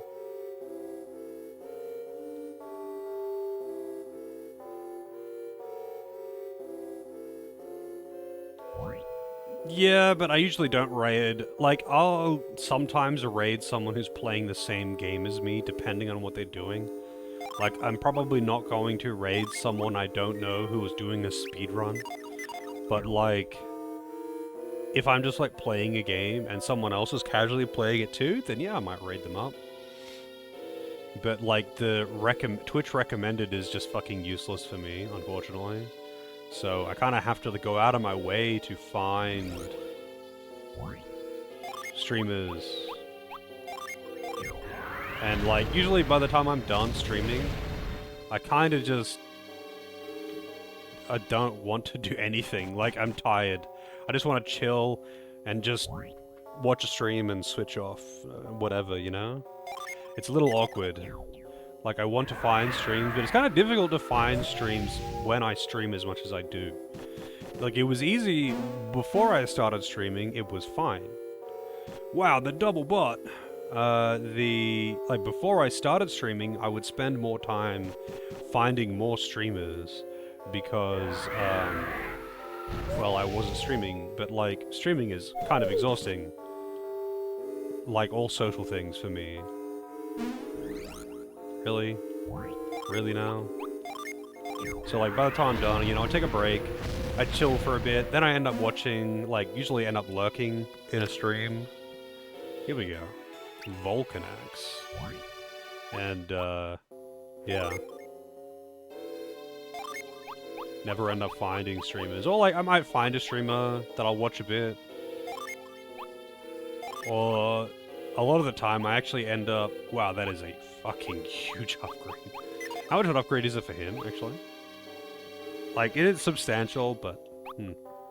I do kind of want to give it to him because I would rather... because he's faster. But whatever. It's fire-related, presumably.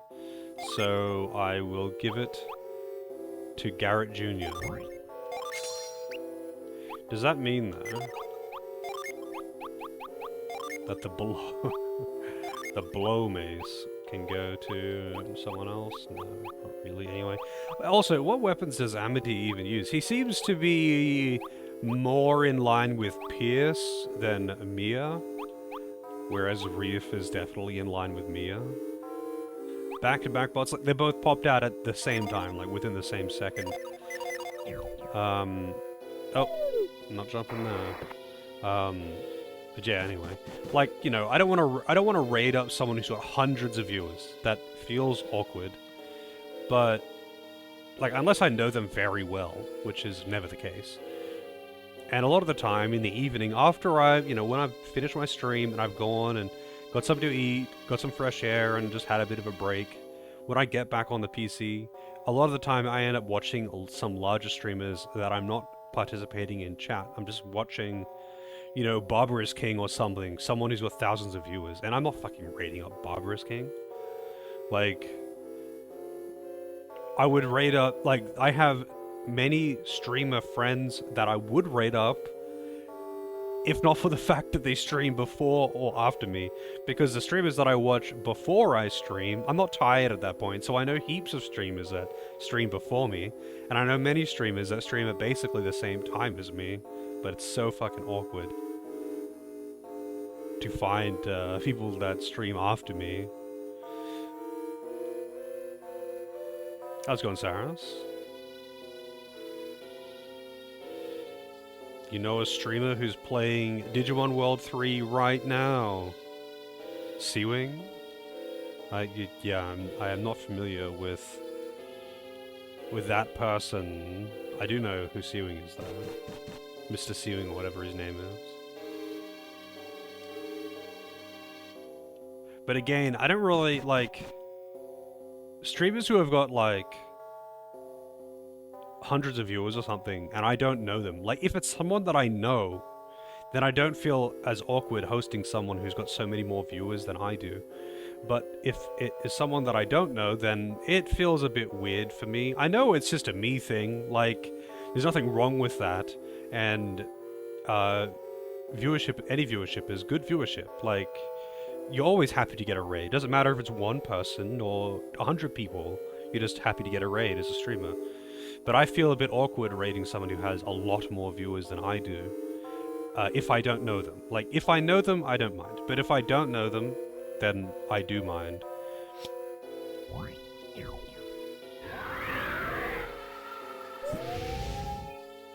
And also, like, I don't really like rating speedrunners for the most part, unless it's someone I know really well, because I feel a little, like, my community is not speedrun related at all. And most people here I don't think are interested in speedruns at all. Wait, how do I get over to that?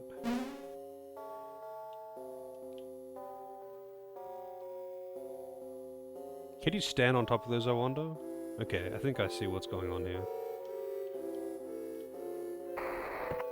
Like, there are lots of good streamers out there, obviously. It's just like, actually finding them. Usually, by the time I'm done streaming, I'm just tired. I just want to chill. Like, I don't want to be on the hunt for, you know, new friends to raid. You know? Like, most of the time when I'm done streaming, I'm tired. And I just want to chill.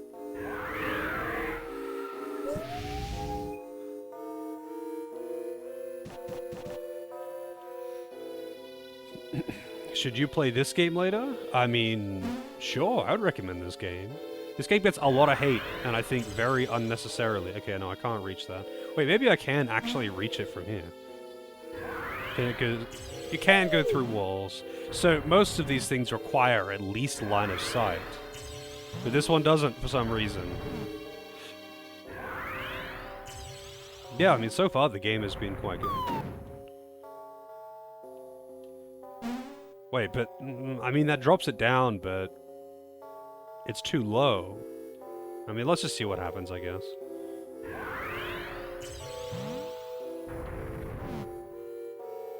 Let's just see what happens. Like, that is pretty much the thing. Before I started streaming, I would look for new streamers all the time. But, like, now that I stream, especially because I stream for fairly long hours, like I usually stream for about 6 hours, and I stream almost every day. Like, usually by the time I am done streaming, I'm pretty tired. Okay, I can't jump across that. I don't know what the point of dropping that thing down was, but, okay. Maybe I can, like, lift it up too or something.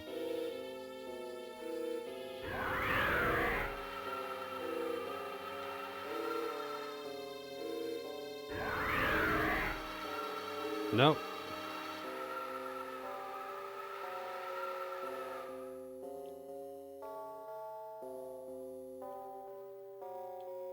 Can I, like, move this across?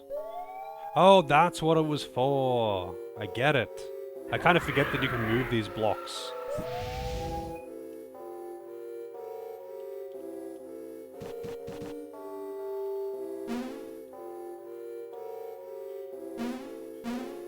Yeah, now I see the comment. Yeah. Like, at this point, you know, Like, by this point in the stream, you know, I really hope I hope Jins can't flee from you in this, like the Candy Golden Sun 1 and 2. Anyway, by this point in the stream, my brain is pretty fried. Like, it is pretty evident. And, like, by the time I'm done, you know, I'm gonna go, like, when I finish stream, I'm gonna, like, get up and get a snack.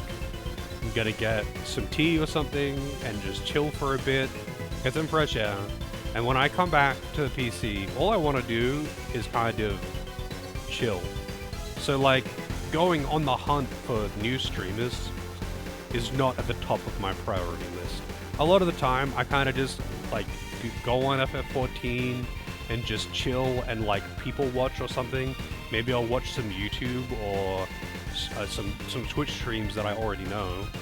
But, like, most of the time, I don't want to pick up, like, a new game that I'm gonna have to, like, learn how to play. Like, I just want to relax. It's like, by the time I am done streaming, I usually just want to switch off a bit. Like, playing a game for 6 hours and streaming for 6 hours are pretty different things. I'm not gonna say that it's, like, exhausting or something. It's not, like, dragging me down or something. But as, like, a pretty low-energy kind of person, like, basically having constant conversation and social interaction for 6 hours while also playing a game and paying attention to game mechanics and, like, trying not to die, this is not a hard game, so that's not an issue. But if I'm playing, like, a difficult game, streaming is pretty exhausting. It's not, like, crushingly exhausting or something, and I really enjoy streaming. Like, I really enjoy streaming, that's why I do it. But, like, you cannot deny that it's pretty tiring. Like, by the time I'm done with a stream, you know, I'm ready to just switch off a bit. I did not want to defend that. I did not want to defend that.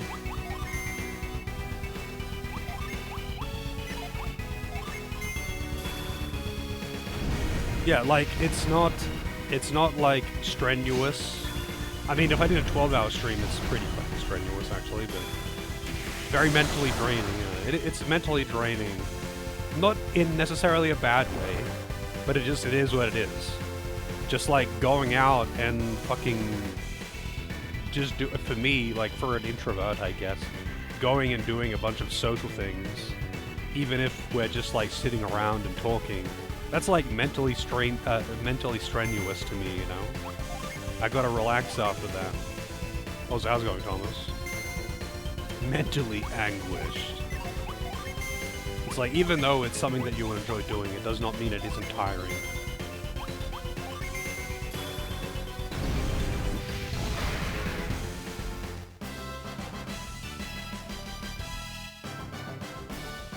Nothing learned.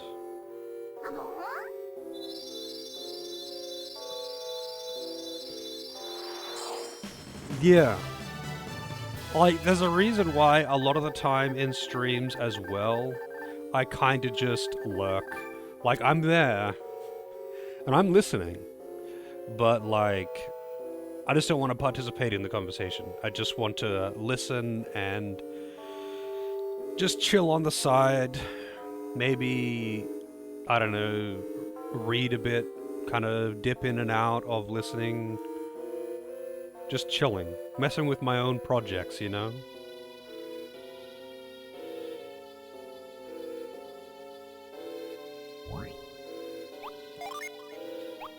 Wow, I've got way more Jupiter Gins than anything else, and I don't really want you to be a...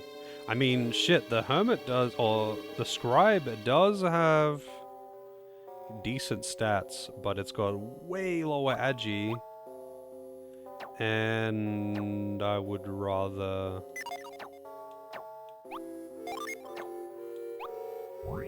do this.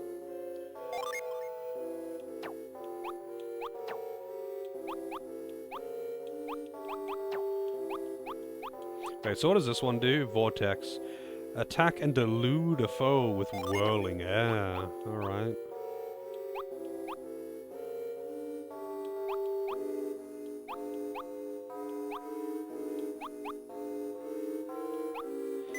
I'll just leave those. It'd be nice to have an actual revive spell, so I don't need Djinns to revive. You know, I kind of want to get... Have you seen those, what are they, sensory deprivation tank things? I kind of don't want to get one of those. I want to, I guess, experience being in one of those. I don't know who here knows what I'm talking about, but they seem kind of cool. I reckon I would go crazy if I stayed in one of those too long, though. Being alone with my own thoughts for that long, not a good idea. But I would still like to try it out for a bit, you know. Give me 10 minutes in that. Yeah, it's like a tank that's dark on the inside, and the water is the same temperature as the ambient temperature inside the tank. Isn't it like a form of torture? Yeah, for extremely extended periods of time. Otherwise, it's a means of meditation.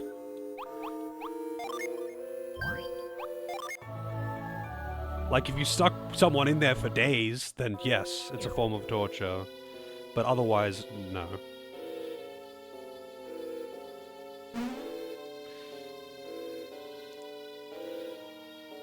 Like, you can buy them. You can, like, actually just get one for yourself. They're not cheap, though. Alright, so I'm gonna have to activate that fan down below. Also, I'm actually watching the clock today. Yesterday, I didn't even realize that it was, like, 12:30, and I just wasn't watching the clock. And it's like, oh, okay, whoops. It's, 11:20 already, though. Time flies. Could get revive on Matthew? Yeah, I could if I gave him all Earth, but I don't want to, like, I don't want to change my classes to get it. I just would like to have it eventually. You know, later in the game, when I have access to, like, the OP classes, you know, like White Mage and shit, then I'll have it. Otherwise, I'm just gonna have to rely on Djinns for it. Or, better yet, just not have anyone get KO'd. Deep into playing the game. I just wasn't watching the clock, to be honest.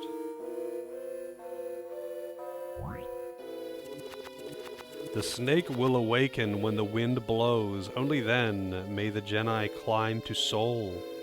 The snake will awaken when the wind blows. Well, the snake will awaken when something blows. I don't know why I just saved again. I'm trying to remember to, like, save more often.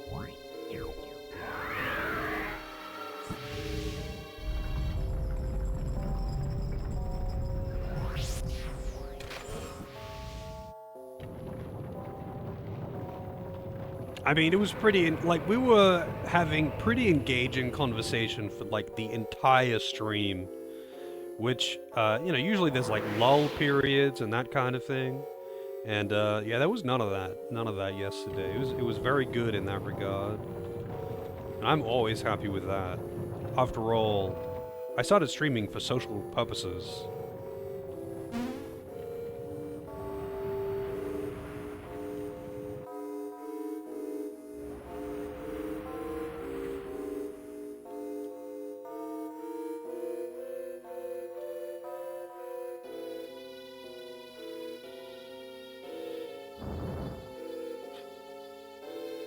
Something tells me I'm about to fight something.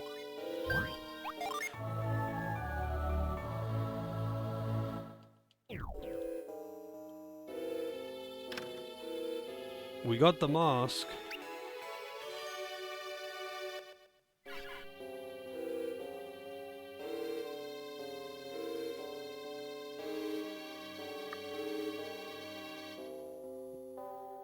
Oh, does the Savage class actually get revived? That's pretty funny.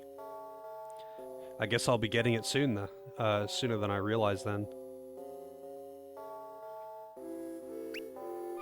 It's just nice to not need to... Like, I kind of like having only offensive or, like, utility, like, offensive utility, if that makes sense, gins equipped. So, you know, like, if I've got a gin that revives, if I wanted to just simply use a gin so that I could cast a summon, you know, I don't mind using a thing that just reduces damage or buffs my stats or just deals damage or something like that. Using a revive when no one is dead feels like a 100% wasted turn, you know what I mean? So, I kind of just don't like having that specific kind of gin equipped. Also, I would just rather have the consistent ability to revive without having to use gins, because that means I can use that out of combat too. But to be fair, you don't really die that much in Golden Sun. Like, you really just don't often get KO'd. Unless you're being really, really, really risky.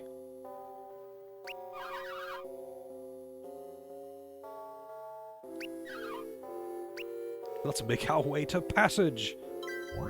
I still think that's a silly name. Passage. Because it is quite literally a point of passage.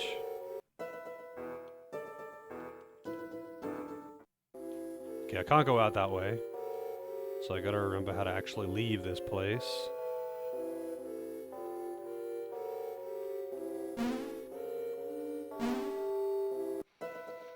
Only one way to find out though, Loza. You know, strange people, they stand out more than others. And, that could be a gimmick. It just depends on what kind of strange, you know?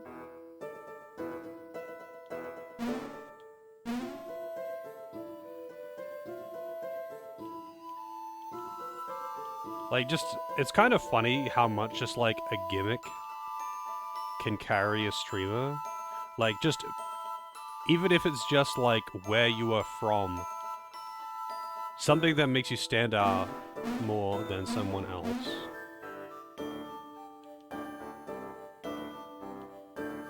Alright, so I think I have all of the things here, and I can just leave. Let me just double check the thing. So I've got...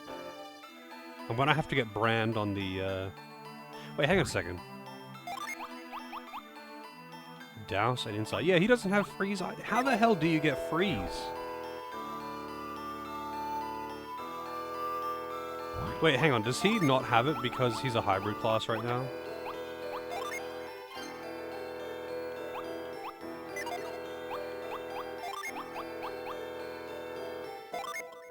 No.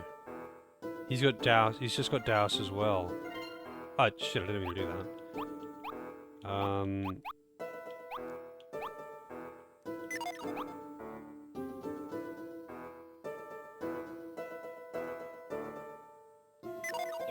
Do you just get, like, a freeze gem or something? Am I just gonna have to come back and get...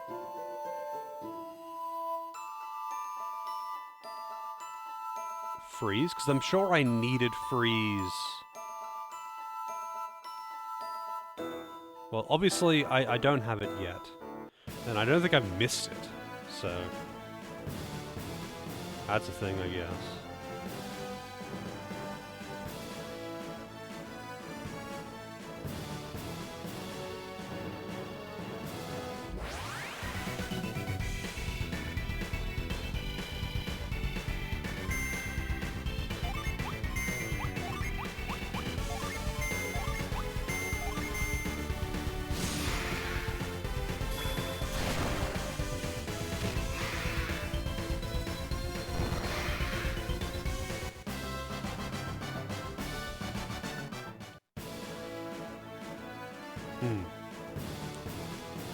I mean, either way, there is one more that I'm going to be able to get after I put the mask down, I believe.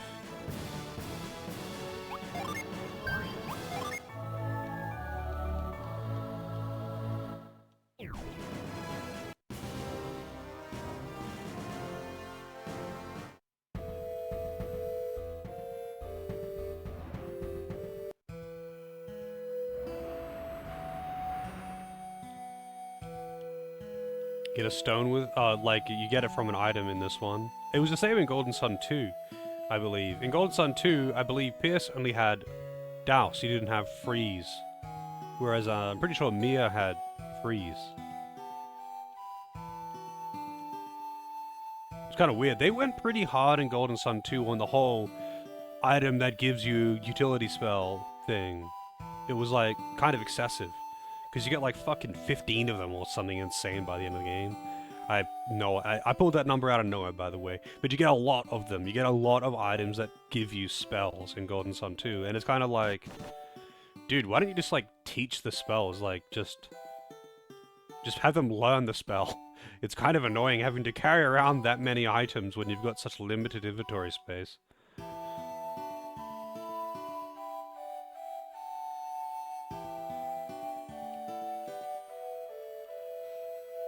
Alright, put the mask down.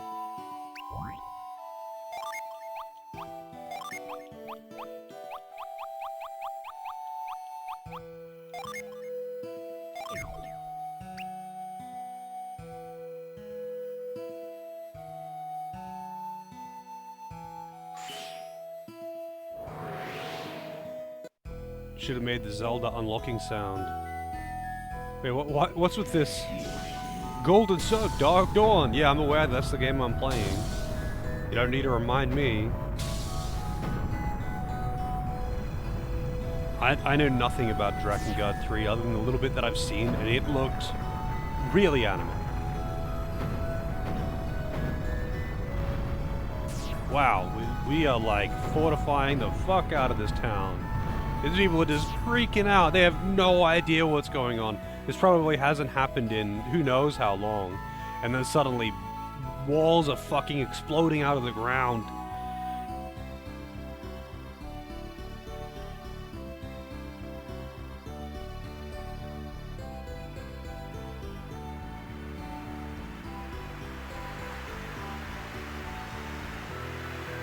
Oh no, rip all the people who had their laundry out today.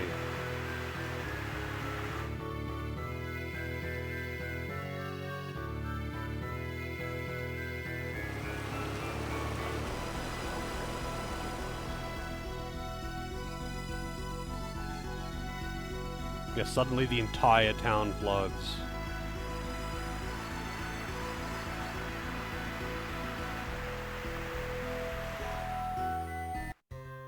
Oh, so now this place, yeah, the Harappa ruins. Whoa, textures! Jesus Christ, Melon DS, calm down.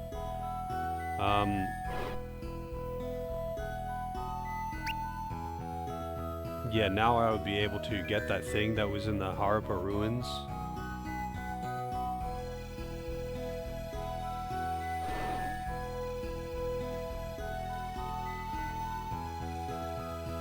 One second, let me check something here real quick.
That expression that he uses all the time is such an odd one. I feel like it would make a good emote. It's like side-eyeing someone. It's like, what's this guy up to? I like it a lot, and he uses it all the time.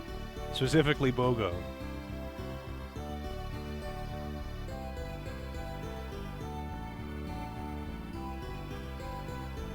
Yeah, well, the thing is though, it's not smiling, it's just doing the side eye. It's like very sus.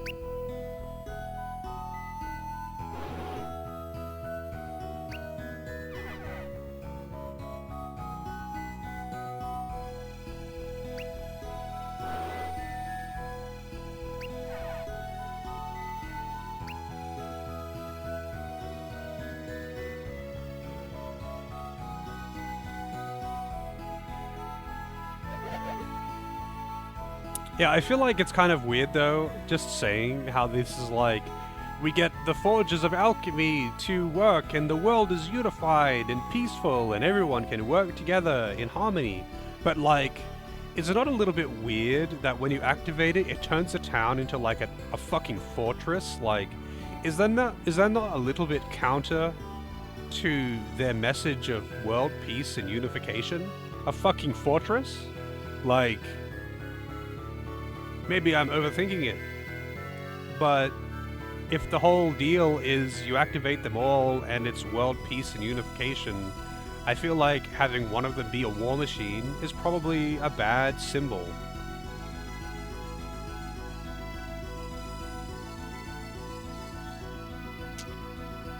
Reminds you a bit of Hoggle and Labyrinth. You know, I've never seen Labyrinth. That's one with David Bowie, right?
Maybe I should suggest it for the Phoenix movie, the Phoenix movie night.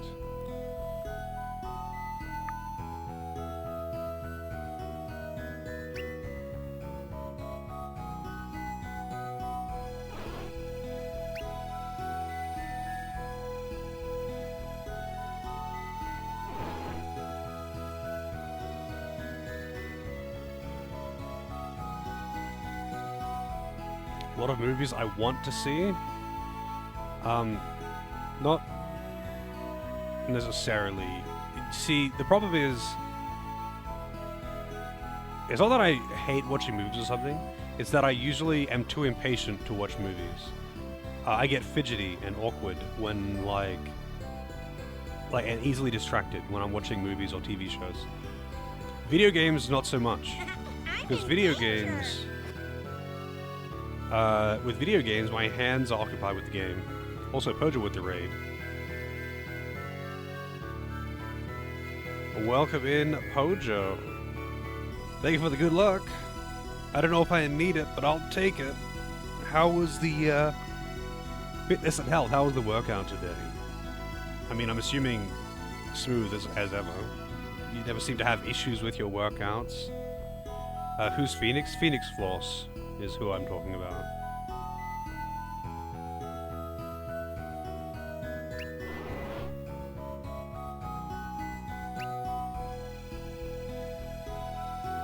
How's Dark Dawn thus far? It's been quite good so far. I'm enjoying it. This game gets shit on all the time because of the fanboys of the first game going, "It's not the exact thing that I wanted, so it's trash." And then, you know, the rees can be heard for tens of kilometers around, you know, but it seems to actually be a damn good game so far. So it's a very good quality of life over the first two as well, which is nice. But you know what? I love Golden Sun 1 and 2, but I'm enjoying this one a lot as well. Like, I don't see why it gets so much hate.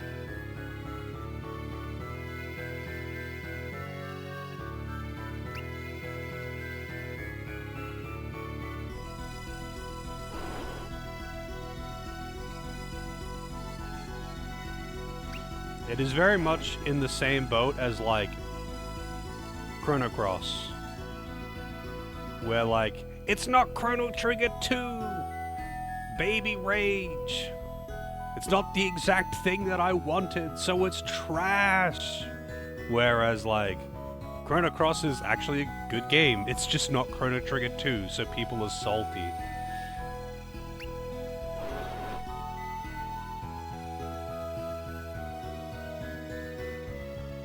I guess you're gonna have to send whatever this Hoggle thing is to me, Lozo. We don't talk about Chrono Cross. I mean, I don't think Chrono Cross is like the best PS1 RPG or anything. I don't think it's as good as Chrono Trigger either. But like, it is a good game. It's just that a lot of the hardcore Chrono Trigger fans like really shit on, like, dumpster this game because they think it's like utter dog shit because it's not Chrono Trigger 2. But in reality, the same people, if you change the name of Chrono Cross to something else and didn't say that it was related to Chrono Trigger, they'd probably enjoy it a lot because it's just a good RPG. But it's not the thing that they wanted, and it's usually the example I give. It's the spiritual successor / sequel to something that was very popular, and the fans wanted the exact same thing twice, but they didn't get the exact same thing twice. They got a different game, and they got Madge. And that seems to be what has happened with this game too. It's a good game, it's just that it's not a direct sequel, it's an indirect sequel. It's set like 30 years in the future, and you're not playing as Isaac anymore. You're playing as a different cast of characters. You're playing as their kids. And people are mad about that.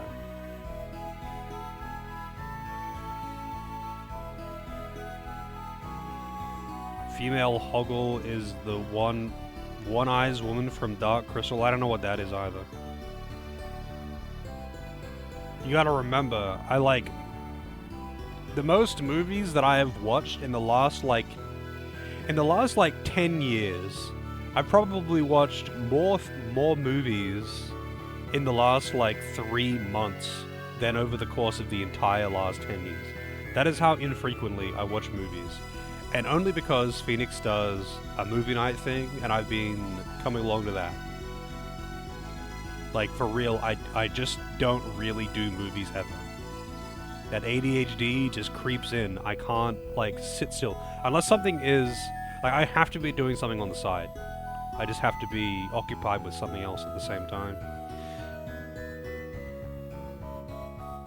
And when it's just me alone, that means that I just simply won't watch a movie. But if I'm watching a movie with someone else, then I'll do it. That's about it.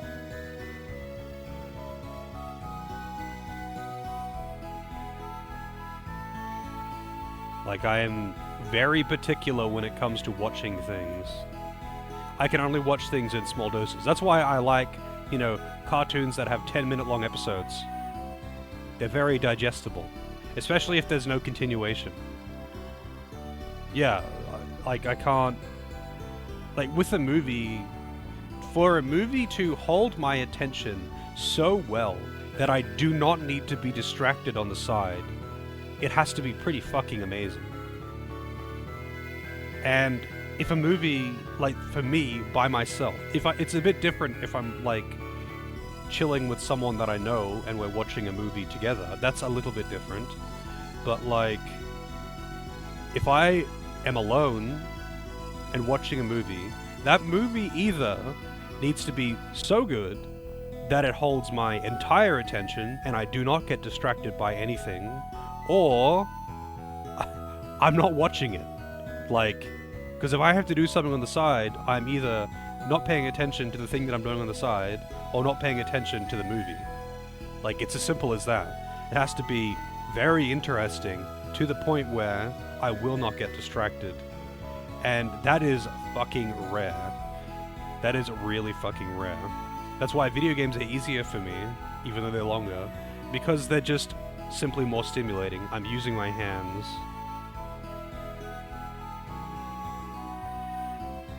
I can deal with short episode things because I don't need to pay attention for very long.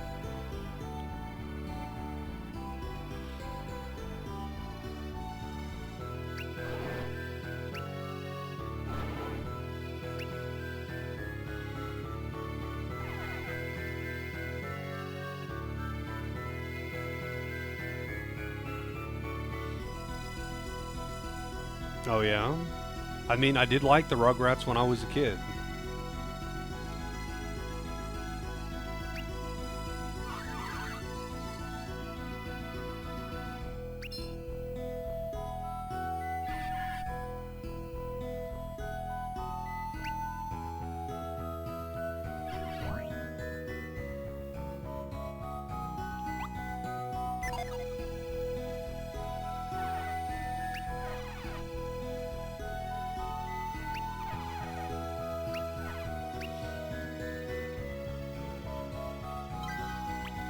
The Angelica Nightmare episode. I'm not familiar with that one.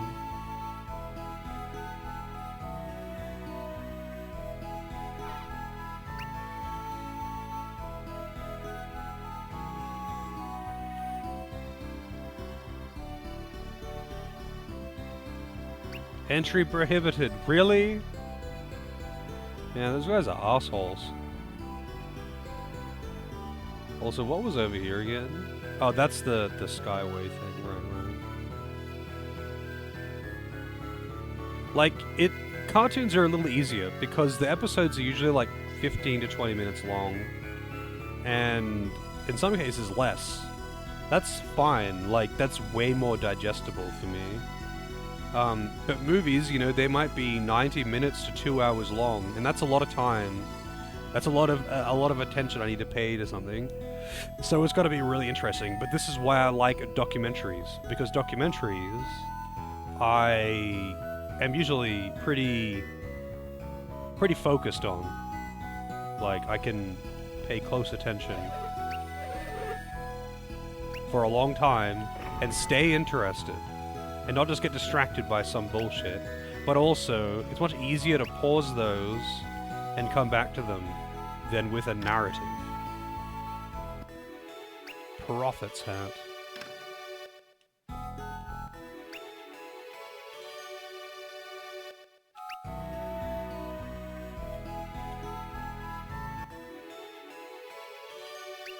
The old Bible. I didn't know Rugrats did Bible stories things. A handful of cartoons have done that, and not very many of them have done it very well. A lot of them have done it kind of poorly, actually. Wow, that is a lot of defense used to predict a foe's doom. What the hell does that mean? But, I think anyone will be able to wear this, so...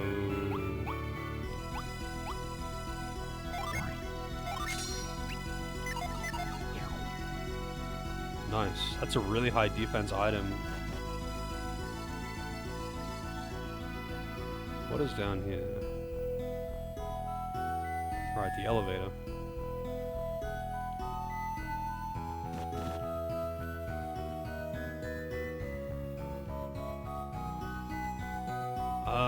So now maybe I can reach that gin? It was just around here somewhere. Oh, I can't drop down. I don't have that. Man, texture's fucking up again.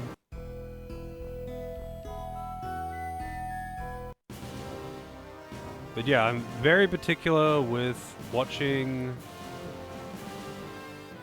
movies and TV and all of that stuff. It's a little bit different when I'm like, you know, watching a movie with someone else. But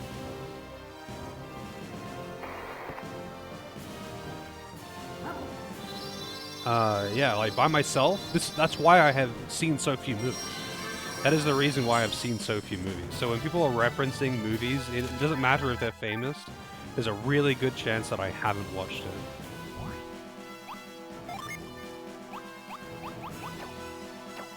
Damn, I can't give that to anyone yet.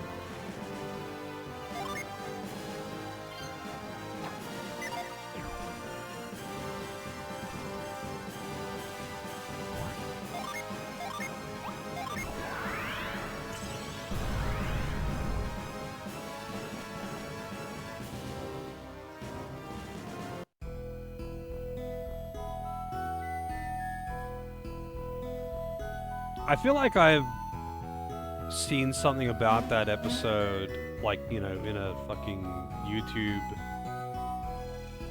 deconstruction of Rugrats kind of thing, you know? How they like to do. Alright, so that's one of the gins that I was missing. So that's, brand. So I'm missing...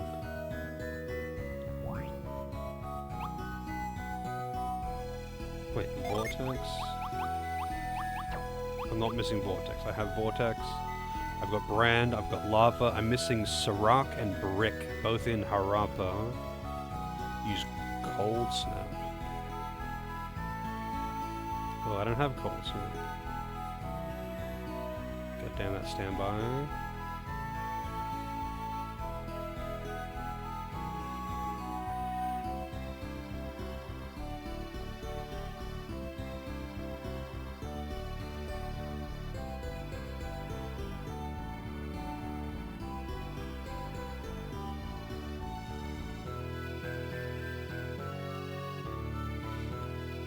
Favorite movie of what I have seen? Something that's just stuck with me? I mean, there's been a few. Like, I really liked Falling Down. The Truman Show was pretty interesting. And The Matrix was really cool when I saw it as a kid, because the concept of it was cool, as ridiculous as it may be.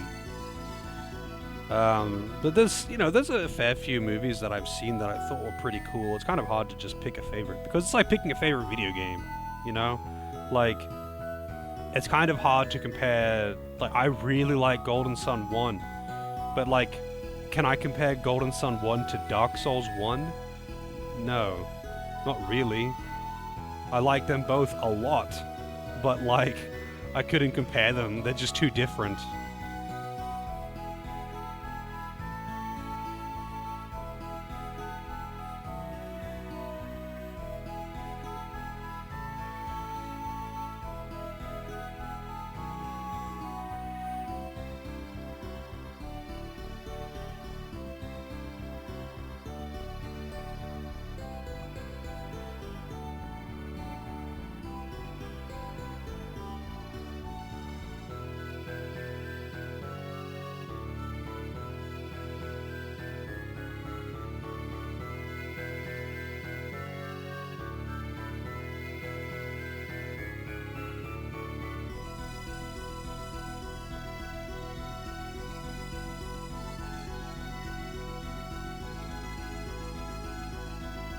I see. Okay, so I get it in Harappa Ruins. Is it, like, technically optional or something? Like, it seems weird, but whatever. Because, like, the way to move forward seems to be to go on the thing that I just activated, but I could leave and go back to the Harappa Ruins and fuck around with that now because it's flooded with water, and that's where I get the freeze ability, which is what I want, and there's stuff there that I need, like the gins and all that. I'm assuming I would be able to return there, but I could just go do it now.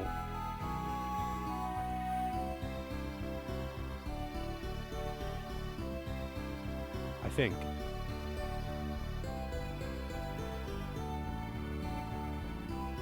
Gremlins? Yeah, I've seen Gremlins, actually. I saw that when I was a kid. I saw a lot more movies when I was a kid.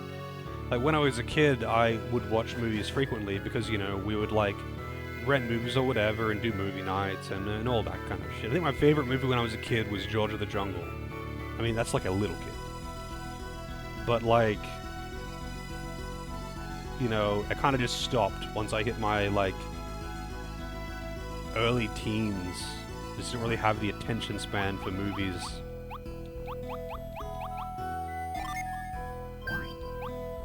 Then again, when I was a kid, watching movies as well, when I was a kid watching them, I was probably constantly distracted because I always had a short attention span. It just didn't bother me when I was a kid. As an adult, it bothers me a lot. Like, it has to be... I guess I just value my time more as well. Which is kind of ironic because I stream, which is like one of the best time wasters. But you know what I mean. I feel like if I'm watching a movie that I'm not invested enough in to watch, like, you know, if I'm watching something that I'm not interested enough in for it to, like, require my entire attention, I feel like I'm wasting my time. That's generally how it is. Anyway, that's definitely enough for tonight. Definitely enough for tonight. It's midnight now, half hour over. I don't want to do it again like last time and stay up like an hour over normal ending time, that kind of thing.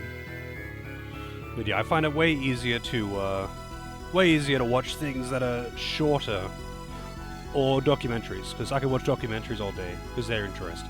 Well, I mean, obviously it depends on what it's about, but you know, I'm just weird like that. Movies are cheaper, so you watch more than playing new games. Well, it was about the same for me because I rented them either way. It is, yeah. It's 11:57 p.m. It is 23:57. About to hit midnight. Daylight savings starts next month. I think. Let's see. DST Vic. Let's see. 6th of October to 6th of April. Wonderful. So yeah, start of next month. A few Australian states do daylight savings for some fucking reason. Yay, daylight savings! Because fuck any kind of international or interstate communication. And I don't really know what I'm going to do. For streaming purposes, I don't know what I'm going to do. I might just bump the stream start back 1 hour for the purpose of making it the same for everyone else, so it remains the same. I might just start at the same time, in which case it would mean that for some people I would be starting an hour early, I guess. I don't know. Australia does? No, it's not just a US thing. Lots of countries use daylight savings, and it's just as stupid in every country that uses it. And not all of Australia uses it. Only like 3 states do. I think only New South Wales, Victoria, and South Australia do? Actually, does South Australia do it? I don't even know. I know Queensland, Northern Territory, and Western Australia don't. New South Wales and Victoria do. Canberra probably does. I don't know about Tasmania or South Australia.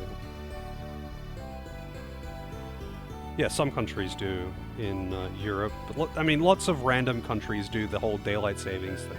It's just insanely archaic, and it's always like a matter of most people don't care, and the people who do care aren't enough to be able to get it taken down. That seems to be usually how it happens.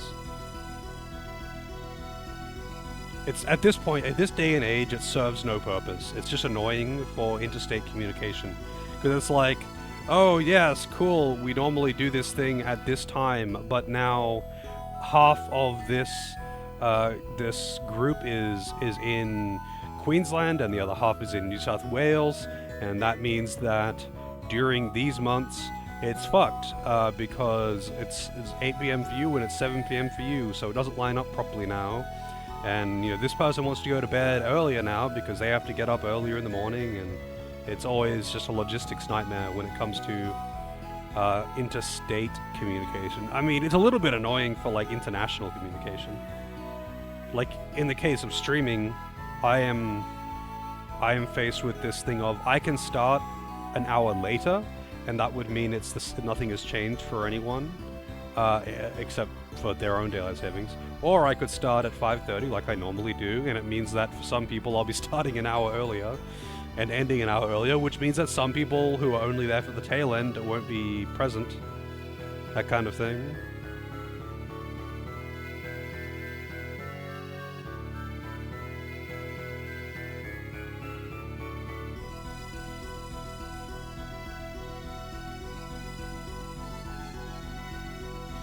But yeah, it is what it is, I guess. Like, me complaining about it isn't going to change it, but it's still pretty annoying. I'm not 100% sure what I'm going to do for streaming purposes when it comes to daylight savings. But we'll see, I guess. We'll see. But either way, for today I'm done. I am going to go chill. Whoops. I accidentally closed the chat there. Start an hour later just to fuck everything up. What, like, start at 7:30? So, when I was streaming, this is a while back, when I came down to Victoria to essentially house sit, a while back now, it was during daylight savings. So I started at 6:30 just so it didn't mess with the effective schedule for everyone else. And that was fine. So I might just do that, to be honest. It just means that I would be finishing at 12:30 instead of 11:30, which is later for me, which is okay, like, that doesn't actually matter for me. But it might mess with other things, so I haven't decided. But yeah, I could start at 7:30 and fuck everything up. I mean, realistically, that would probably be the wiser choice. I think from a stream viewership standpoint, starting later is actually better for me, because Australian peak hours are the lowest traffic hours on Twitch, period.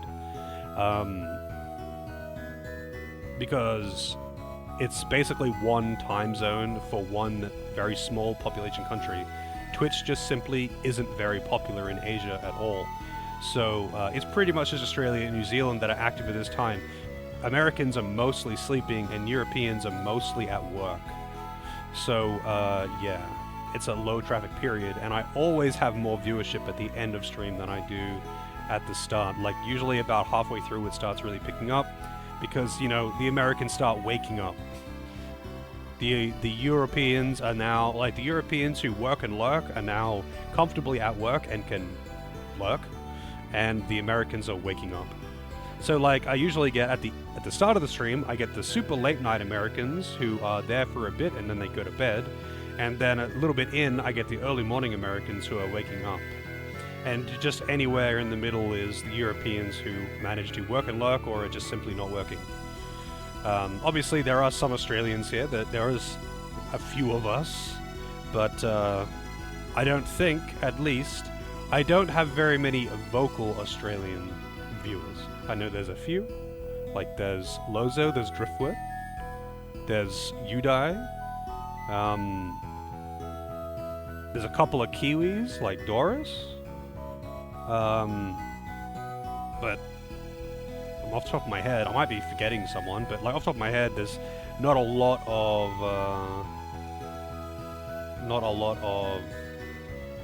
Australian, New Zealand viewers. There's a few people from Asia, like Delvin is Indonesia, but I don't think I have a lot of consistent Asian viewers. But that being said, most people don't speak. Most people permanently lurk A lot of people just simply don't talk. Most of my viewership is... Actually, I think it's pretty evenly split between EU and US. Is it night usually comes in late? No, night usually comes in reasonably early in the stream, maybe towards the halfway mark. Night's in the UK. He's not American.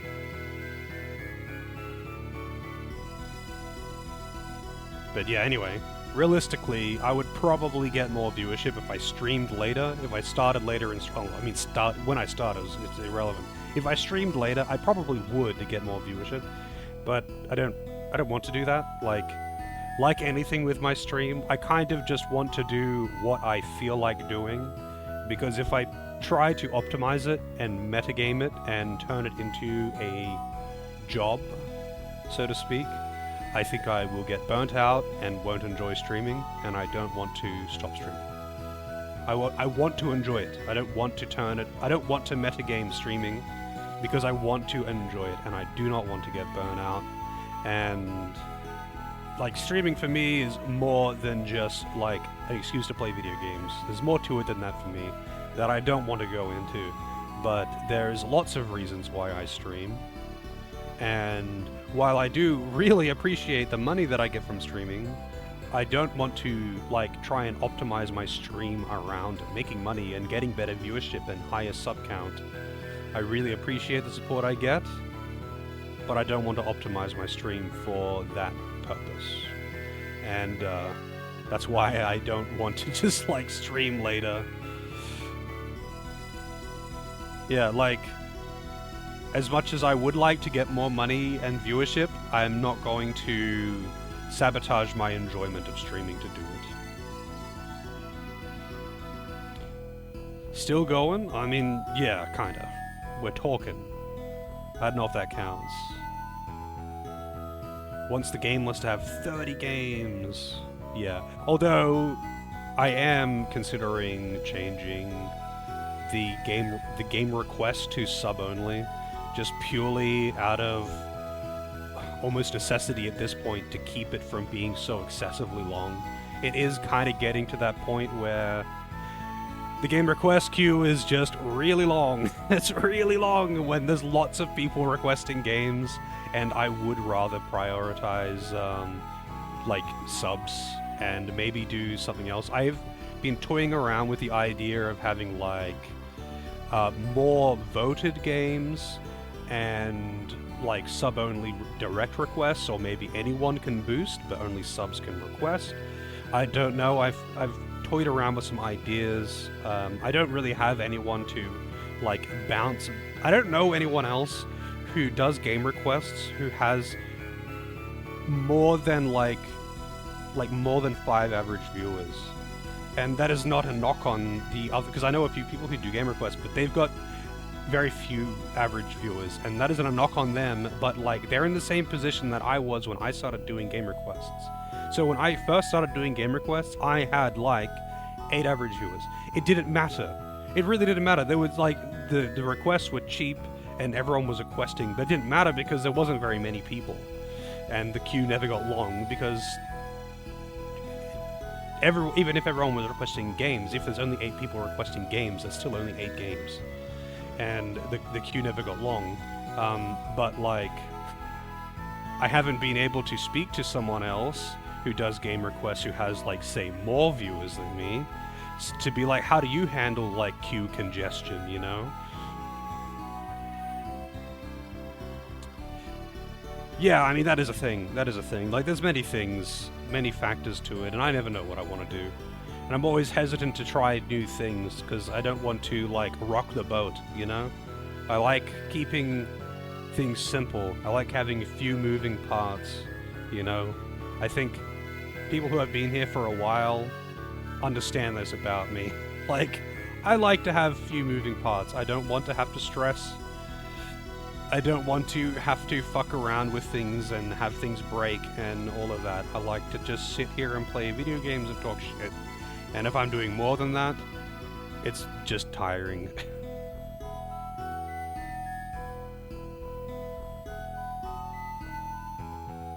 Yeah, that is true. Like, it is also just like a matter of being a reward for people who do extra support. And I don't know. I still haven't. It's something that I've been floating around for a while. It's not the first time I've mentioned on stream either. This is nothing new. I've been toying with the idea for a long time. I might do it. I might not. I like the reason why I don't already have the whole sub-only quest thing is because I wanted it to be fair for everyone. Like, I don't want people to feel obligated to sub. I want people to watch because they like watching and being here. So, like, I wanted the whole game request to be equal and for everyone. But it is kind of getting to the point where, you know, I've got over 30 average viewers, and if everyone's requesting a game, like, it's going to take me 8 to 10 months to get to the game if it doesn't get boosted. And it's like, that feels a bit unfair.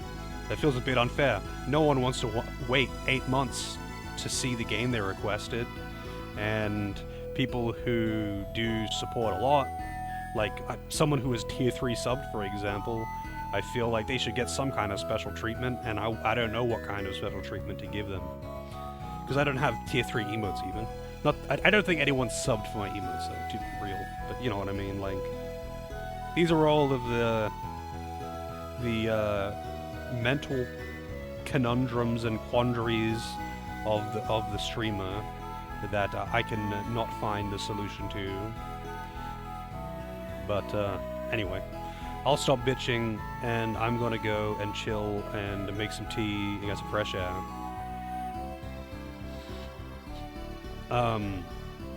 So I'll be back tomorrow with some more of this.